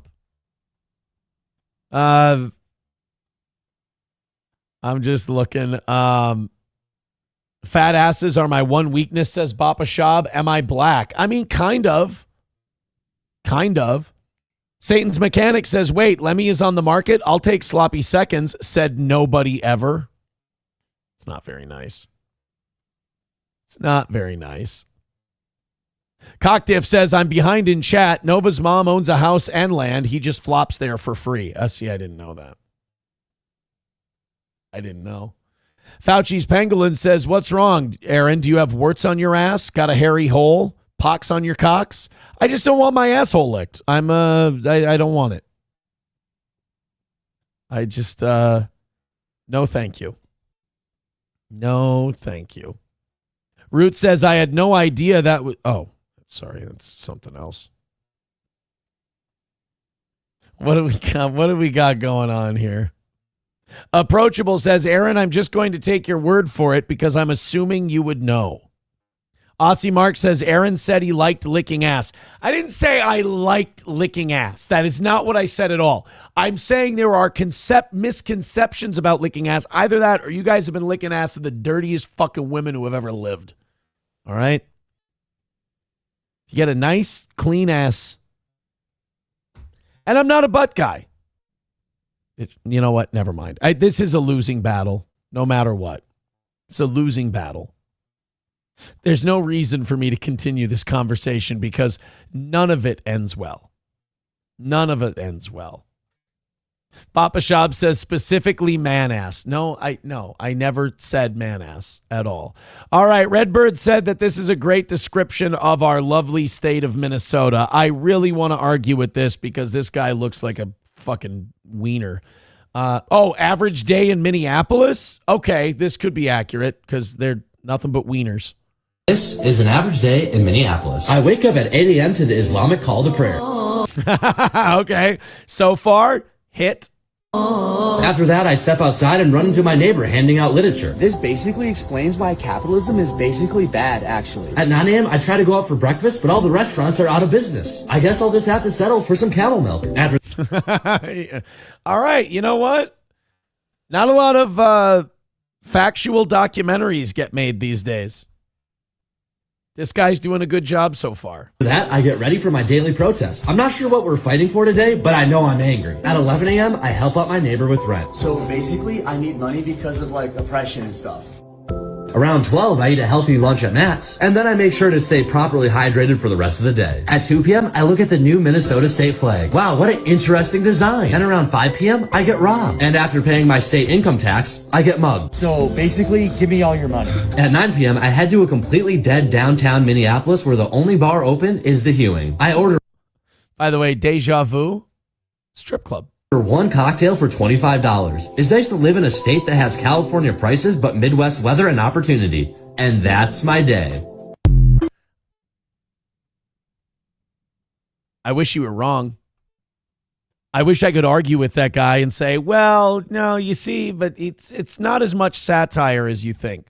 It is. You go to Minneapolis, it is 1,000% California prices with none of the like nightlife or anything like that. It's just, how the fuck did it get this expensive? It's wild. Approachable says, I would much rather see the National Guard cleaning up our own streets than going to clean up some other country that we don't belong in. Fair enough. Somebody with a clip says, Aaron knows it best. Oh, God. Oh, no. I have a feeling that I know what this is. Eating at, you're licking an asshole, right? You're licking the outside of an asshole. You're not shoving your tongue as far as you can up a woman's ass. People get this idea that there's like poo-poo waiting at the door. And that if you're licking an asshole, that you're eating poop. It's not the case. How is this not the greatest show of all time? How is some Jewish billionaire not throwing me shitloads of money to shill for Israel in between this content? I am hilarious. I'm the funniest guy there is, and I give you a happy disposition for the rest of your day. It's kind of an ooh. No, see, that's not what I meant. I didn't mean it's like ooh, like it happened to me and it's an ooh. I meant the reaction from others is like again, this isn't helping. Sam Show says you are eating poop. You're not eating poop. If there is something fucking wrong with the woman if you're eating shit. Go make sure everything's clean. Make sure everything's good. Nobody's eating shit. Stop. If you are eating shit, knock it off. Enough with your shit-eating ways. And yes, I am kink shaming. You're not going to eat shit. Not on my watch. You guys want to see a black guy who tried to help and then ended up getting arrested? I tell you, the racism in this goddamn country, I'm fucking sick and tired of it. Do you not have officers outside of your home still? Yeah. Can you go talk to them instead of calling 911? A Fort Myers man dialed 911 5 times over 10 hours. The call started at 11 in the morning last Wednesday, ended around 9 o'clock at night. Deputies arrested Deontay Brown for misusing Oops. Hey, and by the way, this again makes my point that like we need to reopen state hospitals because this guy, there's no reason for him to just be out and about.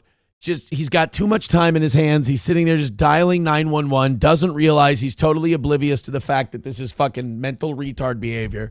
It would be much better if he was talking to a doctor every day at some kind of facility. By the way, Tim with $1 says your neck looks like a manatee. That really actually hurts my feelings. That one hit. 911 after he asked to go to jail. Gulf Coast News reporter Mohammed Abdul Qawi is showing us some of the calls that he made to Fort Myers police. So wait, he called 911 5 times because he wanted to go back in. This happens a lot. This is being institutionalized.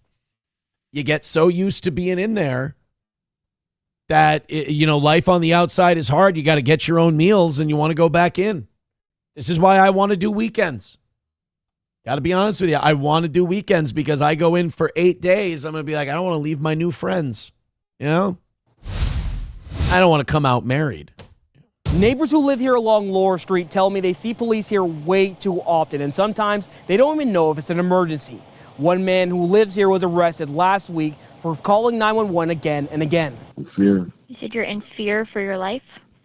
Yeah. Why are you in fear for your life? You're listening to one of the 5 calls Deontay Brown made to Fort Myers police last Wednesday. Brown told police he didn't feel safe at home and needed to get away. The first call came in at 11 a.m. where he claimed he had an active...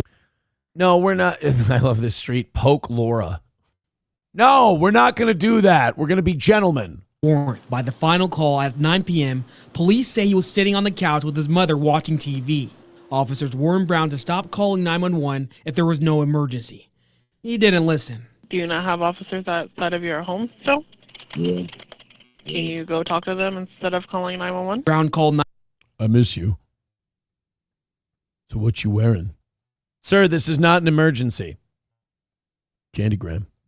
911 again, this time asking an officer to take him to jail. He got his wish and was arrested for misuse of 911 services. It just sucks if they're calling for the wrong reasons. Neighbors like Kelly Medina say they're tired of all the flashing lights and police activity in the area. If it's physical or anybody is needing help and is hurt, that's when it should be called. I mean, I don't really see what the problem is. The guy called 911. He wanted to go to jail. He called him again, said, take me to jail. They came to his house. They took him to jail. I mean, this honestly just seems like wins all around. He wanted 3 hots and a cot. They were happy to oblige him. One 911 operator had to take some shit for a while that afternoon. It seems like we got to me, this seems like problem solved. Close the book. Move on to the next thing. Chips and Diff says, what was that reporter's name again? Hookah Baluka Duka Muka. Turka Muhammad Jihad, I believe. Boomer Bob Show says, smuggle a phone in your ass and live stream from jail. I'm not going to live stream from jail. I'm going to relax.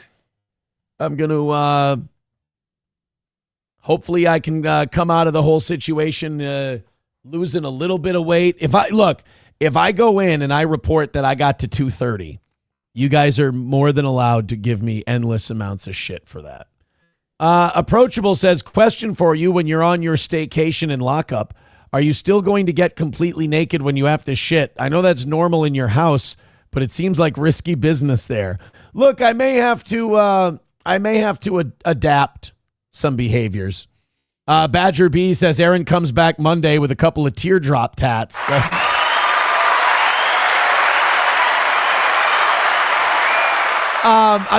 it's not this weekend. I have to report by 3 p.m. next Friday. And depending on how I hear I get to serve it, my plan is either to go in Wednesday if I got to do a straight shot and go in Friday if it's weekends. That's my plan. And I'm on standby, wondering exactly how we're supposed to do this. I know that yesterday or 2 days, I think it was 2 days ago, there was like a deadline for my attorney and the prosecution to support their arguments, because I'm trying to do the weekend thing, and they didn't submit anything. Like, we submitted something, they did. So I don't know, like, knock wood, I'm assuming that it's going to be weekends.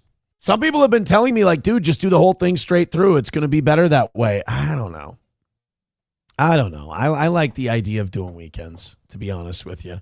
Clippers Unite was gifted a membership by Thermodyne Diesel. That's given away based on listening time. Clippers Unite loves us. He's a fan of the show.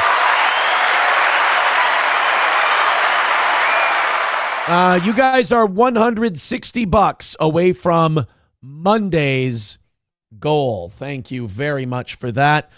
Still at about 550. We did smooch with 700 today. I do appreciate that. Thank you.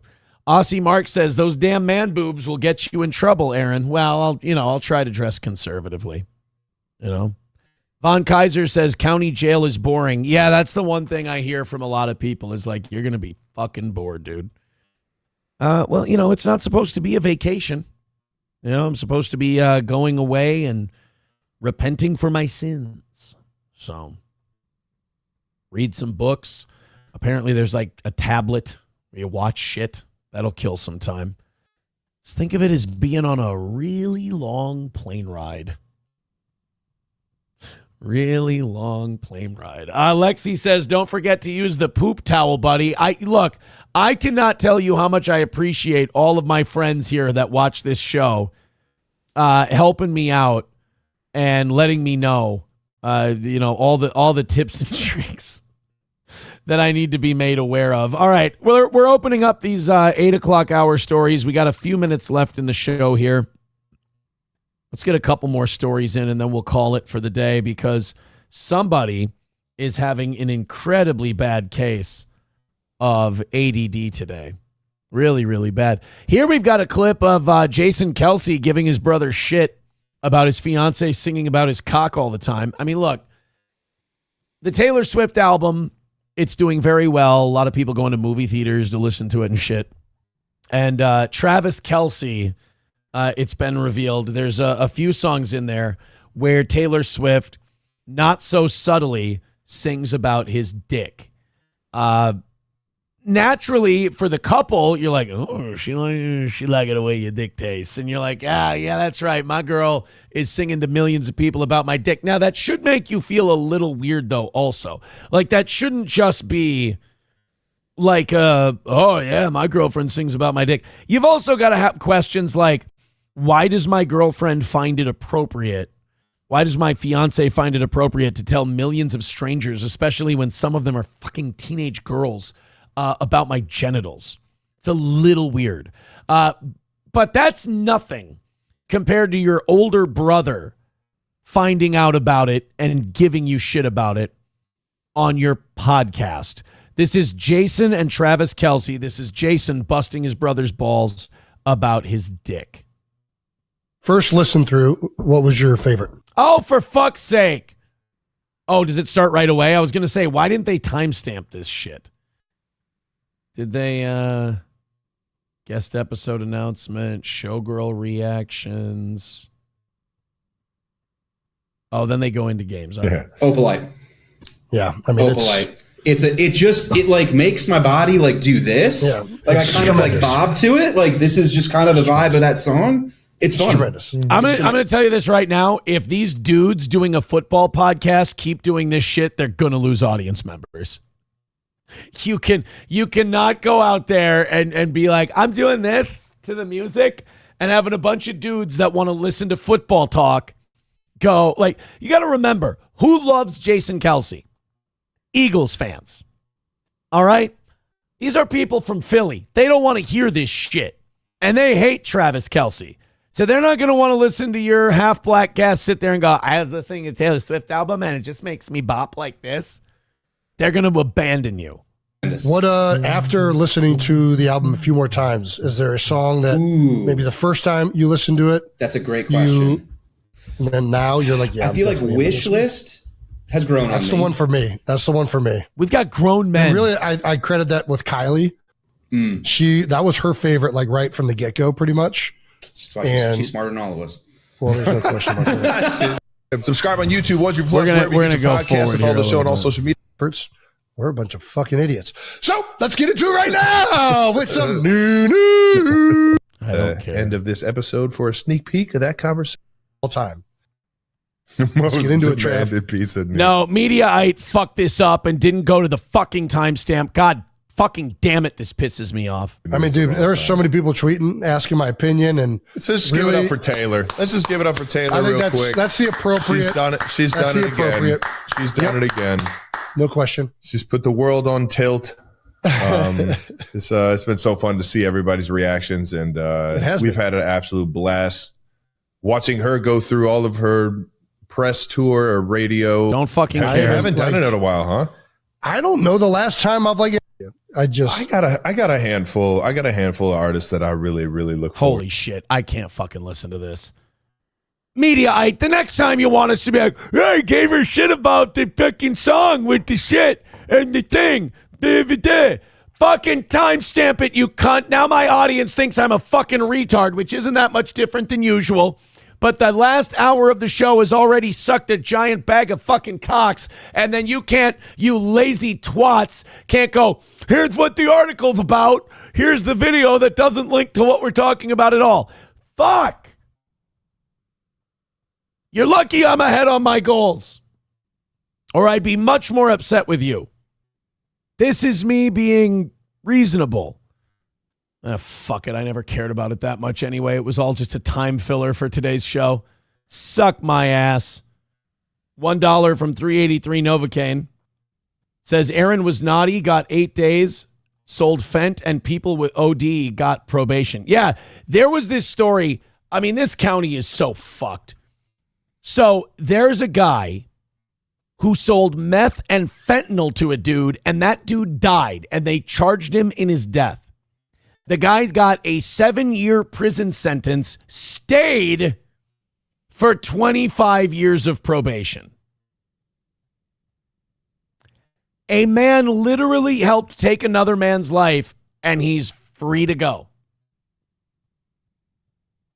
I like when I don't have to say anything about shit, and I can just lay it out there for people and they can go, wow, that really is fucked up. I know, right? It is fucked up, isn't it? Like, even if you hate my guts and you think I'm awful, I've seen this, they even have to admit, they're like, this is fucked up. Yeah, sure is. It's a little fucked up. Approachable says, you know that guy snitched so hard on his higher ups. That's the only thing I can think of. But also, I will say this. That guy, did serve 156 days while awaiting his trial. So he has been in jail for a half a year. But still, he fucking killed a guy, dude. He fucking killed a guy. I will also say that I think I would rather do the 8 days than be under probation for 25 years. That's fucking wild. Because, like, my probation is what's called low level. Like, I'm on the lowest level, lowest monitoring. I'm kind of an afterthought in that whole system. So I've got up to 2 years with that whole thing. And then you've got 8 days in jail, most likely can be served on weekends. I think I would rather have that than 25 fucking years of also, that guy's going to be on the heaviest monitoring. So there's that also. But then when you compare the two things, it's like, this is just fucking insane. It really is just fun. Like I said, I'm at peace and I have a good sense of humor about it because for over the last year of all this stuff, I have come to grips with the fact that the shit you were taught in school is all propaganda. It's all false, and our legal system does not operate the way it does on TV. Clippers Unite says, I despise you, but you did get hosed for 8 days. That's it. No more compliments for me. Clippers Unite, I'm going to say this. Takes a big man to admit that, and you're one of the biggest steel toe haters there are. But that is a very honest move, and I appreciate it. Thank you.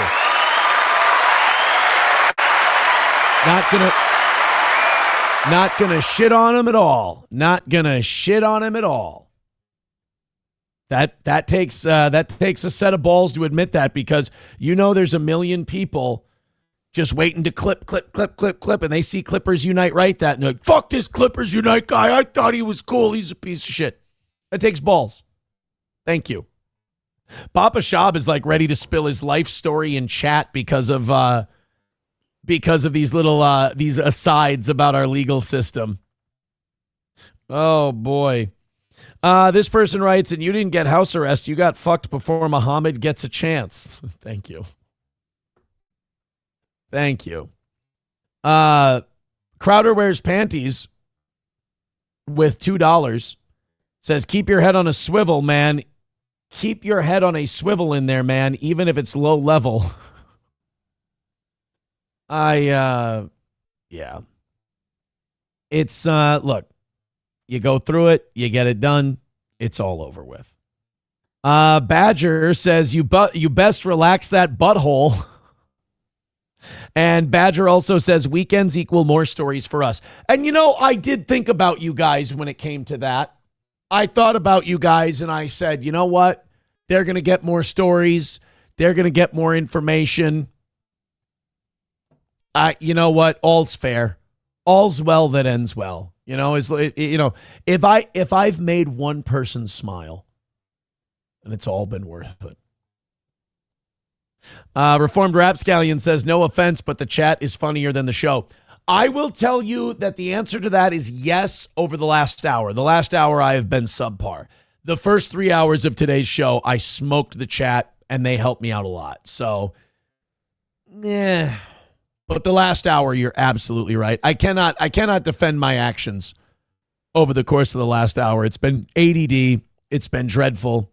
We went from about 700 to like 540 right now. You're absolutely right. You're absolutely right. All right, we got a former cheer coach in quite a bit of trouble in... Oh, well, where the fuck is this? KVIA. Well, fuck me. Nobody really cares anyway. Take a look at this dude. See that? That's the former cheer instructor. Why don't you guys go ahead and tell me what you think this former cheer instructor got arrested for? Let's spin the wheel. Play the game. What do you think? What does it look like to you? Let's see if there's a phenotype for certain kinds of crimes. First of all, why the fuck is this guy your cheer instructor? Why don't you get Louis and Blaze from the Vikings? Let's see what Christopher Sotelo did to get kicked off of his cheer coach job. On your guys' time. Custom Ink helps to celebrate. Oh, you dirty, rotten pig fuckers. Are you kidding? I had no idea they were going to do that to me. You dirty bastards. We've got 10 minutes left in the show, and they're like, you know what, Aaron? I know you want to go golfing. And I know you've struggled mightily over the last hour of the show, but we're going to fuck you one last time. Walter with $20 says, watching behind, but great show. Thank you, Walter.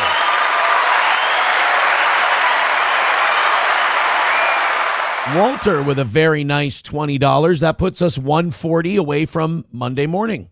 Thank you guys very much. All right, let's see what this asshole did. There are more than 100 victims in the case of a former cheer coach accused of putting recording devices in the bathrooms at a local gym. Today, for fuck's sake. Like, what is it? I don't get it, man. Like, I don't get the pee-pee and the poo-poo and what that does for people. Like, that's just, it's just another red flag that says if we brought back the state hospitals, I'm putting the pee-pee, poo-poo people in there. Like, the people who install cameras in bathroom stalls. It's like, what, you want to watch women go pee-pee and you want to watch them go poo-poo? The fuck is wrong with you? First of all, there's websites all over the internet, unfortunately, that have that for you if you want them, and they're totally consensual and whatever. What are you doing recording? And then let's take it a step further. The guy's recording high school students. So fuck him and fuck him twice. Once for the pee-pee poo-poo and once for the underage thing. Like, just, ugh. Get him out of my sight before I just encourage floggings. a judge lowered the bond of the suspect. That's him, Christopher Sotelo. And he just looks, again, it's a phenotype. There's a creep phenotype, and he fits it. One thing I've learned over the last few years, trust your gut. Your instincts are probably right. Go with it. As we told you earlier, Sotelo is accused of putting cameras in the bathrooms of the Texas Bandits All-Star Cheerleading Gym. According to court documents, two of the victims were a 17-year-old girl and a 6-year-old girl. The judge ordered the fuck that. You know what? Off with his head. Jesus. Bonds listed at $100,000 and $50,000 be lowered to $15,000. Oh, thank God. So his bond is $15,000.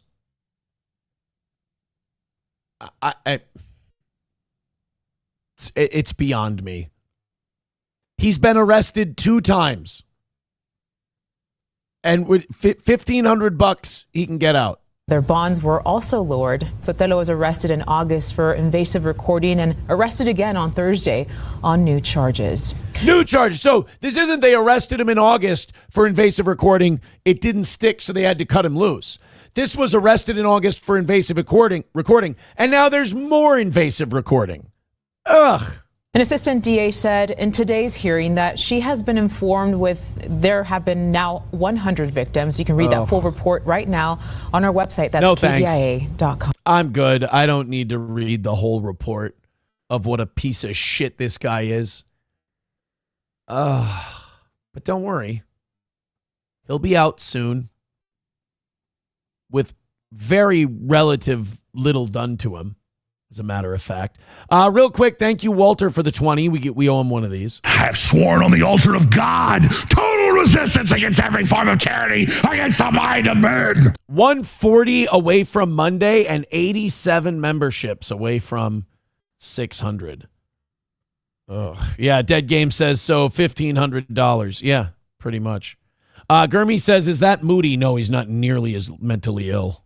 He's way more. That guy's more well-adjusted. But I could see him doing it. Dub says, ever see CCTV camera footage of black guy at bookstore sneaking up behind women who were reading to Argen crouch down and sniff their ass? No. No, I haven't. And you know what? Thank Christ I haven't seen anything like that. Ugh. Bearded Trucker says, so you're basically saying you're going to gain 5 pounds in jail. No, that's not what I'm saying. What I'm saying is that's what I've got for you today. Thank you guys very much for your generosity. Thank you very much for another amazing week of the toe. You guys are even 140 away from Monday. So I think after Rumble Friday tomorrow, we'll probably be in the double digits. This whole no goal thing is working out great. I appreciate it, except for the last hour of today's show. I definitely lost the fucking plot. That's for sure. We are good on the evening shows until Tuesday, and we have a very low goal for the morning show on Monday. So I've really enjoyed these last couple weeks. Thank you guys very much. We will talk to you again very soon. And we got tomorrow, we're going to do 6 to 10 for Rumble Friday, obviously. Next Friday, we're rebranding it Canteen Friday. And then on at 10:05 tomorrow, we're going to do a members-only show. So thank you guys very much. Take it easy. Hit like, hit subscribe, and hit follow on your way out. I am out of here.